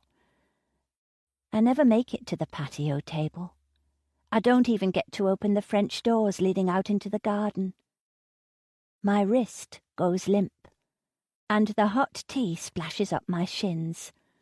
At my feet, the mug shatters into tiny pieces. Even with the pain of the hot liquid against my legs, I find myself transfixed and immobile. A small cry escapes my lips. There, on the glass doors, is a clear handprint. Someone has been in my garden. They have walked up to the glass doors, they've placed their hand on the glass, and they've stared into my home. PC Hollis and PC Chowdhury arrive promptly at 9. By that time I've distracted myself from the handprint by getting Mum out of bed, dressing her and making her breakfast. I explain to her that 2 men are coming round to the house to ask me a few questions, but that she doesn't need to be there. She can take her jigsaw puzzle into the living room. For once she complies without question, and I'm glad. The two officers examine the handprint, take some photographs, and check for shoe prints in the garden. Has anything been taken from the garden or the shed? PC Chowdhury asks. I checked earlier. I reply, nothing has gone. Did they break into the house? No. At least, I don't think so. It's just the handprint. Isn't that trespassing, though? I ask. Hollis nods. Trespassing is a civil matter rather than a criminal one. But with the other incidents that have occurred here recently, you can be assured that we will take this seriously. You're being harassed, Miss Howland. I let out a sigh of relief. I'm glad. I half thought that you might just ignore it. No, there will be an investigation. You mentioned that you have a security camera at the back of the house. Yes. I've not watched the footage yet. It probably sounds silly, but I didn't want to watch it alone. I said. That's perfectly understandable. Hollis smiles. I load up the security system on my laptop, pulling up the feed from last night. I rewind the footage until Hollis tells me to stop and click play. He has a good eye. He caught the movement before I spotted it. I let the video play. The three of us crowd around the laptop, each engrossed in the images on the screen.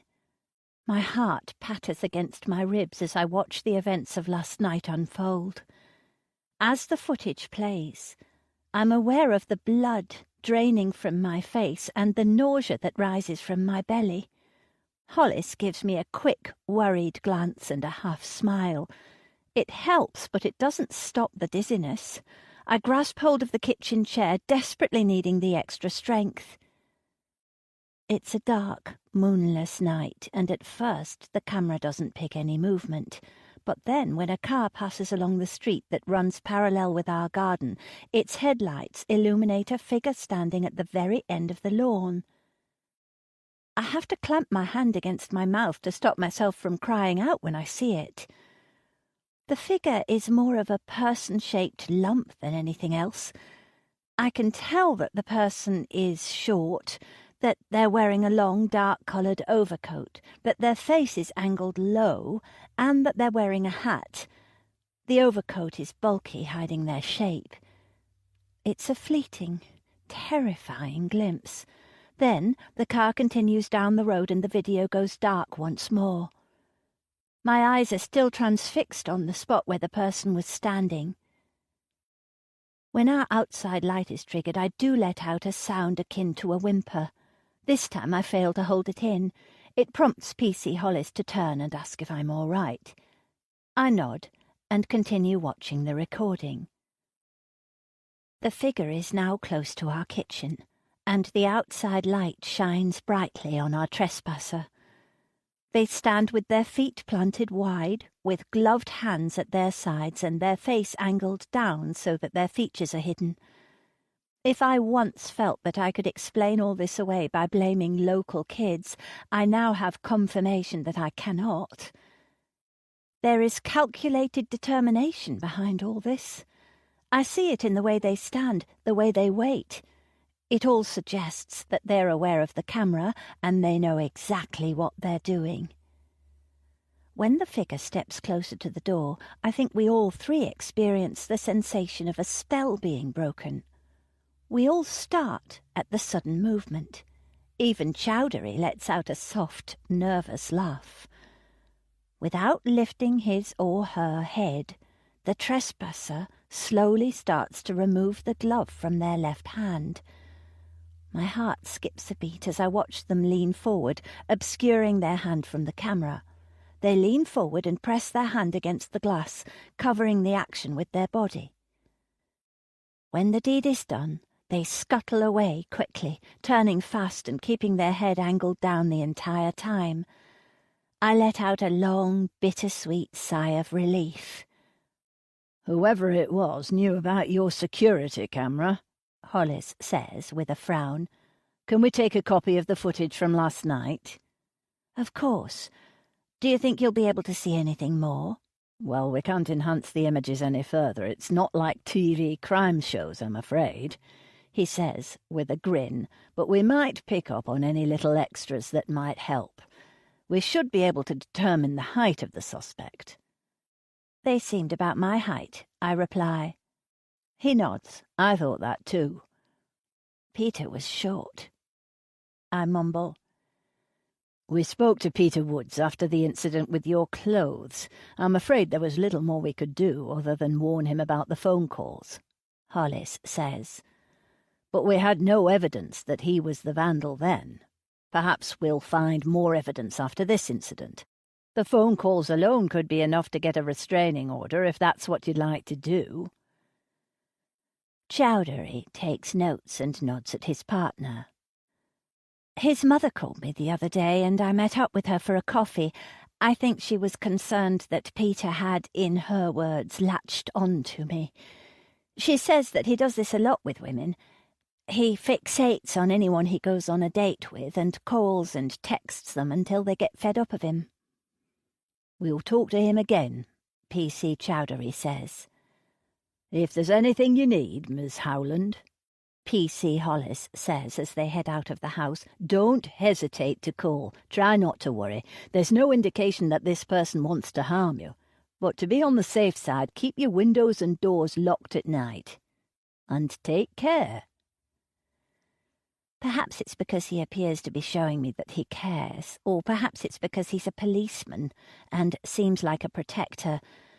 But I can't help feeling suddenly insecure under his gaze, like I want to put on lipstick or redo my hair.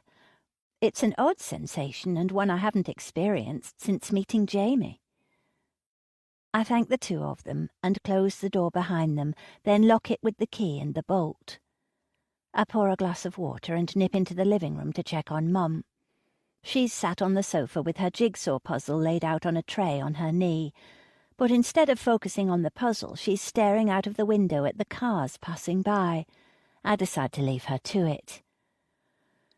When I'm back in the kitchen, I boot up the laptop and check the footage from the other cameras in the house from last night. Before the police arrived, I'd briefly viewed the video from Mum's room, but I hadn't paid much attention. My appetite finally hits, so I settle onto one of our kitchen chairs with a sandwich and begin watching. Mum goes to bed at the time I remember. She's asleep almost immediately. She's a contented sleeper who barely moves. I watch and watch, occasionally skipping forward. Every so often she rolls over and clutches the duvet. Then she's still again for a while. I shake my head. This is ridiculous. Do I honestly believe Mum is the person in the garden? I'm about to give up when I see her roll over and clutch the duvet again. It's almost identical to the last time she did it. I rewind and watch it again. Then I rewind back to the last time she moved. It is identical. The video is a loop of the same hour over and over again. There are no headlights streaming in through the light fabric curtains. There are no changes in the shadows in the room. This entire night is a fabrication. And if the footage from Mum's room is a lie, that means I can't trust anything I see on the cameras. Sophie! I stand so abruptly that the chair tips up behind me. What is it, Mum? My voice is shaking as I call back to her. Come here a minute, she shouts. I close the laptop lid and make my way through to the living room. As I step foot inside the same room as my mother, I'm sick with anticipation. She must know about the cameras. She knows I'm watching her. I don't know how she did it, but she outwitted me yet again. What is she going to do next? Come closer, Sophie, she says. What is it, Mum? Despite trying to sound confident, I sound the opposite, squeaking my words like a frightened mouse. Do you see that? She says, pointing towards the window. I follow the direction of her finger. There's a smudge on the window. Forgetting my concerns, I'm lost to intrigue. I turn my back on Mum and step towards the glass. She's right. There is something there. It's a word written by a finger and written very small. Shadow, it says. Chapter 17. I've taken to carrying the locks of hair in my pocket, and whenever I sit and watch the camera feed, I twirl the hair around my fingers. It's comforting. I don't trust anything the cameras record anymore. Instead, I sit at the kitchen table while Mum works on her jigsaw puzzle in the next room, and I watch the live feed. I take the laptop to bed with me and place it on the bed next to me, drinking wine while I watch Mum sleep, checking for patterns. Checking that she hasn't somehow replaced the live feed with a recording. Mum is pretty good at navigating the internet, but is she capable of recording herself sleeping, creating a loop, and uploading it onto the computer? I spent a few hours discussing this very issue with the help desk for the security system I bought, and they spoke so much jargon it made my head spin.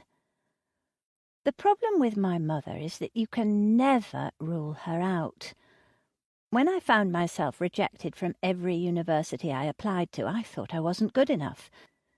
It wasn't until much later, when I bumped into Mrs. Vaughan, that she told me how surprised she was to see that I'd been rejected.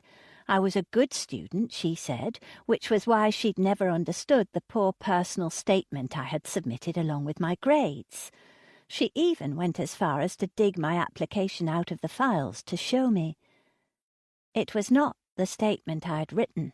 It was drivel, filled with grammatical errors, typos, and a long paragraph about my desire to come to university for the parties. By that time I'd completed my teacher training and had started at Eddington. If I'd discovered Mum's betrayal in my teens, I might have finally been persuaded to leave her and live my own life. I remember the huge row I had with Jamie when I confessed that I knew what she'd done. He couldn't believe that I'd never confronted her, but I couldn't see the point. The past was the past. Nothing could change that. Now I knew that I was wrong. The past always catches up with you. At least, that's what I'm banking on. It's 11 in the morning, and I'm already eyeing the opened bottle of wine in the fridge when I retrieve milk for my cup of tea. Since I've been caring for Mum full-time, I've ordered a large delivery of groceries from Tesco and stocked up the house.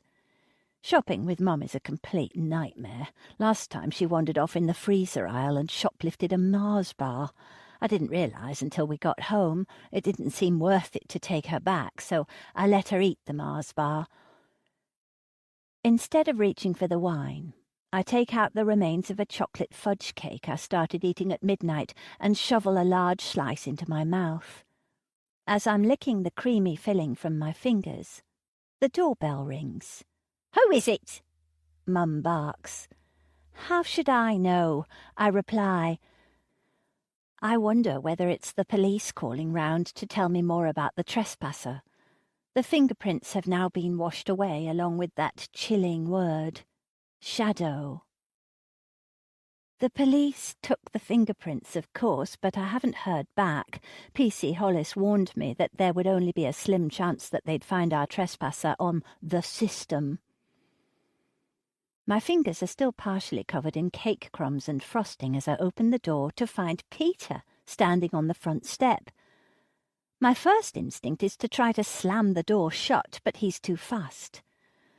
When I swing the door, he jams his foot in the way with those big boots of his. Then he has a hand on the door, pushing it towards me. "Please, Sophie, I just want to talk." His eyes are wide and beseeching, but also slightly deranged. I cringe away from his dirty skin and hair. The man smells like he hasn't showered for days. "If you force your way into the house, I'll call the police. Mum! Mum, get the phone!" "All right." He backs away, raising his hands to placate me. "But please listen to me for a few seconds, please." I slip the chain on the lock and angle my head so I can see him through the gap. Make it quick. He shakes his head and his shoulders sag, reminding me of the before footage of a rescue dog. I don't understand how you could do that to me. Don't you know what you did to my head? You've messed me up. How could you leave me on like that and then never call me back? Did you do it to hurt me? Is that it? Did you want to break my heart? I love you, Sophie. What we had was special. It was a coffee, Peter. I say, look, I'm going to call your mum, okay? I should call the police, but I won't this one time if you leave now and never contact me ever again. How can you be so cruel? After everything, how could you make love to me and then treat me this way? He takes a step towards the house and I back away. What did you say? I whisper. How could you make love to me and then never speak to me again? It was such a beautiful night. I know you had a good time too. The sight of him, the smell of him, and those words, those cloying, terrifying words, make my stomach lurch. The chocolate cake is dangerously close to hitting the hallway carpet.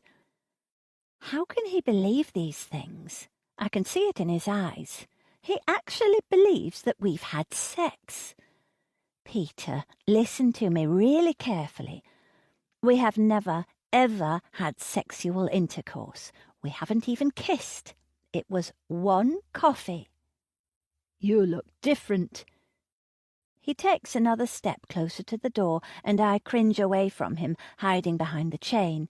Your hair or something. The stress eating has resulted in some quick weight gain, and the drinking has made my eyes puffy. That must be what he's noticing. Jesus, I must appear even worse than I realized. I'm closing the door now, and I want you to leave. But we never had any kind of sexual relations. I think you must be confused. As I close, lock, and bolt the door, I can hear Peter insisting otherwise. I hurry through the corridor into the living room. Who have you been screwing? Mum says, with a sardonic smile on her face. Why didn't you bring me the phone when I asked? Can't you see the man is insane? I haven't been screwing anyone. I've been stuck here taking care of you. Mum's face contorts into a twisted expression of hatred. You're not the daughter I wanted. You're all wrong. Half in the act of searching for my mobile phone, I turn and stare at her. She blinks, and her eyes go out of focus. Then she begins moving the jigsaw puzzle pieces around on the tray on her lap. I redirect my gaze to the rest of the room and find my phone on the armrest of the sofa. I'll have time to worry about yet another of Mum's strange outbursts later. As I make my way back into the kitchen, I scroll through my contacts until I find Eileen, Peter's mother. The camera at the front of the house shows that Peter has finally left. Even thinking about him makes my skin crawl. I push away the last crumbs of my chocolate cake and try to keep my breakfast down. Eileen answers with a bright hello. Your son has gone too far. Who is this? Still chipper like an early morning newsreader. It's Sophie Howland. Your son has been to my house claiming all kinds of lies. Oh, dear. It's a bit more serious than that, I say. He has fabricated some sort of relationship between the two of us. I haven't called the police yet, but I'm going to have to. Please don't.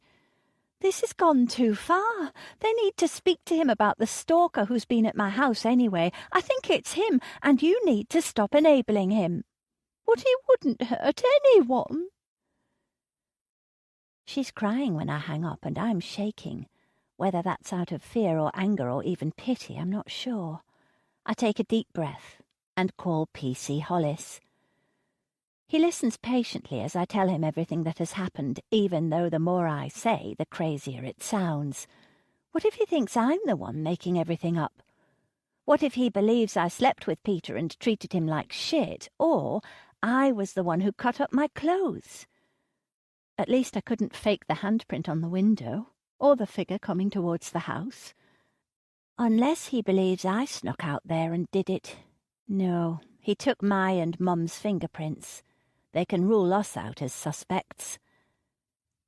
I'm relieved when he assures me that I was right to worry and that they will be questioning Peter as soon as possible. Miss Howland, though I do believe your case is extremely important and I will prioritise this, you should know that we're particularly stretched at this moment in time. I obviously can't go into details, but you should be aware that it may take us a few days longer to work through your case.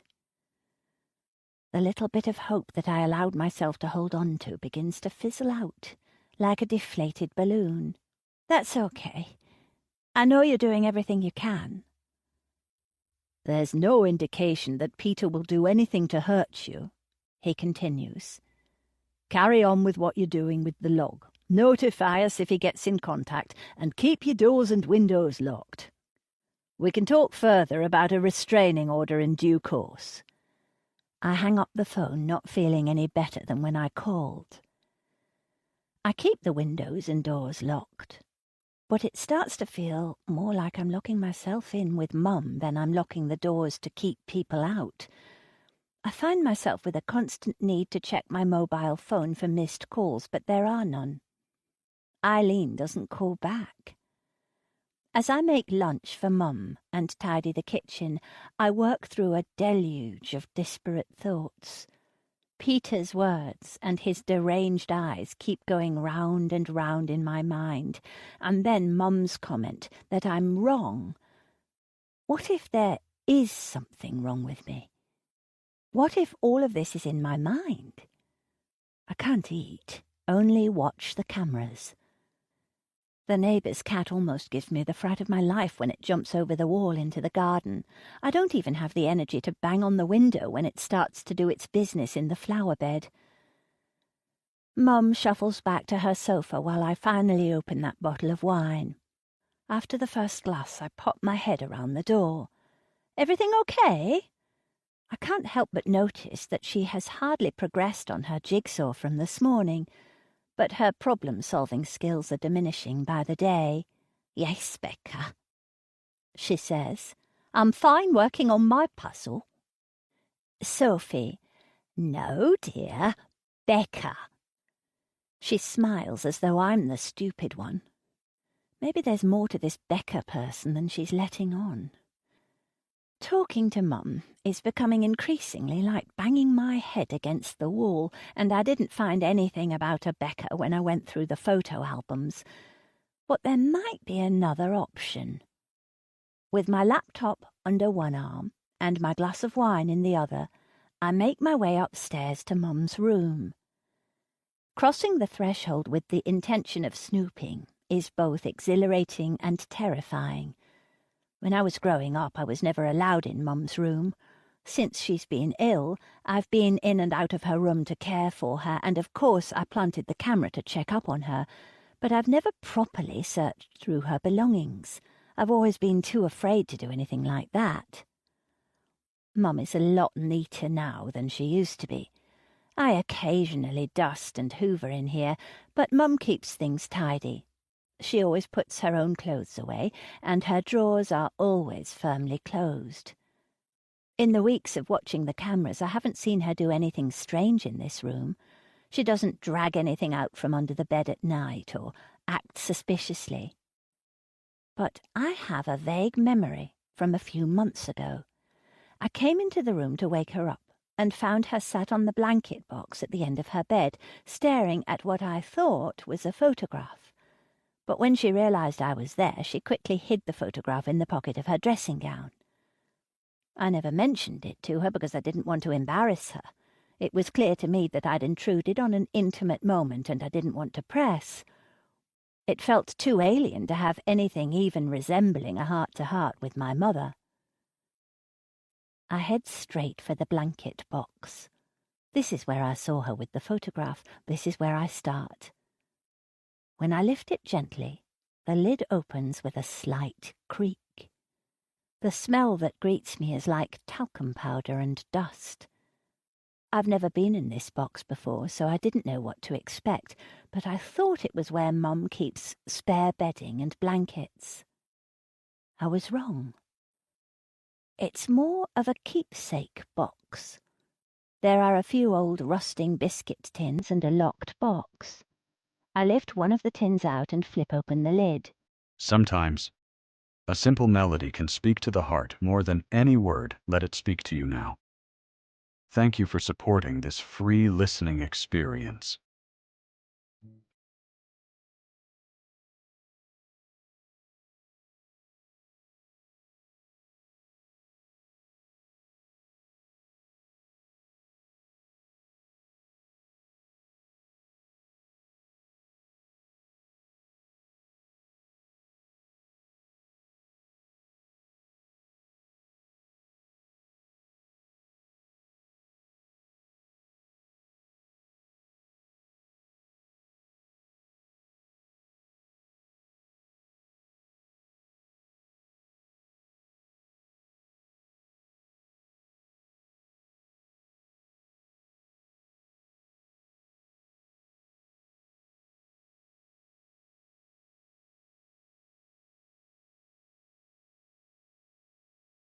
It's filled with letters.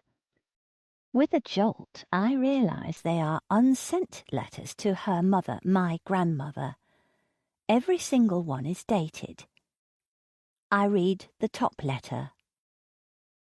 January 20th, 1990. It's all your fault. If you hadn't been such a terrible mother, if you hadn't forced me away, I would never have had to do this. I would never have had to make that decision. I hate you with every iron in my being. You were a hateful, spiteful hag, and I hope you rot in hell with Daddy. I would have been 10 years old. 5 years after we moved to Eddington, so 5 years after Mum spoke to my grandmother for the last time. I always thought that Mum had gone to Grandma to borrow money for our move, but from this unsent letter it would seem unlikely, unless Mum was able to hide her true feelings when she asked for the money. Mum can be manipulative when she wants to be, but I've never known her hide her anger. Her temper is too all-encompassing for that. It boils over, and God help anyone who gets in its way. Her temper has a personality all by itself. My fingers are trembling as I flick through the rest of the letters. They're all filled with the same vitriol. Some are addressed to Grandma, others are addressed to my father. None of them goes into any detail about what it is Mum had to do, but they all mention an unforgivable event. It's the top letter that has been opened and read the most. The pages are thin and crumpled, with yellowing stains along the edges. This is the one Mum opens and reads the most. I close the tin and place it back in the box. I'm surprised to find an old woolen jumper of mine in the box. With a jolt, I remember finding the same jumper in the attic a few weeks ago. When did Mum go up into the attic and retrieve it? The feel and the smell of the thing bring memories rushing back to me. Mum was obsessed with this being my favourite jumper, but I hated the thing. I remember being about 6 years old when it was already too small for me. She insisted that it was my favourite, but it always made me itch, and I hated the smell. The smell made me sad. I lift the jumper to my face and inhale. The punch to my gut is instantaneous. There it is again, that dull ache, as though I'm grieving a life I never had. Maybe I'll always feel this way when I lift a piece of children's clothing. Maybe I'll always get this tearing feeling running through my body, as though I'm going to be pulled in half by the pain. How is it possible? How is the strength of this emotion so intense for an experience that I've never even had? When I hear the steps coming up the stairs, the child in me takes over. I hurriedly stuff everything back in the box, and am hurrying out of the room when I see Mum at the top of the stairs. "What are you doing?" she asks. "Just some dusting."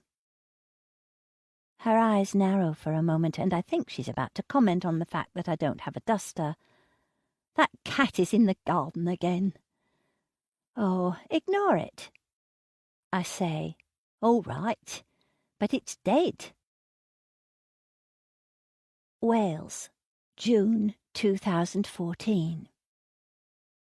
The clouds hang low in the sky, like dark, deflated balloons. Our car is surrounded by long stretches of fields that fall away into the distant sea. I'm wearing a waterproof jacket waiting for the rain. Jamie checks the weather app on his phone for the third time in the last 5 minutes. We should never have chosen Pembrokeshire in June, he says. The only guaranteed weather for this time of year is abroad. Mum won't fly, I reply. Besides, I wanted to come here. I've never been before. The countryside is beautiful, don't you think? It's no different to Yorkshire, if you ask me. His words are forced between his gritted teeth. He pushes his smartphone back into his jeans pocket and folds his arms. They should be here by now. The adverts say that they always arrive within the hour, lying bastards. This whole thing is just a fucking disaster. Why did we even bother? And why the hell did you let your mother put Denzil into the car? I roll my eyes for the 3rd or 4th time in the last 10 minutes. My patience is wearing as Jamie's temper rises. Stop going on about it, for God's sake. You were in the bathroom and she agreed to do it while I nipped across the road to get a coffee. I thought she knew what she was doing. She's had cars before. She knew exactly what she was doing, Jamie mutters. Don't be ridiculous. Why would she want the car to break down? Who would want to be stuck waiting for the AA when it's about to piss it down? I gesture angrily towards the gathering clouds. When Jamie moves closer, a tiny speck of spit flies from his mouth and lands on my cheek. Why do you think? Because she didn't want to come in the first place, because she hates me and wants to undermine me. Because she's a vindictive bitch, take your pick. Would you keep your voice down? She's only a few feet away. I brush away the spit and pull my jacket tighter, trying not to look at Mum, sat nice and warm inside the car. You can't say these things about my mother. It's not right. I know she's difficult, but I need you both to get along. Jamie lets out a hollow laugh devoid of all good humour. Difficult? Impossible, more like. You have to try. I can't decide whether I'm cold from the cool breeze coming off the sea or Jamie's frosty glare. Mum and Jamie have been at war since the moment they met. Mum has a way of winding him up, and Jamie doesn't have any patience with her at all. So far, there have been tense, almost painful meals that ended up with either or both storming off. Silent evenings in front of the TV, punctuated with bitter remarks, and moments when the constant complaining from each of them about the other person got too much for me. I don't know what else I can do. I try to be nice to her and she calls me weak. I stand up to her and I'm aggressive. She finds fault with everything I do, and quite frankly, Sophie, I'm sick of standing by and letting her find fault with everything you do. She has no respect for either of us, and I'm starting to think she has no respect for anyone at all. You're better off moving out. When I fail to respond, Jamie's light blue eyes penetrate mine. I open my mouth to speak, but nothing comes out. Jamie's shoulders slump. You'd be happier with me. We can settle down and start a family. I thought that was what you wanted. It is, but... But what? I can't just leave her. Sophie, that's what children do. They grow up and they live their own lives. You're still a child, at least you act like one. It's pathetic. The wind slaps me in the face along with his words. The rain finally starts to fall, but neither of us moves. Inside the car, Mum sits with her head against the glass, napping. You know you'd have a better life with me, Jamie continues. His skin shines from the rain. His blonde hair is plastered to his forehead. He's looking older. I never noticed that before. He's a few years older than I am, but he has a baby face. This is the first time I've looked at him and seen him at his true age. I can give you what you want, but I won't do it with her in my life. I can't raise children with her around. What? You heard me. She's toxic. I won't have that influence on my children. But it's time to make a decision, Sophie. You can't live a happy life with that woman in your life. It's either her or me. I can't believe this. I can't believe you're saying these things. The rain begins to run down my neck. It bounces off the hood of the car and splatters onto the road. I can't believe that Jamie is putting me in this position, and I can't believe that Mum would sabotage our holiday just to spite us. Am I stupid? Am I hiding with my head in the sand, hoping that everything will be okay? Am I the loneliest woman in the world right now? The AA van pulls up. Chapter 18. The kitchen doors are wide open when I hurry downstairs. Mum has already been outside. Why didn't I hear her? How did she find the keys that I hid?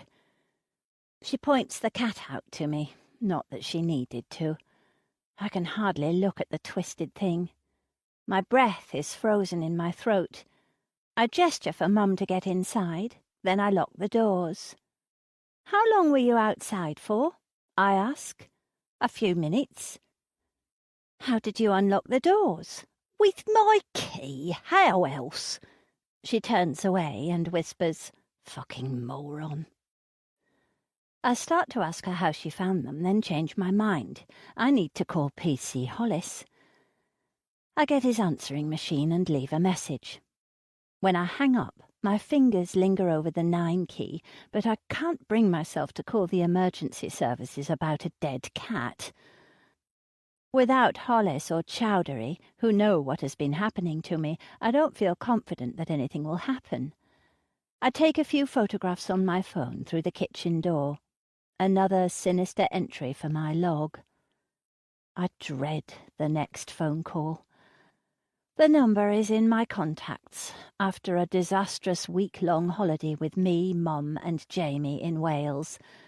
I'd asked Mrs. Hamilton from next door to water the garden for us. In the end, we'd hardly needed to bother. We abandoned the holiday after 2 days of constant rowing between Mum and Jamie. I punch the number into my phone and hold my breath. When it comes to trying to explain what happened, I'm lost for words. Instead, I wimp out and tell her that her cat is lying in our back garden and appears unwell, and that I would have come to the house, but Mum and I have a sickness bug and I don't want to pass it on. She's welcome to come and get the cat. Then I herd Mum into the living room and shut the kitchen door so I don't have to see Mrs. Hamilton's reaction to finding her cat. My throat is choked and my hands are shaking. I wish I'd had the foresight to bring the bottle of wine with me.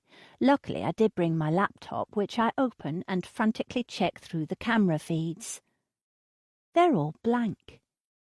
How can that be? You're always on that thing, Mum notes. Found yourself another fancy man, have you? Shut up, I snap. Her teeth clamp together with an audible crack. You'll be glad when I'm dead, won't you? Just shut up, I repeat. I've had enough of you. I'm not going to sit here and be spoken to like this. She gets on her feet and heads towards the kitchen door. Fine, go upstairs to your room, but do not go outside. Where are your keys? What? Perfectly on cue, her face slackens. If it's an act, it's a bloody good one. Give me your keys. I don't know what you mean. I put the laptop down and move towards her.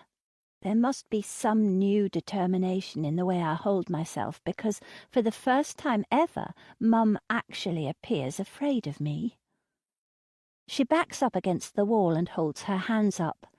I'm not going to hurt you, I say. I just want your keys.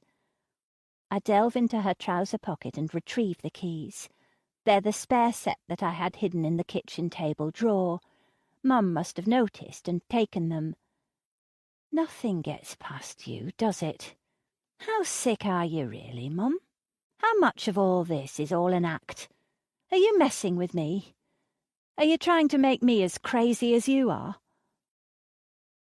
The slap almost knocks me sideways. My face burns from the sting of her hand against my cheek. Tears spring into my eyes. Bent low and vulnerable, I glance up to see her hard, remorseless face glaring down at me. "Have some respect for your mother," she says. And then she leaves the room. I stand in the living room clutching my hurt cheek, wondering how I'll recollect the last few weeks. Will I think of my crazy mother, my crazy stalker, or my crazy self? Because I'm beginning to wonder if my mind is conjuring half the things that are happening to me. What if I did sleep with Peter but can't remember doing it? What if I brought all this on myself? It was me who got fired at school, and it was me who installed those stupid cameras that have done little for my peace of mind, and a lot for turning me into a paranoid obsessive. I don't know how Mrs. Hamilton's cat died. It could have had a tumour or a cat stroke or something. It could have been Mum. It could have been Peter. I snatch my mobile phone from the coffee table and decide to make one more phone call. I almost stop dialing the numbers before I complete the call, but I steel myself and continue. I don't know what it will achieve, but I need to do something. And it might just make me feel a little bit better. "Hello? Your son is sick. Sophie? I found a dead cat in my garden." There's an intake of breath, followed by a pause. "He wouldn't do it. He's not like that." "It's time to take your head out of the sand and wake up," I say. Her voice hardens.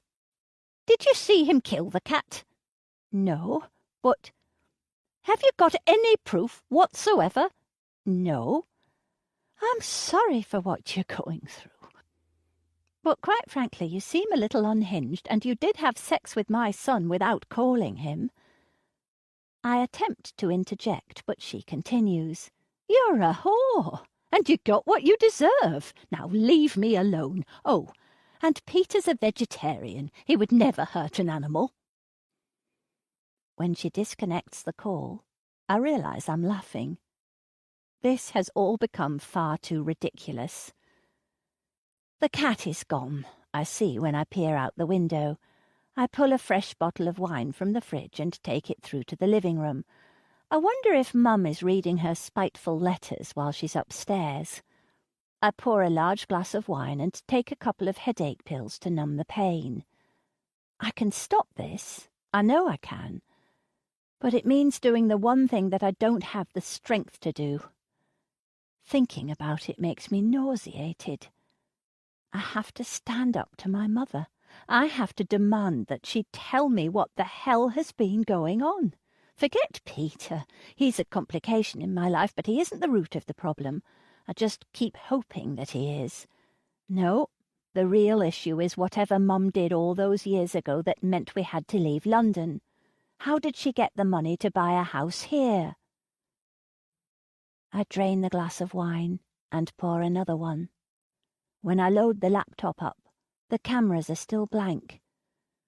With everything that has been going on this afternoon, I forgot to call the helpline and tell them that their extremely expensive CCTV system has been a bag of shit. In my drunken haze, I wonder whether I can get a refund, and then laugh at the mundane thoughts swimming through my mind, along with thoughts of who is my stalker, and is my mother trying to drive me insane? My body comes loose from the alcohol and painkillers. After draining another glass of wine, I lie down on the sofa just to rest my head for a moment, trying to quell the anxiety-ridden thoughts. They dissipate as I slip into unconsciousness. 1, 2, now you.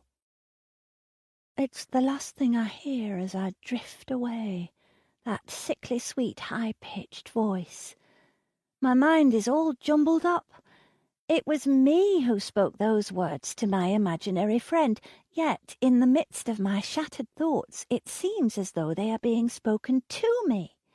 It's all wrong. I'm wrong. Mum said so herself. My shadow is my imaginary friend.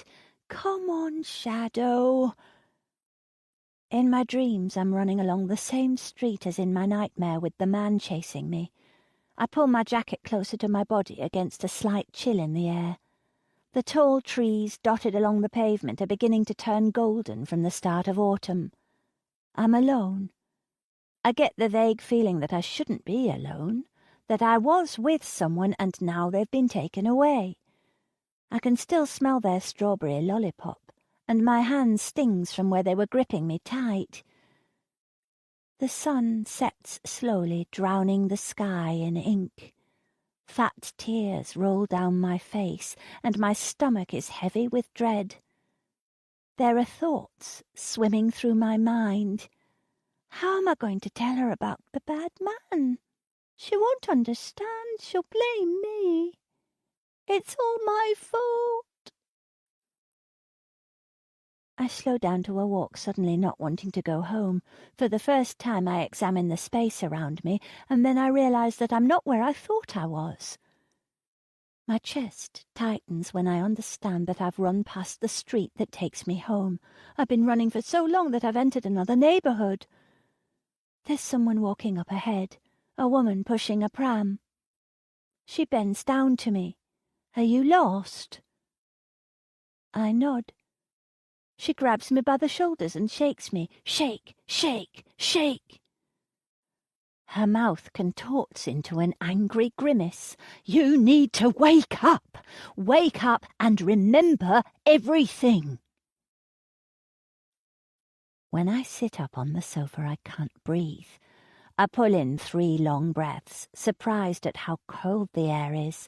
Surprised, too, by the loud wailing of a house alarm. My heart thumps away, knocking hard on my ribs. Bang, bang, bang. I run my fingers through my damp hair and catch my breath, groaning at the pain and terror left over from my dream. Bang, bang. It isn't just my heart. I spring up from the sofa, knocking a half-empty glass of wine onto the carpet. It doesn't take me long to find the cause of the banging. The front door is wide open. The house alarm is from our house. Mom! I shout up the stairs. There's no answer. I hurry up to her room to find the bed empty and my mother missing. Chapter 19. I don't know how long I slept, but it's the darkest dark when I hurry out of the house. The security light must be as broken as the cameras. It's in almost pitch black that I stumble down the pathway towards the road. Finally, as I make my way past the hedge by the pavement, I find myself illuminated by the puddle of light from the street light. Intoxicated and groggy, I run clumsily into the road, shouting Mum's name. My hair is wild, spilling across my face. Strands fly across my eyes as they're caught by the breeze. I slow down for a moment, trying to shake the hair from out of my gaze. The air around me changes. At first it seems to be a change in atmosphere, as though the very atoms of the air have altered. Then I notice the scent. Perfume. Peppery and sharp, but unmistakably perfume. I gasp. A body whispers against mine. Panicked, I spin towards the movement. I freeze when I see the dark figure dash past me.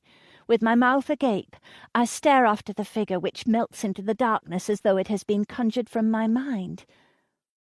The wind lifts my hair as I stand motionless in the middle of the road, searching for the mysterious figure. "Mom!" I cry out. The very marrow of my bones is ice. I shiver as I stare at the street. All I see is the long road from my dream, with the leaves that are turning golden and the smell of a strawberry lollipop. I'm a child again. A small, frightened child. I wanted Mum back then, but I was afraid to tell her what had happened. That's when it hits me. The dream isn't a nightmare. It's real. It's a memory. Back in London all those years ago, I ran down that street with the trees and the golden leaves, and I was afraid someone was chasing me. I was also afraid of going home because I thought Mum would be angry with me. I was in pain, but I don't think I was injured. I felt the pain deep down, like an ache in my stomach. The same kind of ache that I got when I lifted the jumper out of Mum's blanket box. The same pain I wake up in every time I have that dream. I wish I could remember why I was running down that street and why I was in pain. "Sophie!" The voice pulls me back from my thoughts. I hurry across the road to number 76 on the street, owned by an elderly lady. She stands in front of the open door, letting the light from her house spill into the street. "Sophie, she's here. I was on my way to get you."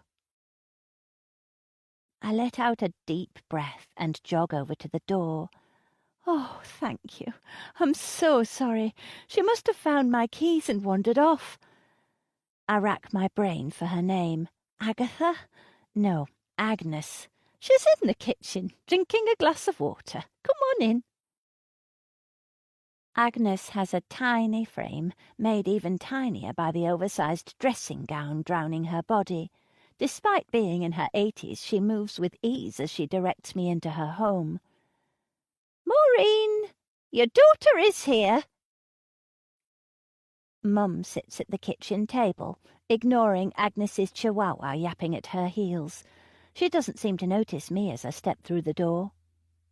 Agnes turns to me. "Would you like a cup of tea?" "I couldn't. It's late and we've already woken you. I'm so sorry to have put you out like this." "Sophie, love, I'm 82. I don't sleep much these days anyway. In fact, most nights I wake up and end up doing my ironing." She chuckles. "Have you been okay recently? I don't want to sound like one of those nosy neighbours, but you don't seem yourself, and that little nurse hasn't been round as much." "Thank you for asking." I clear my throat, hoping that the wobble in my voice wasn't noticeable. "We're fine, really. Things have been difficult recently. Mum hasn't been herself. I should get her home and to bed. Thanks again for everything you've done. Mum, come on. It's time to go home."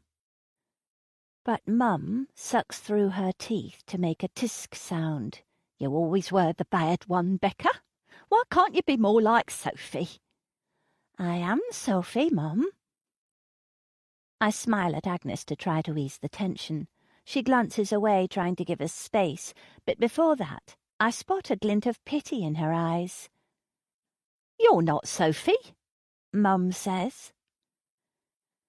Reaching the end of my patience, I take hold of Mum's arm more roughly than I intended to and pull her up from the chair.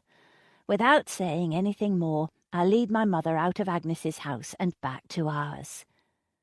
The door is still wide open, and the echo of the shadowy figure seems to fill the entire house. I bolt the door behind me. I think we both feel, in that silence, that the essence of the house has changed irrevocably. I know, deep down, that once I remember it all, we can never go back to how things were. We regard each other and the silent house. This is it. London, November 1985. This isn't our garden. It's colder here. The grass is soft and spongy under my shoes. I'm waiting for Mum to come back. She's been in this strange house for a long time. I'm glad my shadow decided to come along too. I like having the shadow around. It makes me feel better, and I don't hurt as much as I used to. The only thing I don't like about the shadow is that it never talks back. I want it to more than anything, but it won't. 1, 2, now, you. Silence. Oh, well, I suppose I should do it myself. I dare you to hold a slug for 2 seconds. OK, Sophie, here goes. I lift the fat, slimy body and place it on my palm. 1, 2. Now, you. I pass the slug towards my shadow, but it doesn't hold out its hand. I'll be brave for both of us then. 1, 2. Now it's 4. I throw the slug back onto the grass and shake my hand. Yuck! There's the sound of a door opening behind me. Mummy! I call. I'm playing dares with my shadow like I used to with... Stop that! She strides over towards me in the way I don't like. There's no shadow. Stop doing this! Her face is red and angry when she leans over and presses it towards mine. I shrink away, wishing I was the slug right now. I want to cry, but I won't. That only makes her shout more. I've sorted it, she says. We're leaving. Are we going home now? I'm cold. I like the slugs and my shadow, but I don't like the cold here. We're leaving home as well. We're going someplace new. She takes hold of my arm and pulls me towards the gate. Will it be warmer there? She shrugs. I don't know. You'll have to wait and see. Is Becca coming with us? Mum stops dead. Her face pales and her fingers tighten around my arms. Becca is dead. I don't like it when she says that. It makes me want to cry. Don't ever talk about Becca again. Her eyes are so hard that I'm more afraid of her than ever before. I don't want to stop talking about Becca. But maybe if I do, Mummy will like me again. Chapter 20. It's the first time I've remembered anything from that far back in a long time. It popped into my mind as I was warming milk on the stove. I glance over at Mum sitting quietly at the table. She has her jigsaw puzzle in front of her again. I moved it from the sofa for her to work on with more space, but she hasn't made much progress over the last few days. Her eyes are unfocused as she holds a piece between her fingers. She will always be the same mother I saw in my memory, at least to me. She will always evoke a certain amount of guilt and fear from me. I can never erase the screaming, the manipulation, and the psychological cruelty that I now recognize for what it is, but she is changing slowly into a child with her illness, and I don't know which version of her is worse. Are you hungry? I ask. She doesn't answer. I pour the milk into a mug and retrieve a pack of chocolate digestive biscuits from the cupboard. I take both to the table and sit down opposite her. Mum, I made you warm milk. Let it cool for a few minutes, okay? She nods, but I'm not convinced that she registered what I said. I slam my hand down on the table. Are you doing all this to drive me insane? I blurt out. Is it all you? Is this an act? Did you send that email to Erin? Did you cut up my clothes and drink the bleach on purpose? She stares at me again. Her eyes are slowly coming back into focus.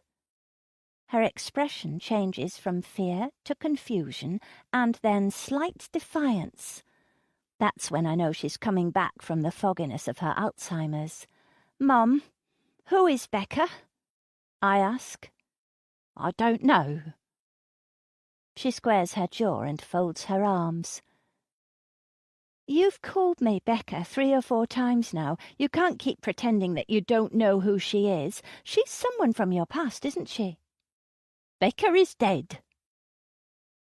She turns away, still with her arms folded across her chest. Okay, that's progress. But why do you keep calling me Becca? You know my name. I'm your daughter. I'm Sophie. Sophie is dead. I let out a groan in frustration. No, I am not. I'm right here. I'm Sophie. Look at me, Mum. Tell me what you're playing at. Is this all to punish me? Haven't I lived up to whatever ridiculous standard you set for me? Did I frighten away your many boyfriends with my mere existence? Am I too ugly to be your daughter? Stop it! Stop saying these things! Then tell me who Becca is. For the first time in a very long time, Mum's eyes fill with tears. I've seen her cry before, but it's usually in the midst of a guilt trip when she's claiming that I want her dead or I want to leave her. I've never seen her cry like this, quietly and reluctantly, as though she's trying hard not to open a part of her she's had locked up for years. I can't tell you. She's not going to tell me, at least not like this. I get up from the kitchen table, leaving her to the unfinished jigsaw, and make my way up to her room. Then I open the blanket box at the end of the bed and begin my search. What are you doing? That's private. Those are my private things. Mum has followed me up to her room. When she sees that I'm searching through her things, she rushes to stop me. Her fingernails scratch against my arms as she tries to claw me away from the box. I push her aside and continue pulling letters, old documents and biscuit tins out of the box. I open the tins and throw the contents onto the carpet, spreading them out as Mum tries to snatch some of the papers away. She kneels on the floor opposite me, snarling and shouting. But I am a different woman now. I am a woman who needs answers, who is determined to understand what is happening to her and what happened to her in the past. I will not be bullied. I will not be deterred. I am the immovable object that my mother has never encountered before in her life. "What's in this locked box?" I ask, holding it up. This box provokes an even stronger reaction from her. She flies towards me. Batting away her hand, I throw the box onto the floor with as much force as I can. The flimsy old lock springs open, spilling photographs onto the carpet.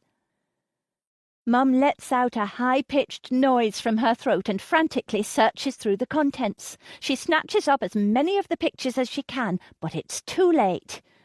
I've seen them. I've seen the two children that feature in every single one. I lift a photo from the floor, and a wave of emotion passes over me. My throat closes with the unspoken scream clogged there. Now I know. Now I remember. London, September 1985. It's not too far home. We can walk there in 10 minutes. I'm sure of it. At least, I keep telling myself that. Today at school, Mrs. Ellis got us mixed up again, but that's okay. Everyone gets us mixed up. Sometimes I feel like I get mixed up too. I get called Sophie and Becca all the time. There's only one person who never gets us mixed up. She always knows who I am. That's Mum. Mum forgot to pick us up from school today, but it's okay. We can walk home. We managed to sneak out before the teachers held us back. We don't like waiting in the classroom with the teachers. We know that it gets Mummy in trouble. She's probably still at work or with Simon, her new boyfriend, who she says is definitely not our new daddy. I keep asking when we're going to get a proper new daddy, but she says that if we hadn't driven the other one to his death, we wouldn't need a new daddy. I suppose she's right. It's colder today. I think Mum forgot to put our warm coats on this morning. She forgot to pack our penguin biscuits too, and my sandwich didn't have butter on. I think Mum is still sad about Dad. She keeps forgetting lots of things. Sometimes she forgets to wake us up for school. Sometimes she forgets to pay the bills as well. There was a man who came to the house and took our television. Mum threw her slippers at him, but he still took the TV, and now we can't watch Coronation Street. Even though it's a bit cold, it's still quite sunny and the leaves are going golden. I like it when they fall from the trees and you can throw them at people. My legs are tired, but we only have the park and then the street home. "Does it look dark?" I whisper. But she doesn't hear. She's leading me like she always does. She says that I'm her shadow. That makes me feel good and bad. I like being close to her, but I don't know if I always want to follow her. When we're together, it feels like we're one person. Sophie Becker, Sophie Becker. It's good bad. Maybe I need to be alone sometimes. Hey, cutie pies. She stops before I do. She turns around first. I would have kept walking, but she stops. Who are you? She asks. She's always the one who talks first. That's one of the reasons why I get so confused when people mix us up. She's always the one who talks first. I'm a friend of your mum's. She says she was running late and I was to come pick you up. Look, I brought lollipops. They're strawberry. Your favourite. The man is tall and wide, and his eyes are like dirty pebbles. I've never seen him before, and I don't believe he is Mum's friend. But I can tell Becca wants the lollipop because she's pulling me towards him. Chapter 21. That was the last time I saw my twin sister Becca. The man snatched her, and I tugged and tugged at her hand. When I lost her hand, I tried to grasp her hair, but he pulled her away, shoving his grubby hand over her mouth. I stood there and I watched him run away with her in his arms. The strawberry lollipop fell onto the grass. I carried her hair in my fist all the way home and told Mum what had happened. I was her shadow, I say. The photograph in my hand is one of the two of us, arms entwined, sat on the sofa like it was any other day. I followed her around. She was always the leader. What do you remember? Mum asks. I remember the park. I remember running home in tears. I remember the weeks afterwards with the police tramping through our house with their big boots. I remember crying myself to sleep every night.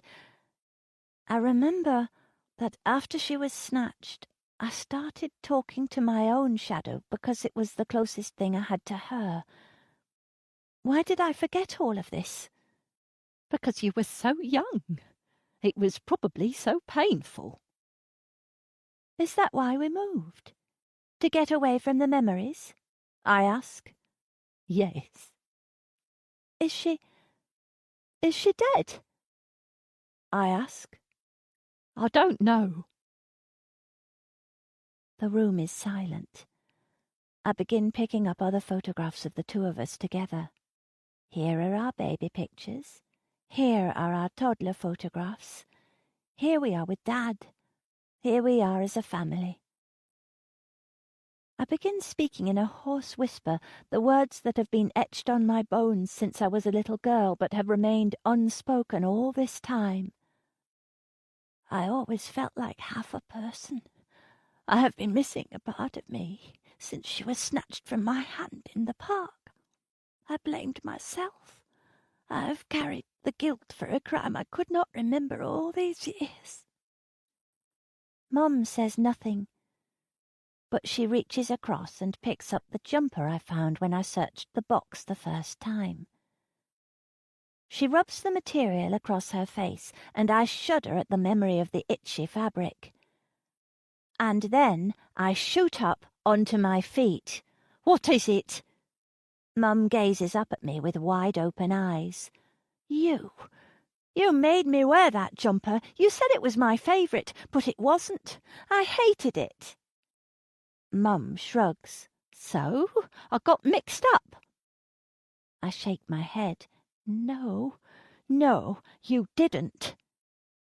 Because it's all starting to make sense. You made me wear that jumper, and you used to say to me, Becca is gone. Becca is never coming back. Because she was taken. No, I say, that's not it. When I found you with Mrs. Hamilton earlier, you said to me that I was always the bad one, and you asked me why I couldn't be more like Sophie. Then you called me Becca. Sophie? Her face pales in the dim light of her bedroom. She is a ghoul. A ghoul that has taken the form of my mother. Or maybe a mother in the form of a ghoul. It wasn't Becca who was taken. The words taste sour. I take a step towards her, balling my hands into fists. You dressed me as her. You called me her name. I didn't. Yes, you did. You always knew which of us was which. Dad got mixed up sometimes. The teachers at school were hopeless. But even when we tried to play tricks on you, you always knew. I could never fake her confidence, and that's why you always knew her. The truth is so horrifying that I don't want to say it.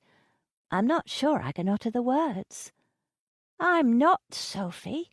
I'm Becca. They took your favourite, and you've been trying to make me her all these years. But I've never lived up to your expectations, have I? Because Sophie was the confident one. She was the leader. I was the shadow because I always followed her. If Sophie had stayed with you, she would have been your match. She would have talked back, rebelled, stood up for herself, and you would have respected that. But I never did. I sought your approval at every turn, and you never respected me. You've treated me like a doormat all these years because I let you. When I stop speaking, my body trembles. My knees are weak, but I continue to stand. I want her to look up at me for once in her life. You've always been a victim, she says. You can't blame me for that. At every point in your life you've made the decision to be a victim, to be a martyr. You could have left years ago, but you never did. You chose to stay here. You chose Jamie as your only boyfriend. You whine about everything, but you have no one to blame but yourself. And do you know what? I blame you too. I blame you for everything, but most of all I blame you for Sophie because they were supposed to take you. The room narrows and blurs. When I blink, I see the hatred in her eyes. I see her true face. Then my knees collapse and I sink to the floor. What? Nothing. I've said too much. Put these photographs back in the box, now. I grasp hold of her wrist as she tries to scoop up the pictures from the carpet. In the letter to Grandma, you mentioned doing something unspeakable, unforgivable. Get off me, Becca! She swings her other arm towards me, but I catch her. Tell me what you did! I'm pushing her down, pressing her down under my weight. I can almost smell the fear emanating from her. Sickly, sour sweet, like day-old sweat. It brings me sick satisfaction to see her frightened. All these years I've been afraid of her, and now I get to inflict that misery back. I press my arms down towards the floor, enjoying her whimpers. Tell me! I demand. She stares at me like she doesn't recognize me. Her eyes are wide with incomprehension. But I don't trust it any more. I don't trust a word she says. Tell me! I sold you. What? We were starving, so I sold you. I let her go. I stagger back, falling against the bed. This I can't comprehend. What? What does she mean? I can't. Baker, She's crying. I can hear it in her voice. I can't see her because I have my face in my hands, but I can hear it. It was the most difficult decision of my life. Your father had committed suicide, leaving me in debt to loan sharks. We were about to lose the house. I knew we were going to be homeless in a matter of weeks. Your grandparents had cut me off and were refusing to see me or even speak to me. She pauses, but I can't bring myself to speak. So she continues. It was in Jeff's old boozer that I found out you could do it. I was half cut, chatting to one of his dodgy mates. He told me about these rich people who couldn't have kids of their own. He said they'd be willing to pay good money for a child, even more for twins, but I said no, I wouldn't get rid of my girls. But you did, I whisper. I felt sick all that day. I walked to the end of the street. I was coming for you, but I kept thinking about the mortgage. We were going to lose the house. You chose me. Out of everything you could have done. Out of begging, whoring yourself, stealing. You chose to sell me. They took the wrong one, she whispers. We switched our jumpers to trick Mrs. Ellis at school. I never meant for... She could be in the sex trade. She could have been sold to paedophiles and made to take drugs. No, Mum interrupts. It was a rich family in America who wanted to adopt but couldn't because of the paperwork. He told me. And you believed the word of a man who trafficked little girls? Did you? I shout. You believe that, scum? I can't believe any of this. The truth is even worse than I could have imagined. My mother is a monster. The rage finally hits me, seeping into every pore and filling me up. It becomes a living thing that grows and expands, taking the place of my organs and my veins, plugging my heart and soul with its dirty need. It demands an outlet. I grab hold of a cushion from the end of a bed and dive towards my monster of a mother. She gasps and leans away from me. I hold the cushion an inch from her face with my heart pounding hard. Her eyes plead up to me. I could end this in a few minutes. I could end it all. I would be free. Do it. At first I think the voice came from Mum, but then I realised that her lips never moved. Then I think I whispered it to myself. I didn't. The voice came from the doorway to the bedroom. I drop the cushion, and I turn away to be face to face with the shadow that has been stalking me for the last few months. Part 2. Chapter 22. Adeline. Who shall I be today? There's boyfriend guy in Brooklyn who thinks I'm plain old Katie. Good little Katie. She'll cook macaroni and make his bed. She brightens up his dingy apartment with her glowing smile and leaves her panties drying over the side of the tub. Then there's Summer Guy in the Hamptons who thinks I'm Serena, a girl from old money who dresses in pearls but gets dirty at night. And then I'm Roxanne for Party Guy, getting fucked up on Molly. Then we get fucked up on each other until the sun rises. To Mom and Dad, I was always Addie. They didn't know about the others. I was their sweet miracle, Addie, who came to them when they thought they'd never have children. But they're gone now. At their funeral, I wasn't Addie anymore, at least not to them. I was Adeline Burke, the grieving daughter, forced to hug and shake the hands of all the men who could easily have killed her parents, but none of them did, and I should know. Daddy tried to hide it, but I knew what he did. I used to sneak into his office and read his papers, carefully remembering the order and position of each one. His office was private, but I knew where he hid a spare key to get in. I knew about his schemes. I knew his corruption went beyond money laundering, beyond Wall Street, beyond politics. He was a criminal. But he was a criminal with connections and, more importantly, money.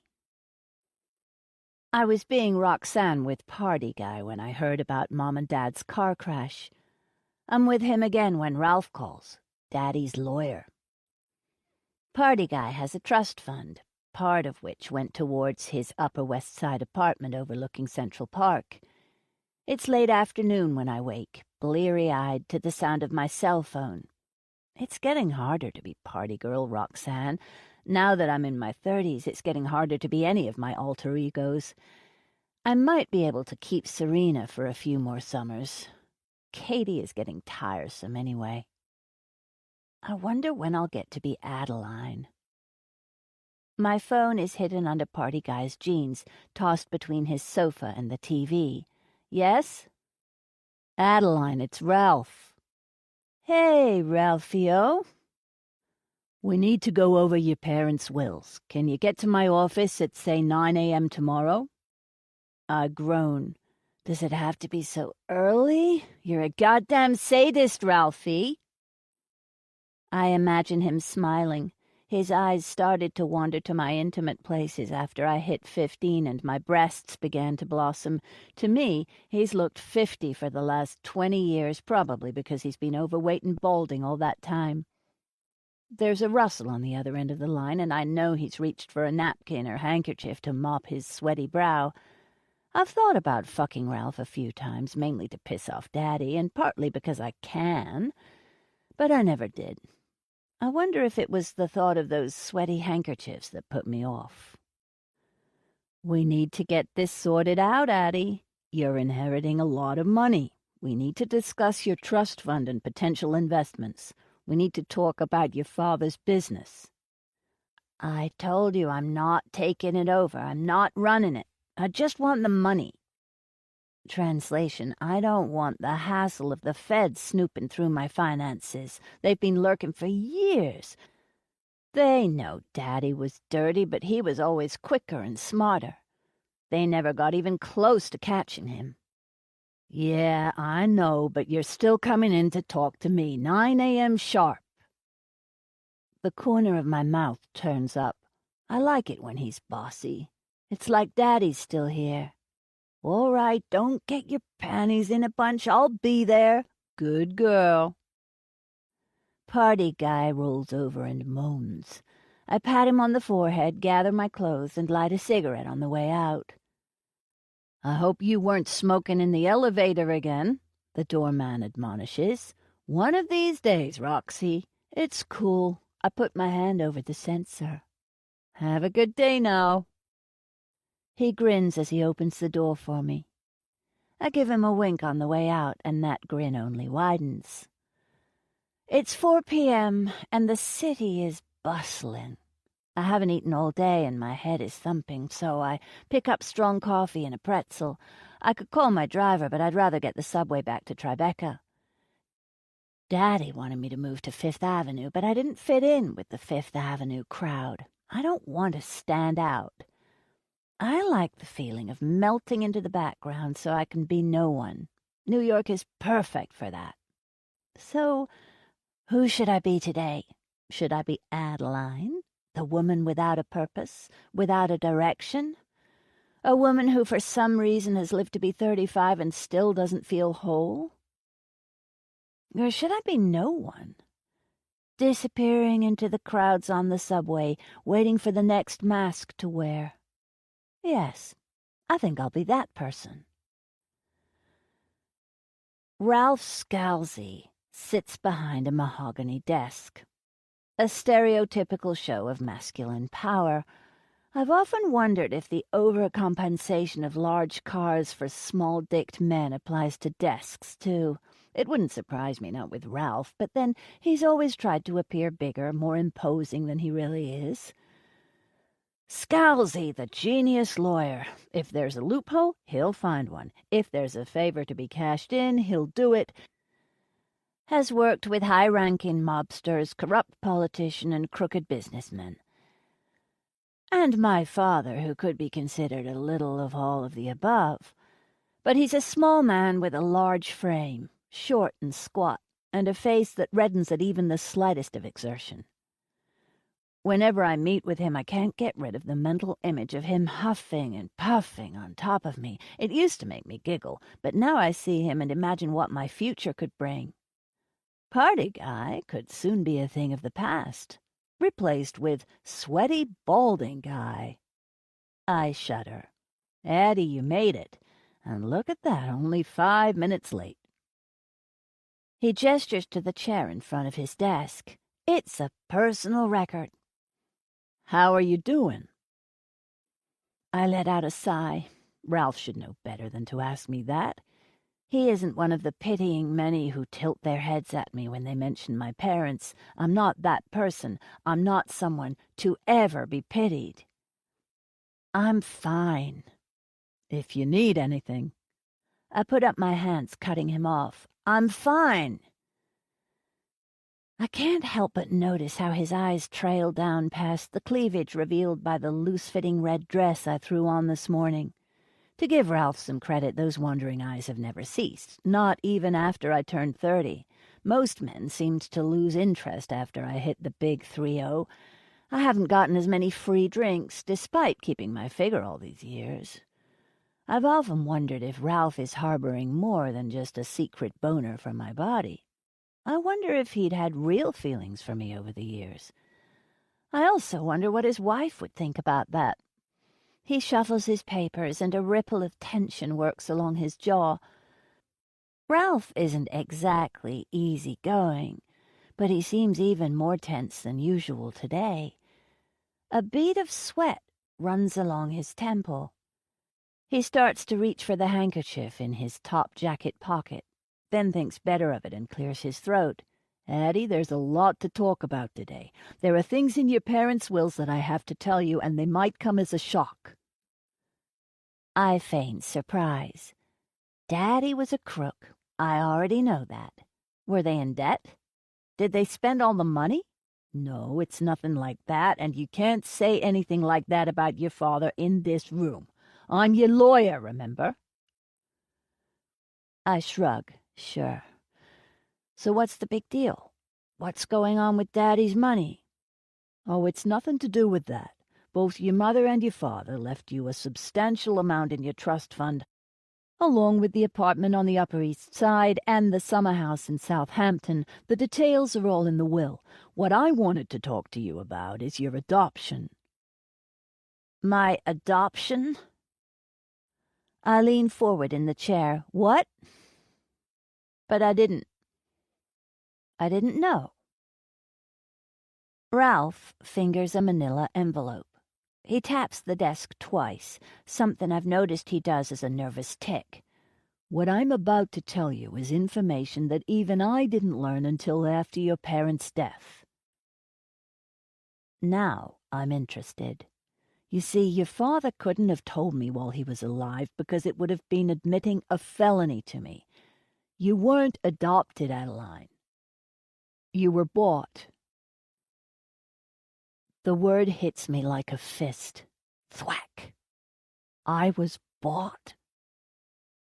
For once, I'm speechless. Mom used to say it would take a miracle to shut me up, that I came out of the womb talking. Huh. I guess that was a lie, too. The details of the, sale are in this envelope.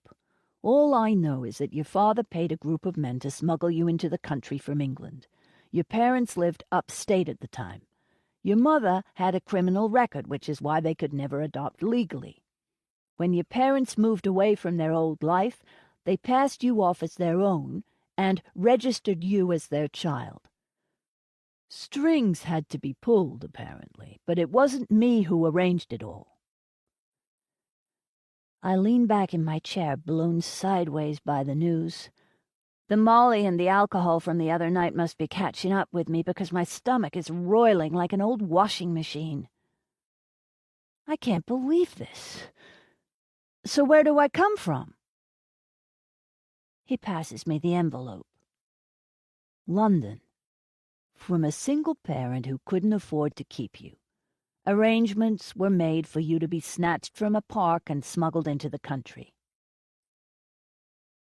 A low, simmering rage builds up from my churning gut. I haven't felt that for a long time, and it frightens me. I clench and unclench my fist, trying to keep the beast in check. And how much did I cost? How much did this woman get? Ralph squirms in his seat. I don't know.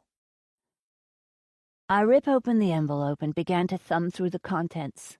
I glance up at Ralph. Know any good private detectives? Chapter 23. Adeline. Daddy was a tall man. Mom always said that was one of the reasons that people trusted him. Men are meant to be tall. They're meant to tower over women and command respect. That doesn't mean women have to be weak.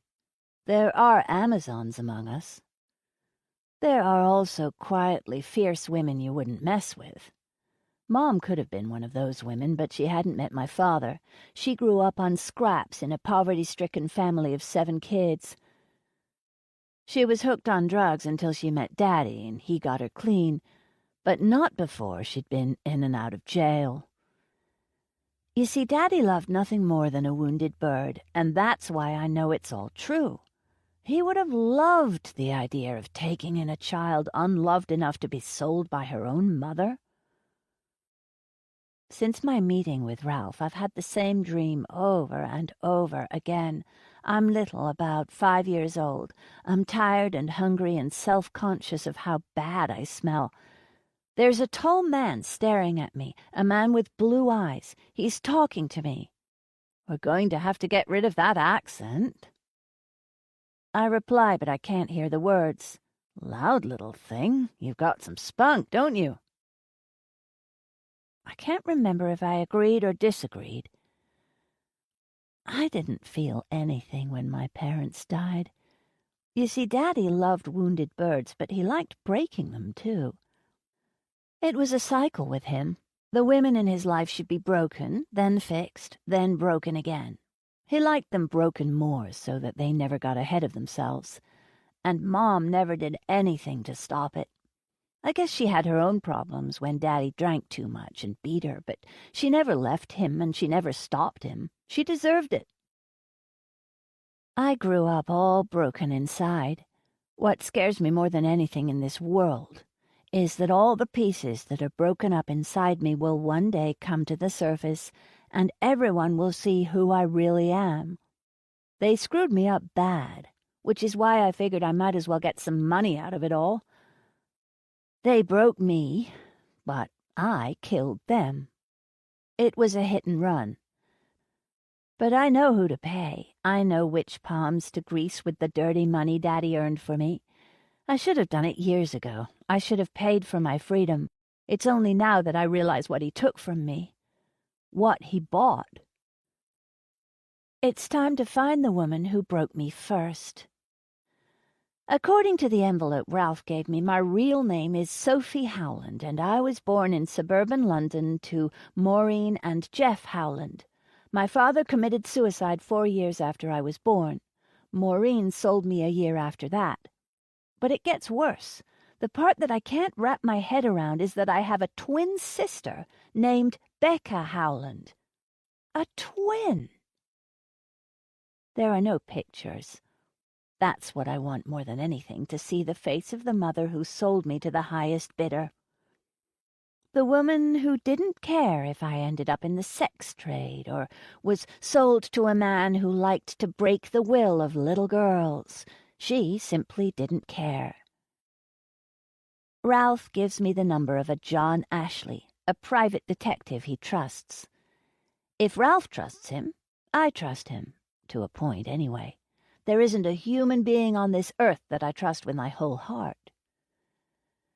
I arrange it all over the phone, though I'm desperate to know what this John Ashley looks like. I prefer to be able to imagine the people I'm speaking to. Otherwise, the suspense becomes too much. I resolve to Google him on the internet once I'm off the phone. It's a fairly simple transaction. I give him the details about Maureen Howland and wire him a bunch of money. He tells me he'll be in touch, and then I wait. Except I don't. I do my own digging. I put the name Maureen Howland into Facebook and set the parameters to London. There are a few dozen profiles, but only 5 or 6 of the right age. Most have their accounts set to private, showing little more than their profile pictures. I have no way of knowing which of them could be my mother, so I decide to hate them all with the same ferocity. Then I try Becca Howland. I scour every profile, but none of them resemble me, so I shut down the computer and pace the apartment. There's someone out there, walking and talking and looking like me. Is she more comfortable in my skin than I am? Has she had the life I deserved? Has she been loved and cuddled and tucked in at night? Safe and warm in the true love of a mother? I can't stand knowing she's out there. My dreams change. I no longer dream about the first moment I met Daddy. I dream about her, Becca. We're in school at the back of the classroom. I remember the hole in my shoe that let in water, and the wonky home haircut I used to sport. Becca and I had almost identical wonky hair because our mother always used to veer to the right with her scissors. I remember that now. It's a small piece of knowledge that I knew but hadn't accessed for years. In my dreams, we're at the back of the classroom and our heads are bent low so that we can whisper to each other. We're giggling. We have an idea. 1, 2, now you, I say. That's our cue. It's our code that means we're about to do a dare. This time, while the teacher has her back to us, we whip off our sweaters and swap them. Then we swap places. For the rest of the class, I'm Becca and she's Sophie. I'm beaming, full of glowing confidence because I know that Becca wants to be me. Everyone does. I make people laugh and smile. I can get people to do things for me by being cheeky. Come on, Shadow, I say to Becca as we wait outside the school gates. If we don't hurry up, they'll make us wait inside the school and Mum will get in trouble.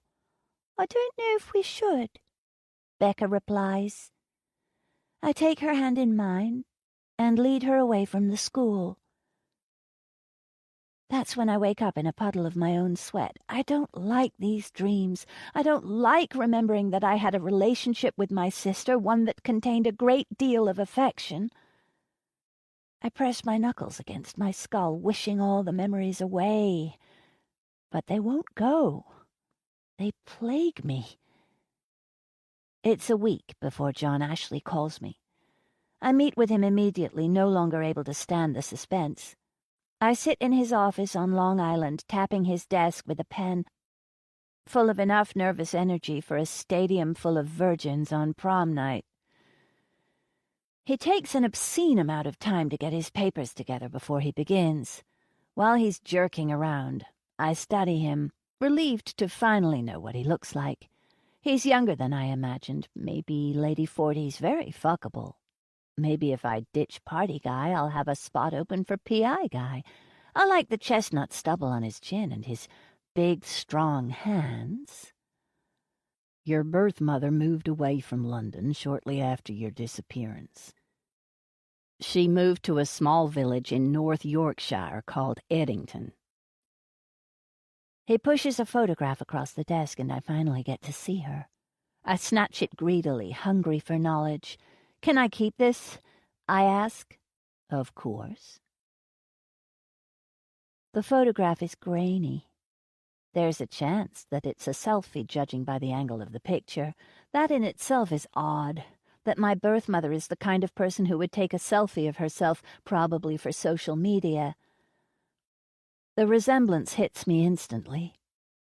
I've never noticed how much I don't resemble my parents, until I see how much I do resemble my real mother. We have the same sharp eyes and high cheekbones. She holds herself like some old-time queen, staring down at the peasants below. If I didn't hate her, I might like her. That's from her Facebook account. John continues. But I checked Facebook and I couldn't find her, I say. It was a tricky process. She'd removed her profile from appearing on the search. After I learned that she'd moved to Eddington, I trawled through the friends lists of women her age in the area. Eventually, she popped up. I nod. What about Becca Howland? John's eyes flash, and for the first time I realize he loves his job. Ah, well, that was a lot more interesting. According to your father's records, you are Sophie Howland, which means your sister must be Becca Howland. You're the girl snatched from a park in 1985. But there must have been a mistake because your birth mother registered Becca Howland as missing. The disappearance hit the newspapers in England. Your parents were lucky that you were never discovered. A week after you were taken, another child went missing and people lost interest. But I have memories from when I was a child, and I remember being Sophie. I'm not Becca. Becca was my sister. Becca is definitely the child who was reported missing. He hesitates and later declared dead. She lied. My voice is hoarse and quiet. She lied to the police. Why would she do that? John Ashley swallows before he replies. For the first time he seems uncomfortable. He even pities me. I can see it in his eyes and in his slight, sympathetic frown. I don't know. Do you have a picture of her? I ask. Yes. I took it from the website for Eddington Primary School, where she works as a teacher. She doesn't have any social media accounts. Oh, except for a dating profile. That almost makes me chuckle, the thought of my sister dating internet guys. But my desire to laugh is killed when I'm holding the photograph of her in my hand. The punch to my stomach is so hard I can't breathe. I remember her now.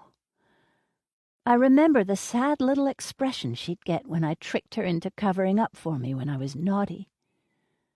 I remember that her favorite stuffed toy was a lion missing an eye and stuffing coming out of his left paw. I remember how I pulled off his head once in a rage and Maureen, had to stitch it up. I remember how my sister's voice sounded exactly like mine, and we both had a London accent. I remember her smell and the feel of her hair. There are sobs caught in my throat, which feels ridiculous as I stare down at this woman who seems little more than a sad version of me. Her haircut is bad, her teeth are wonky, and there are lines around her eyes that I don't have. She's heavier than I am. Her posture is slouched forward, making her breasts appear to be sagging. Would you like a tissue? John Ashley holds out the tissue box, but I shake my head.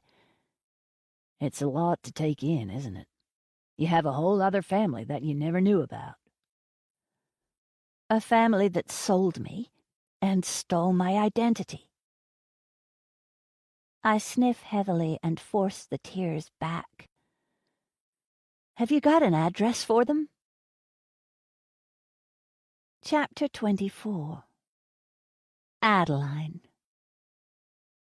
At 20,000 feet, the beach blonde woman, still wearing her sunglasses, finally turns to me and says, "We don't get many Americans coming to Manchester from New York. It's usually us tourists going home." I'm going to visit family. They live in Yorkshire. Oh, how funny. When she laughs, her sunglasses bob up and down on her nose. She has a voice that grates, almost nasal. They're distant relations. I hardly know them. I lean back into the leather seat. I thought about flying cattle class to avoid attention, but then I figured that no one would be paying much attention to me anyway. It's not like Maureen and Becca will be watching out for me. I've been gone for 30 years. Well, that calls for a bit of a celebration then, doesn't it? Fancy a glass of Prosecco? Make it champagne and you're on, I reply. I'm Amy, by the way, she says. I try to get a good view of her, but with the sunglasses I can't quite guess her age. Her hair is dyed well enough to cover any grey, and her body is petite. She's wearing expensive, if trashy, designer clothing, favoring animal print and black. Sophie, I reply. I savor the name, feeling it on my tongue and sliding over my teeth. It slips out smooth as melted toffee. I'm still not quite ready to be her, but I like trying the name on for size. Tell me, Amy, do people in North Yorkshire speak like you? You mean the accent? It's close, but not quite. You'll see when you get there. Can you teach me a few sentences to say in your accent? I'll teach you New York. The stewardess brings over 2 champagne flutes, and Amy giggles. All right, then. How about, fancy a cuppa, love? I repeat the phrase, and she laughs. Not bad. I try again, and her eyebrows rise above the rim of her enormous glasses. Hey, you're getting good at this. I'm pretty good at picking up accents, I reply. No kidding. Amy is kind enough to tell me about the high street shops in England and where to buy the dowdiest clothes. I tell her they're for my aunt, but I want to try on the clothes Sophie wears.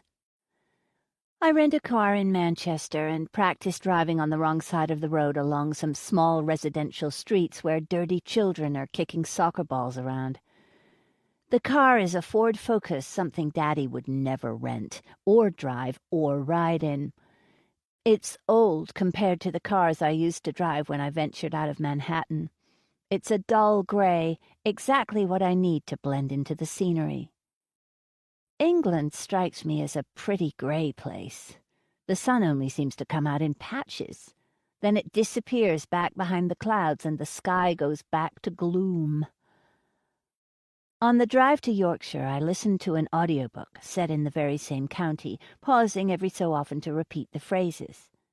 I stop in a pub for dinner and change into my new clothes. The bra fits badly, making my breasts feel unsupported. I don't bother to brush my hair, and I slump forward a little. I wash away the last traces of my makeup. I'm almost her. When I order my food, I try out the new accent, taking care to listen closely to the way the young waitress speaks. If she notices my phony accent, she doesn't mention it. She doesn't even look at me funny. She comes back promptly with my large cheeseburger and fries, which I already knew were called chips. I need to put some weight on if I'm going to be her. We're the same, but not quite. She's had 30 years of British food and dentistry. I've had 30 years of Upper East Side New York. My stomach tingles with the thought of those 2 differing histories finally colliding in what can only be a monumental event. I eat my burger and repeat the address of Maureen and Sophie Howland over and over in my mind. I decide to stay at a small bed and breakfast in the town nearest to Eddington. There are a few vacation cottages in Eddington itself, but I'd rather not draw attention to myself. Plus, there's the added fear of being mistaken for Sophie before I'm ready. Upstairs in my room, I stare at the picture of Sophie and walk around the room pretending I'm her. Before I drifted into apathy, I took some acting classes, and I even auditioned for a few plays. Daddy was never happy about me being an actress. He was adamant that it wasn't the right career path. We argued about it for a while. Mom even tried to talk me out of it. They needn't have bothered. I was neither talented nor beautiful enough to be an actress, as pretty much every agent in New York told me. But the joke had been on them for the last 15 years because I've discovered how to become someone else, and isn't that the ultimate acting job? The Yorkshire accent becomes how I think. It's time to rid my vocabulary of the word mom. Maureen Howland is my mum. She's 55 years old and she lives in Eddington. When I was 5 years old, she sold me to my mother and father for an undisclosed sum of money. No, I can't think like that. I'm the other Sophie Howland, the one who has grown up in a small house in Eddington and who has never moved away from that same village. She's stuck by her mother's side all these years, even living in the same house, without finding a husband or having children of her own, and she works at an primary school, teaching children in her Marks and Spencer cardigans. Sophie Howland has never left the country. She's never walked around Central Park out of her mind on ecstasy at 4 a.m. or tried to chew her own cheek off on the subway. I lie down on my lumpy bed and wonder what she's doing right now. It's the first time that doubt creeps in. What if all this goes wrong? What if I lose control of the situation, and I'm the one who ends up hurt? But my mind keeps returning to the day that I led Becca, or Sophie as she's calling herself now, out of the school gates, and I was snatched away. I was robbed of a sister, robbed of spending my teenage years arguing over clothes and who to take to the prom. Do they even have proms in England? Who cares? I missed all that stuff. I miss it now. I miss her. I program Eddington into the GPS on my rental car and drive over to the village. The place is how I imagined all of England to be, filled with small houses and gardens, all identical and quaint. It's immediately obvious that this place is more affluent than some of the other towns I've driven through to get here. A shiver of rage runs up my spine, heating my face and fingers. I paid for this. It was the sale of me that allowed Maureen to move her one remaining child here. The first time I see the house, I almost pull over to vomit, but the urge recedes, thankfully. There's nothing strange about the house. It's the same as any other. There it is, the place where my sister lives as me. And my mother treats her like she would have treated me. Why did she swap our identities? I don't believe for a moment that she mixed us up. The vague memories I have of her tell me that she never mixed us up. She always knew which of us was which. The teachers at school could never tell, but she did. I park the car across the street and sit low in my seat, tucking my hair into a hat. It's Saturday morning, and I don't know their routine. I don't know if they'll even come out of the house, but my heart thumps at the thought of seeing one of them for the first time. "Come on, Shadow," I whisper. I watch as a petite woman with cropped blonde hair wearing a nurse's uniform walks down the street. She turns the corner onto Maureen and Sophie's driveway and raps on the door. Now my heart is in my mouth. I'm about to catch a glimpse of at least one of them. I don't even think about why a nurse would come to their house. I'm too busy concentrating on the thought of seeing them. Will it be Maureen? Or will it be Sophie? The door opens wide, and I gasp. It's her. Sophie. The woman who looks like me. I hear her voice. "Hi, Erin. Thanks for coming on a Saturday." It's my voice, except it isn't. I commit it to memory. There's a twang of the Yorkshire accent I've been practicing, but it isn't quite as strong as I thought it would be. I repeat her words softly to myself. "Hi, Erin. Thanks for coming on a Saturday." The sight of her is another punch to the gut. All these years I've been grieving the loss of her, but I put it out of my mind. Mom and Dad always told me that I never had a sister, that I used to be friends with someone a long time ago, and it's that friend I remember. After a while I put it all out of my mind and started a new life without ever looking back. Do I regret that? No.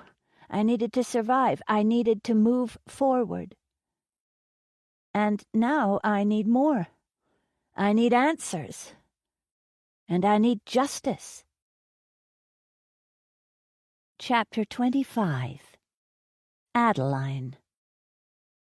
It's easy to stay at the B&B without raising any suspicions. I pay for a month up front and tell the friendly woman who runs the place that I'm keeping a low profile after leaving an abusive husband. She taps her nose and replies, "Say no more." So I don't. I learn Sophie's routine. She waits until the blonde nurse, Erin, gets to the house every weekday morning, and then she drives to Eddington Primary School. She leaves between 4 and 5 p.m. every day and comes home. Erin leaves around 10 minutes later. Maureen barely leaves the house. There has to be a reason why Maureen needs constant care. I keep watching. Sometimes on the weekend, Maureen and Sophie go shopping together or go to a cafe. I have to be very careful when I follow them. At one point, I switch rental cars to a blue Nissan to stop any nosy neighbors from getting suspicious. The street is fairly quiet, but it's also close to a park that seems popular with parents who like to drive everywhere. That means the neighbors are accustomed to seeing strange cars on the street. But when Sophie and Maureen leave the house, I have my hair tied back and tucked under a hat. The weather is hot and sunny, which makes the hat uncomfortable, but at least my sunglasses don't stick out like a sore thumb. After Sophie has left for work, I sneak around to the back of the house and watch as Maureen comes out to the garden. I watch as she settles into a deck chair with a cup of tea. After taking a sip, she throws the tea to the ground, breaking the mug on the patio stones. Erin comes rushing out into the garden. "Oh, what did you do that for?" she says with a sigh. "It was too hot." "I did say to let it cool."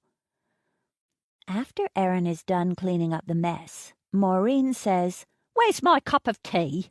I asked for 1 hour ago." "Give me 2 minutes, Maureen." "Who are you? And where's Sophie?" Maureen snaps. "I'm Erin. I'm your nurse. I've been taking care of you for a couple of months now. Do you remember?" Maureen narrows her eyes as though she's trying to remember. Yes, I think I do." "I'll bring you that cup of tea." As Erin walks away, I watch Maureen playing with a set of keys. She dangles them through her fingers and drops them onto the patio stones. Of course. The woman has dementia. That's why she needs a nurse. Slowly, I pull the hat from my head and fluff out my hair. My heart is thumping against my ribs. I only have a few minutes while Erin is busy making the tea in the kitchen. I glance up at the kitchen. Erin has her back to the window. Am I going to do this? I've done some risky things in my time, but this? I open the gate into the garden and walk slowly up to Maureen. "You dropped these, Mum? Maybe I should hold on to them for safekeeping." A thrill passes through me as Maureen's eyes meet mine. Yes, all right. I have to get back to work. When she reaches out and grabs my hand, an electric shock jolts up my arm. I try hard to suppress the urge to rip my hand away from her. "Wait, are you?" "I'm Sophie, Mum." She lets me go. Her eyes are unfocused and confused. I hurry back to the end of the garden, my breath ragged and my forehead clammy. My fingers shake when I open and close the gate. I retrieve the hat from where I hid it and run to my car. I drive away, and I contemplate never coming back. My room at the B&B smells like vomit. I haven't done that since I paid that guy to drive into my father's Mercedes.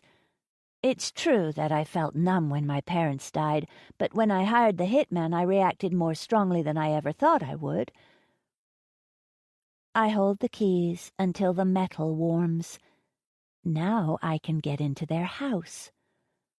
After I've purged myself of the loathing hiding in my belly, a new kind of excitement tickles my empty stomach. I took some of the control from Maureen. They can never get that back. But I need to be careful. Sophie will hunt for these keys when she realizes Maureen has lost them. She might even change the locks.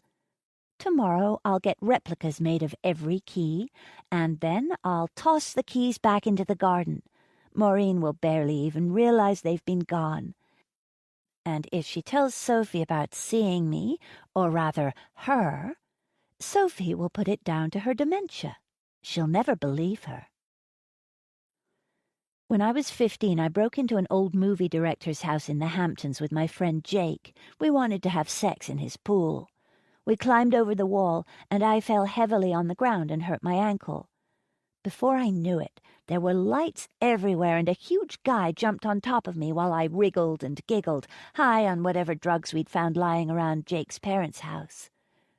It was my one and only attempt at breaking and entering. Until now. The Howland house is silent. I slip in through the garden gate and around the path to the front of the house. I didn't want to walk up to the front door in case any of the neighbors happened to be staring out of their window in the middle of the night, but the sliding doors to the garden will make too much noise. I know from watching the house that there isn't an alarm. There's no dog. I have the key. I just need to be silent. I'm wearing all black, including a black balaclava. I'm a real criminal now. I slide the key into the lock and twist it slowly. The sound of the door opening is quieter than my hammering heart. I don't quite close the door because I know I'll need to escape fast if anyone wakes up. My shoes are silent against the carpet. When my eyes have adjusted to the gloom, I scan the living room of the house I might have grown up in. What if Maureen hadn't sold me and had gotten the money to move to Eddington some other way? This is the sofa I would have sat on to watch Molly Ringwald movies with my sister. That's the kitchen I would have made grilled cheese in, or whatever they call it here. Maybe beans on toast, then. Maybe I would have been able to convince Mum to get us a dog. We could have played with him in the garden when we weren't arguing about boys. There's no other option than to shut down my thoughts. I have jobs to do. The most important is logging onto Sophie's computer.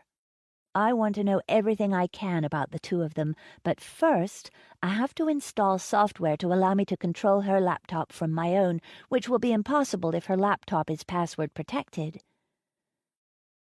I open the machine on the kitchen table and suppress the urge to let out a sigh of relief when it opens onto her desktop automatically. I quickly insert a USB stick and install the remote desktop software.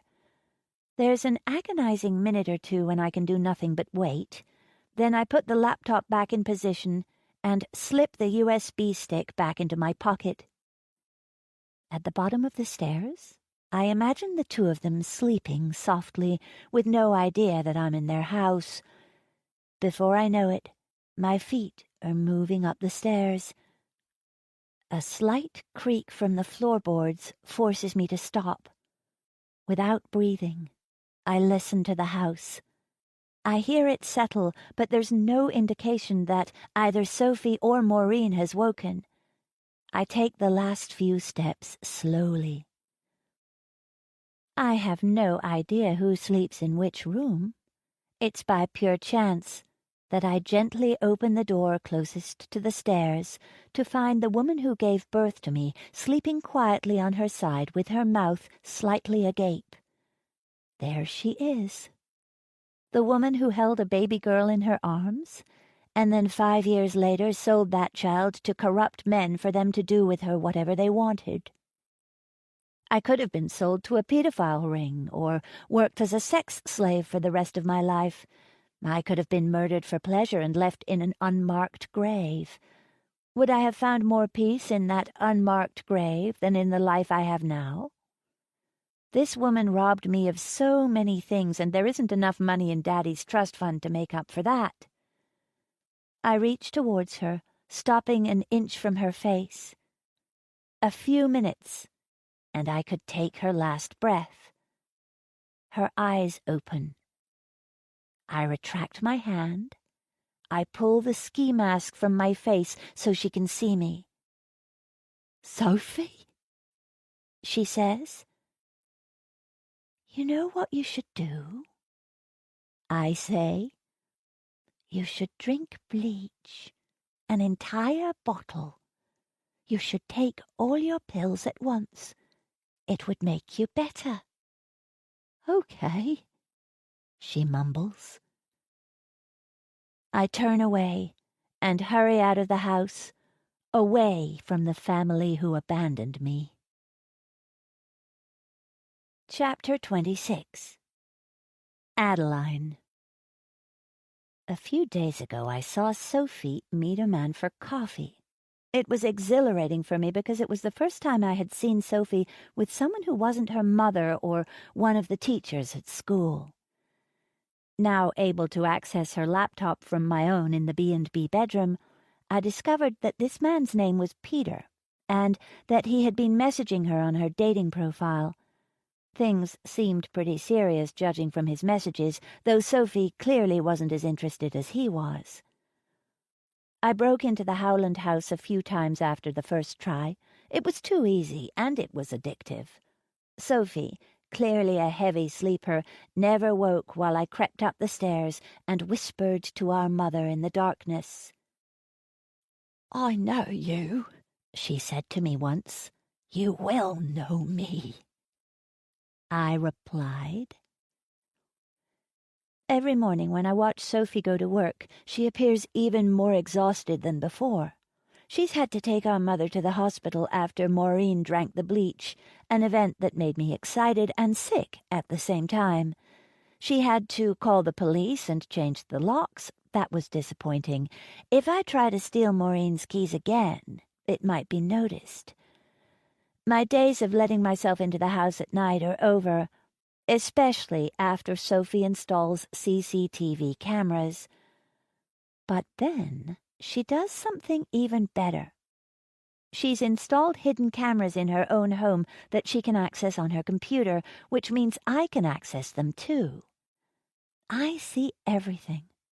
I see their daily lives, every dull evening spent on the sofa in front of the TV. Every time Maureen throws a tantrum at her nurse, every time Sophie pours herself a glass of wine and puts her head in her hands at the end of the day. I see it all. So I mess with them. I ruin Sophie's relationship with the nurse. Why should she get to have best friends? I sleep with her boyfriend. He doesn't even realize it isn't her.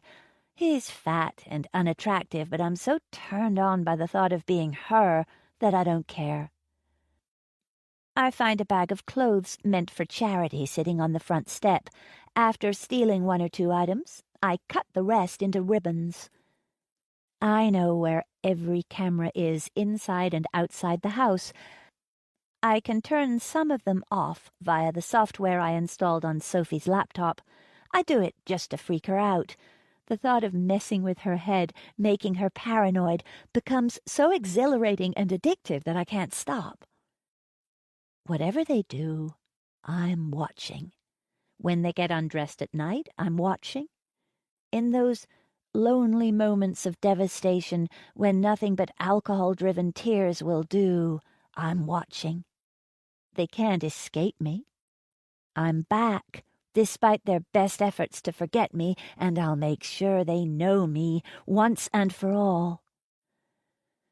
During this time of prying into their intimate moments, what I find the most interesting are Sophie's emails to her ex-boyfriend, Jamie.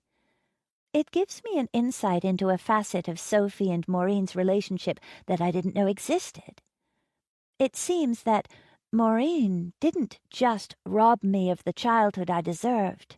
She withheld that childhood from my sister. I can see it through every word in those emails. I see the complete and utter destruction of self-confidence in my sister. I see the toxic relationship that exists between her and our mother and the way it breaks her relationship with Jamie. I go through all of her emails, creating screenshots and printing them out.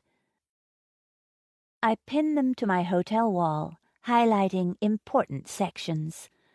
I can't do this anymore, Soph. I can't watch her pick you apart bit by bit. I can't have children with you because I don't want her as their grandmother. You need to stand up to her or you'll never be free. Put her in a home, Sophie. Sell the house. Move in with me and be happy. It's so urgent and desperate. As a child, I watched Mom and Dad drunkenly tear chunks from one another. I saw them bruised black and blue from each other's rage. But I never saw anything so sad as this long, tiresomely polite deconstruction of frustration. It almost breaks my heart. Almost. But Sophie was given a choice. She could have left our mother long ago and lived a life of freedom. I'm still the one who was sold, and she's still the sister who stole my identity, leaving me with nothing. It's not long after I've paid for my second month at the B&B that I decide that the time has come. The games are about to stop. I need to speak to my sister. I need to stop being her and face her. Part 3. Chapter 27. It has been her this entire time. The woman is mirror perfect, but I don't see her. I see the girl I lost all those years ago. I see her as the 5-year-old girl with freckles across her nose.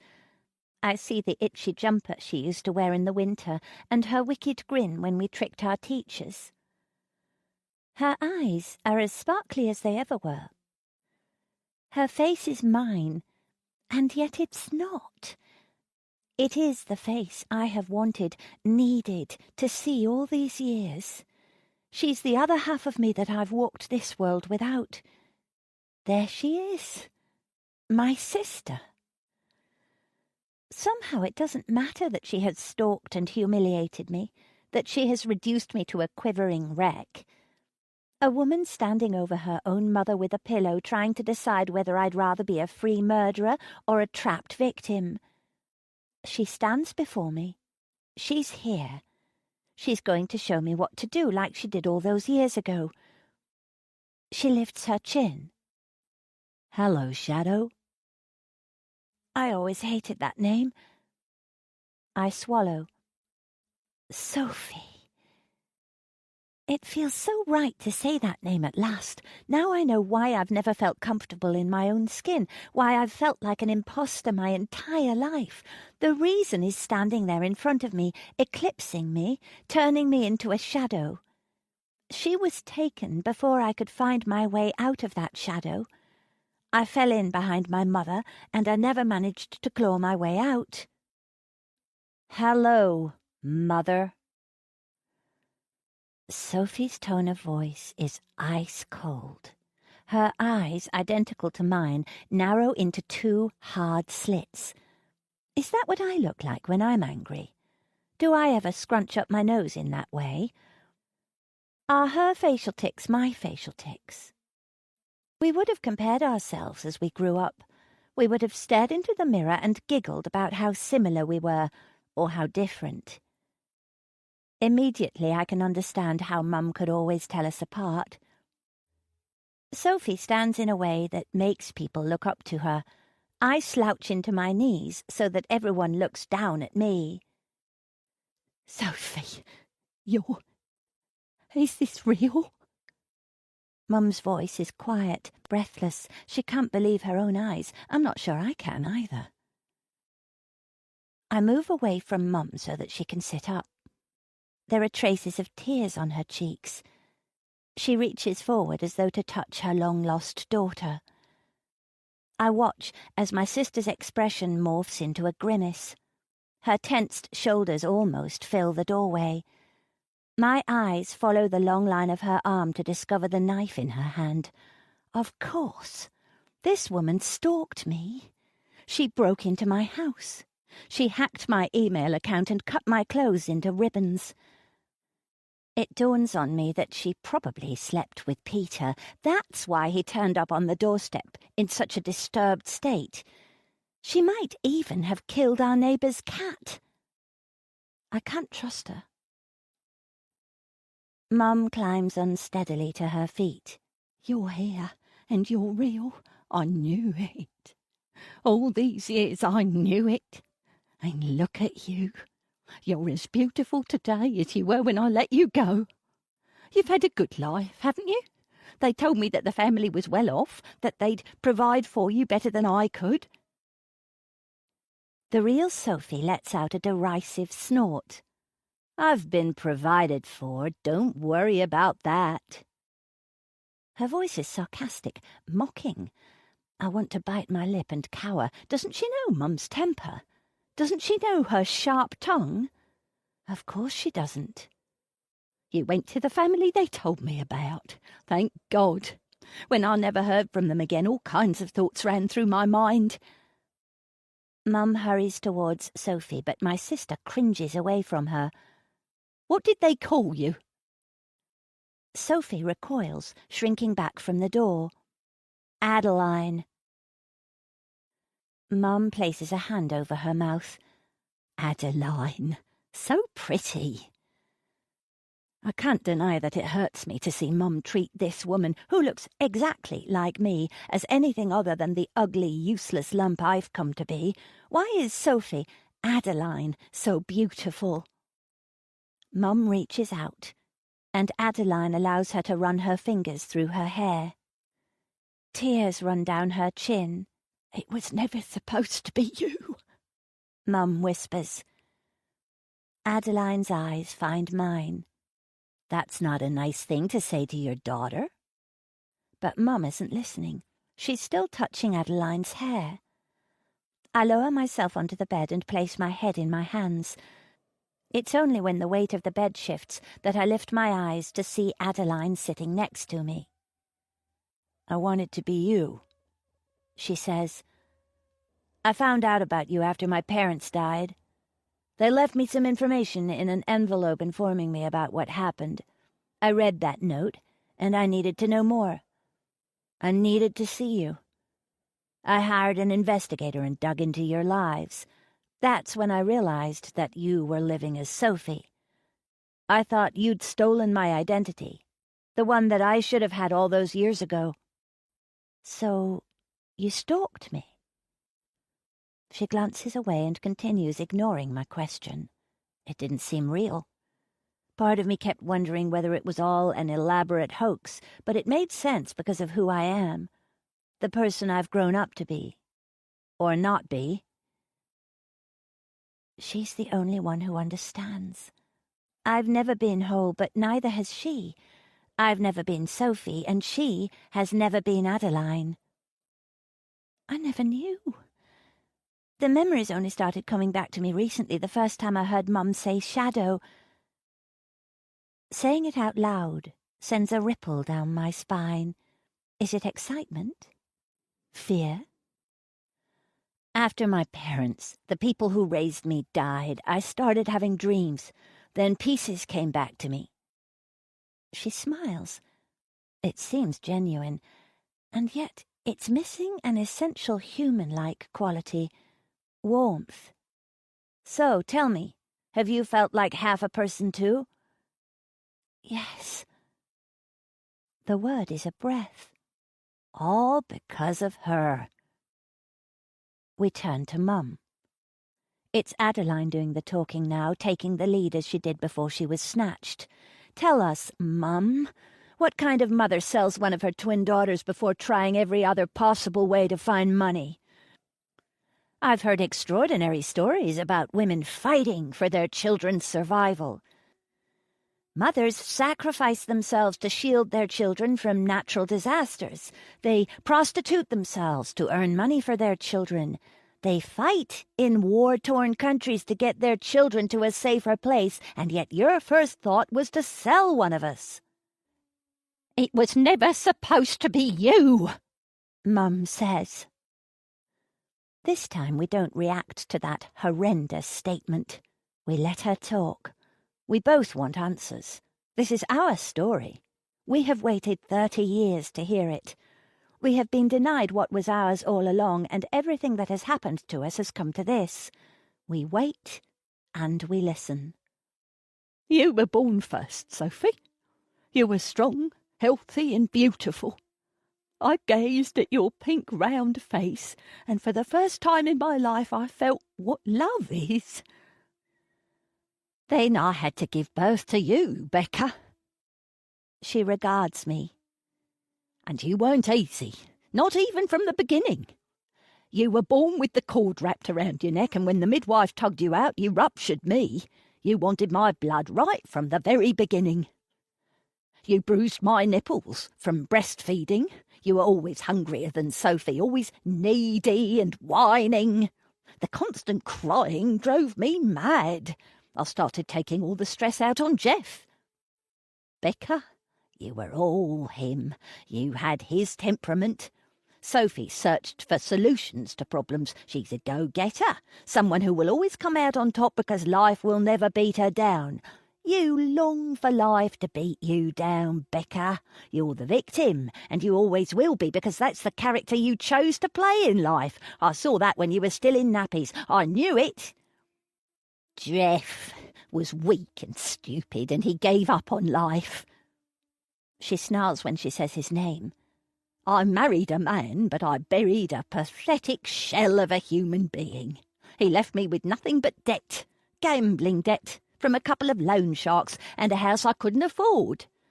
If either of you have ever known the weight of debt, you'll know the kinds of decisions you have to make. I had no one to turn to. Don't look at me like that. Your father burned every bridge I had. My parents wouldn't even talk to me after I married that good-for-nothing, as Dad called him. I went to them once. They blanked me, wouldn't even say hello. I had nothing except for you both. She folds her arms. I made a bad decision. Adeline entwines her fingers with mine. I flash back to that day in the park. The man who snatched her away from me looms over me. The strawberry lollipop hits the grass with a thud. My face is red and hot from screaming and flailing, reaching out and grabbing her hair. There was no one around who cared enough to come running in answer to my screams. Maybe that's why I have always wanted a child. That's why I have ached for one, why I have felt as though I'd lost the child I'd never had. I went through the trauma of losing a child. I failed to protect my big sister, and she failed to protect me, too.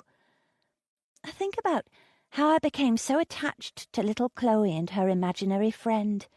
She reminded me of myself when I was a little girl, grieving for my dead sister while being forced to forget all about her.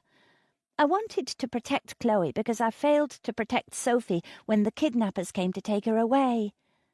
Becca, I can never forgive you, Mum continues. Because of you, I lost my Sophie. She begins to cry. But now I have her back. I can die having seen her.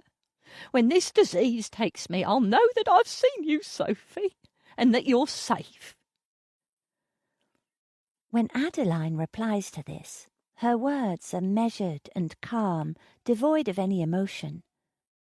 A cold, creeping shiver warms its way up my spine. You tried to sell one child and you ended up losing your favorite. So you forced the child you had left to be someone else and bullied her for years to come. You've never taken any responsibility for your actions, and you still blame Becca for what you did. I've met some despicable people. My parents weren't just rich, they were criminals. Why else would they need to buy a child? But you are the first person I've ever met who is truly broken inside. You're barely even a person. You're a monster. I watch as the blood drains from Mum's face. She staggers back and slides slowly down the wall, ending up on her knees. We should call the police, I say. No, Adeline replies, not yet. She turns to me, and I can't help but gasp at the incredible likeness once again. Becca, she was right about one thing. You do like to be a victim. You've stayed with this woman all your life, putting your own life on hold for someone who has so little love for you that she tried to sell you as a child. Where is your self-worth? She beat it out of me a long time ago. I whisper. You're a grown woman. Adeline replies, I'm sorry for what's happened to you, but I can never understand it. The room is silent. 3 women sit and none of them look at each other. It's me who breaks the silence. You stalked me. You made me think that I was going insane. All this time I thought it was Mum. I thought she was playing one last cruel joke on me before the Alzheimer's claims her. Adeline starts to laugh. You thought it was her. That's too perfect. It's not funny. I wrench my hand from hers. The laughter stops. Yes, it is. I'm going to call the police. I stand up, ready to retrieve my phone and end this charade, but Adeline is quick to grasp my wrist. No, that's not what's going to happen. I frown at her. What are you talking about? Mum needs to answer for what she did all those years ago. They could arrest the man who took you. But Adeline shakes her head. No. She pulls me back onto the bed. I search her face for answers, but all I find is a blank mask. We have to, I whisper. No. Then what? I had something else in mind, but it doesn't involve the police. Adeline's voice is still as devoid of emotion as her expression. I wonder how much of Mum is in Adeline. What happened to you after you were sold? I ask. Where did you go? I went to New York, she says, and I became a millionaire. It was the American dream in action. Becca, Sophie, my sister. I'm giving you a choice, and I want you to listen very closely. There's one reason I came to England, and it wasn't to catch up. I grew up around people who settled their differences in a very different manner. I've attended more funerals than weddings, and the last funeral was for my parents, the ones who bought me like a prize racehorse. You see, Daddy liked to break little girls, and Mommy liked to let it happen. It took me a while to figure out what I needed to do, but after I did it, I inherited millions of dollars. I'm quite willing to share those millions with you, little sis, but there's one thing you need to do for me first. When she grins at me, it's psychotic.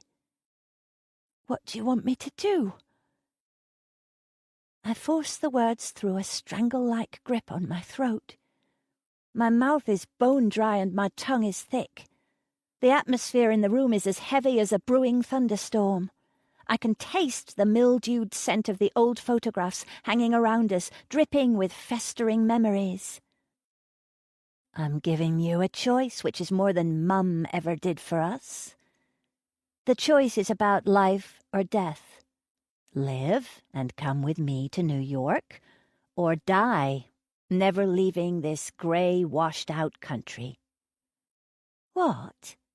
Sounds like an easy choice, doesn't it? But there's more to it. I'm not leaving England until that woman over there is in the ground, so if you want to live, you have to kill her. And if you won't do that, I'll kill you both.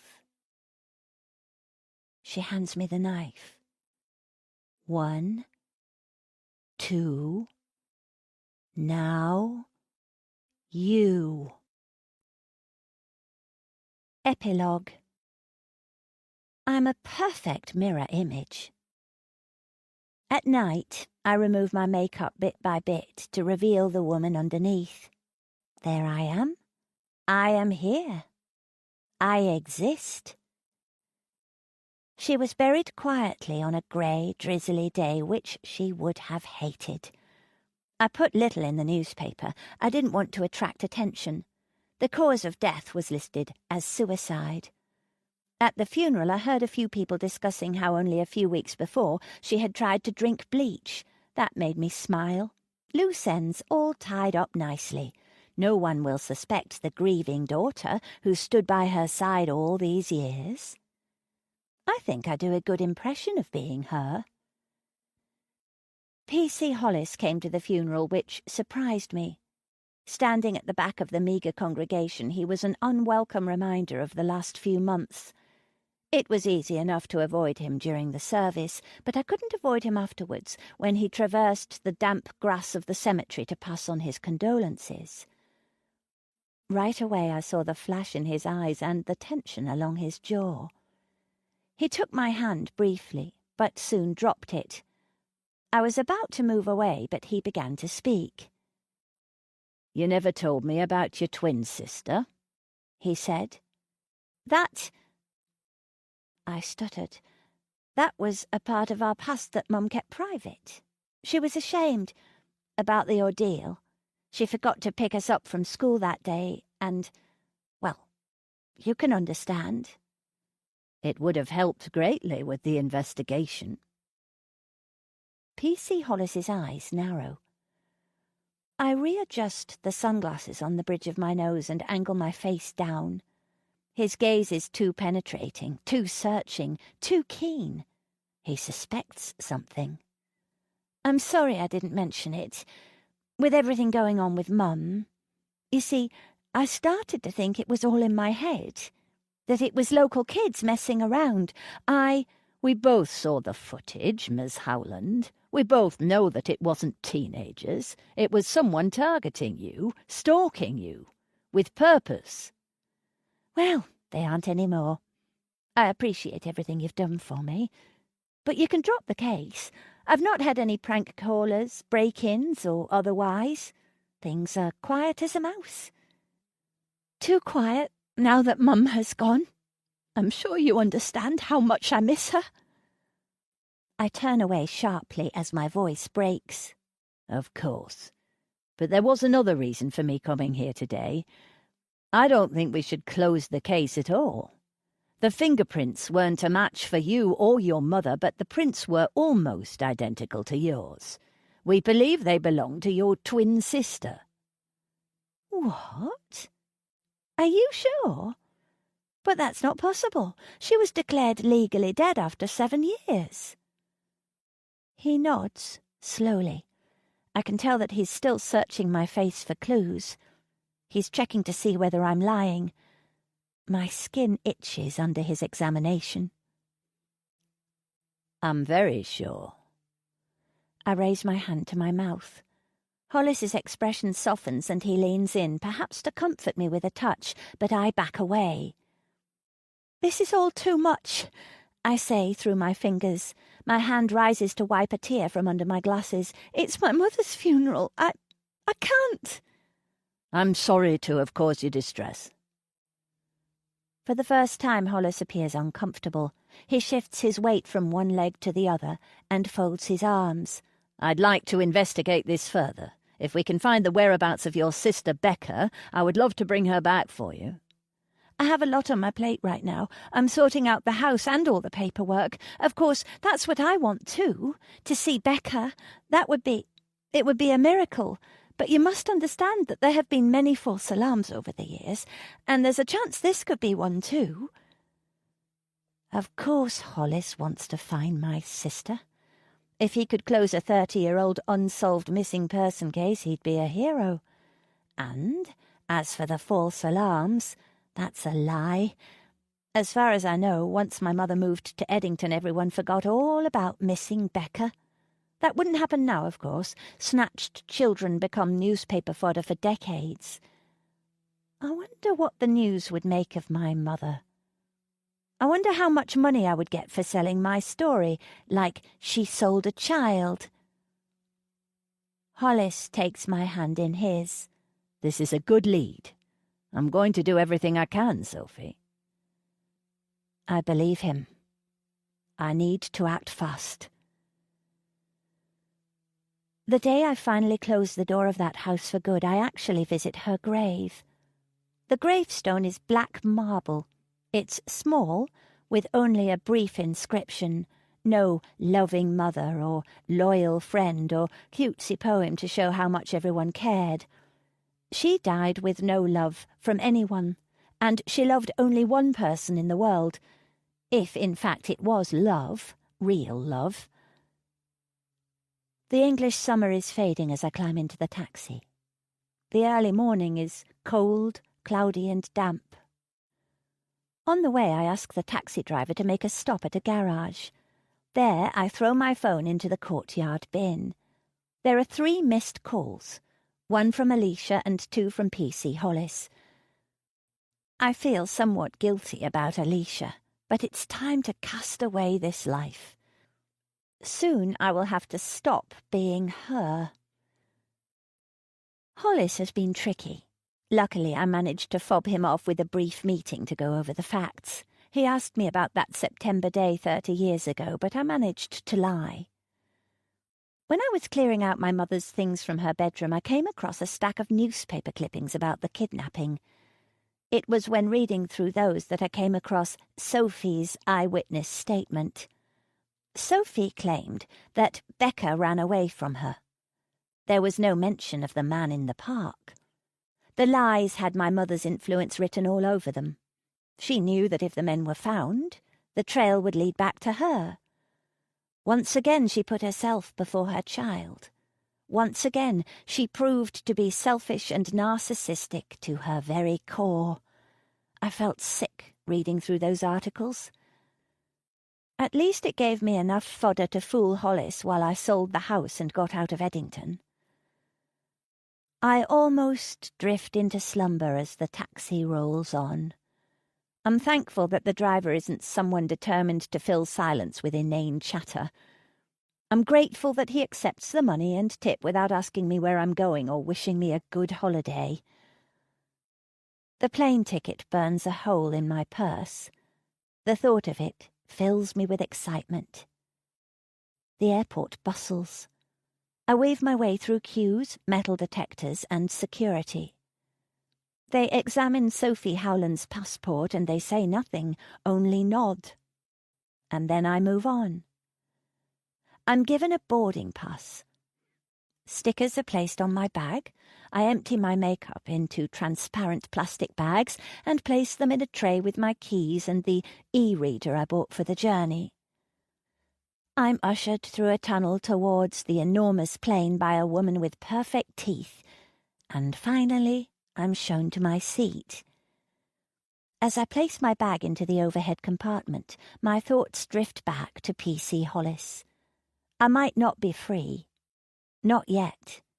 Once I've reached my destination, once I've put an ocean between me and that interfering man, I might be able to relax. I keep thinking of the chances of him pursuing this case further. Is he a man to cut his losses and move on, or will I be running from him for the rest of my life? There are other people to consider. Peter, that creepy idiot, has not tried to get in contact. My phone is gone. I've left little trace behind, and I don't think he has the brains to find me. Alicia might try, but she has a family to worry about. Then there's Jamie, who hasn't been in touch at all since my mother died. I suppose he's pleased that the woman he hated for so long is finally dead. No, Hollis is my main concern. Will he put all the pieces together and come for me? I guess there's only one way to find out. Hello? I'm not expecting anyone to know me. The voice jolts me from my thoughts. I see a woman with beach blonde hair waving at me, smiling. Hi, I reply. I remember you. You were going to North Yorkshire to meet your family. She says. That's right. Oh, hey, you weren't kidding about picking up accents. You sound like a native. So, you're going back to New York then? How did it go? Was it weird seeing them again? I did everything I wanted to do. I reply. Oh, great. Are you going back home now? Yes. I say. I'm going to live with my sister. This concludes The Broken Ones by Sarah A. Denzil, narrated by Alison Larkin. Copyright 2016 by Sarah A. Denzil. This unabridged audiobook is published by arrangement with Sarah A. Denzil and was produced in the year 2016 by Tantor Media Incorporated, a division of Recorded Books, which holds the copyright thereto. Please visit tantor.com for more information on our growing library of unabridged audiobooks and to take advantage of special offers.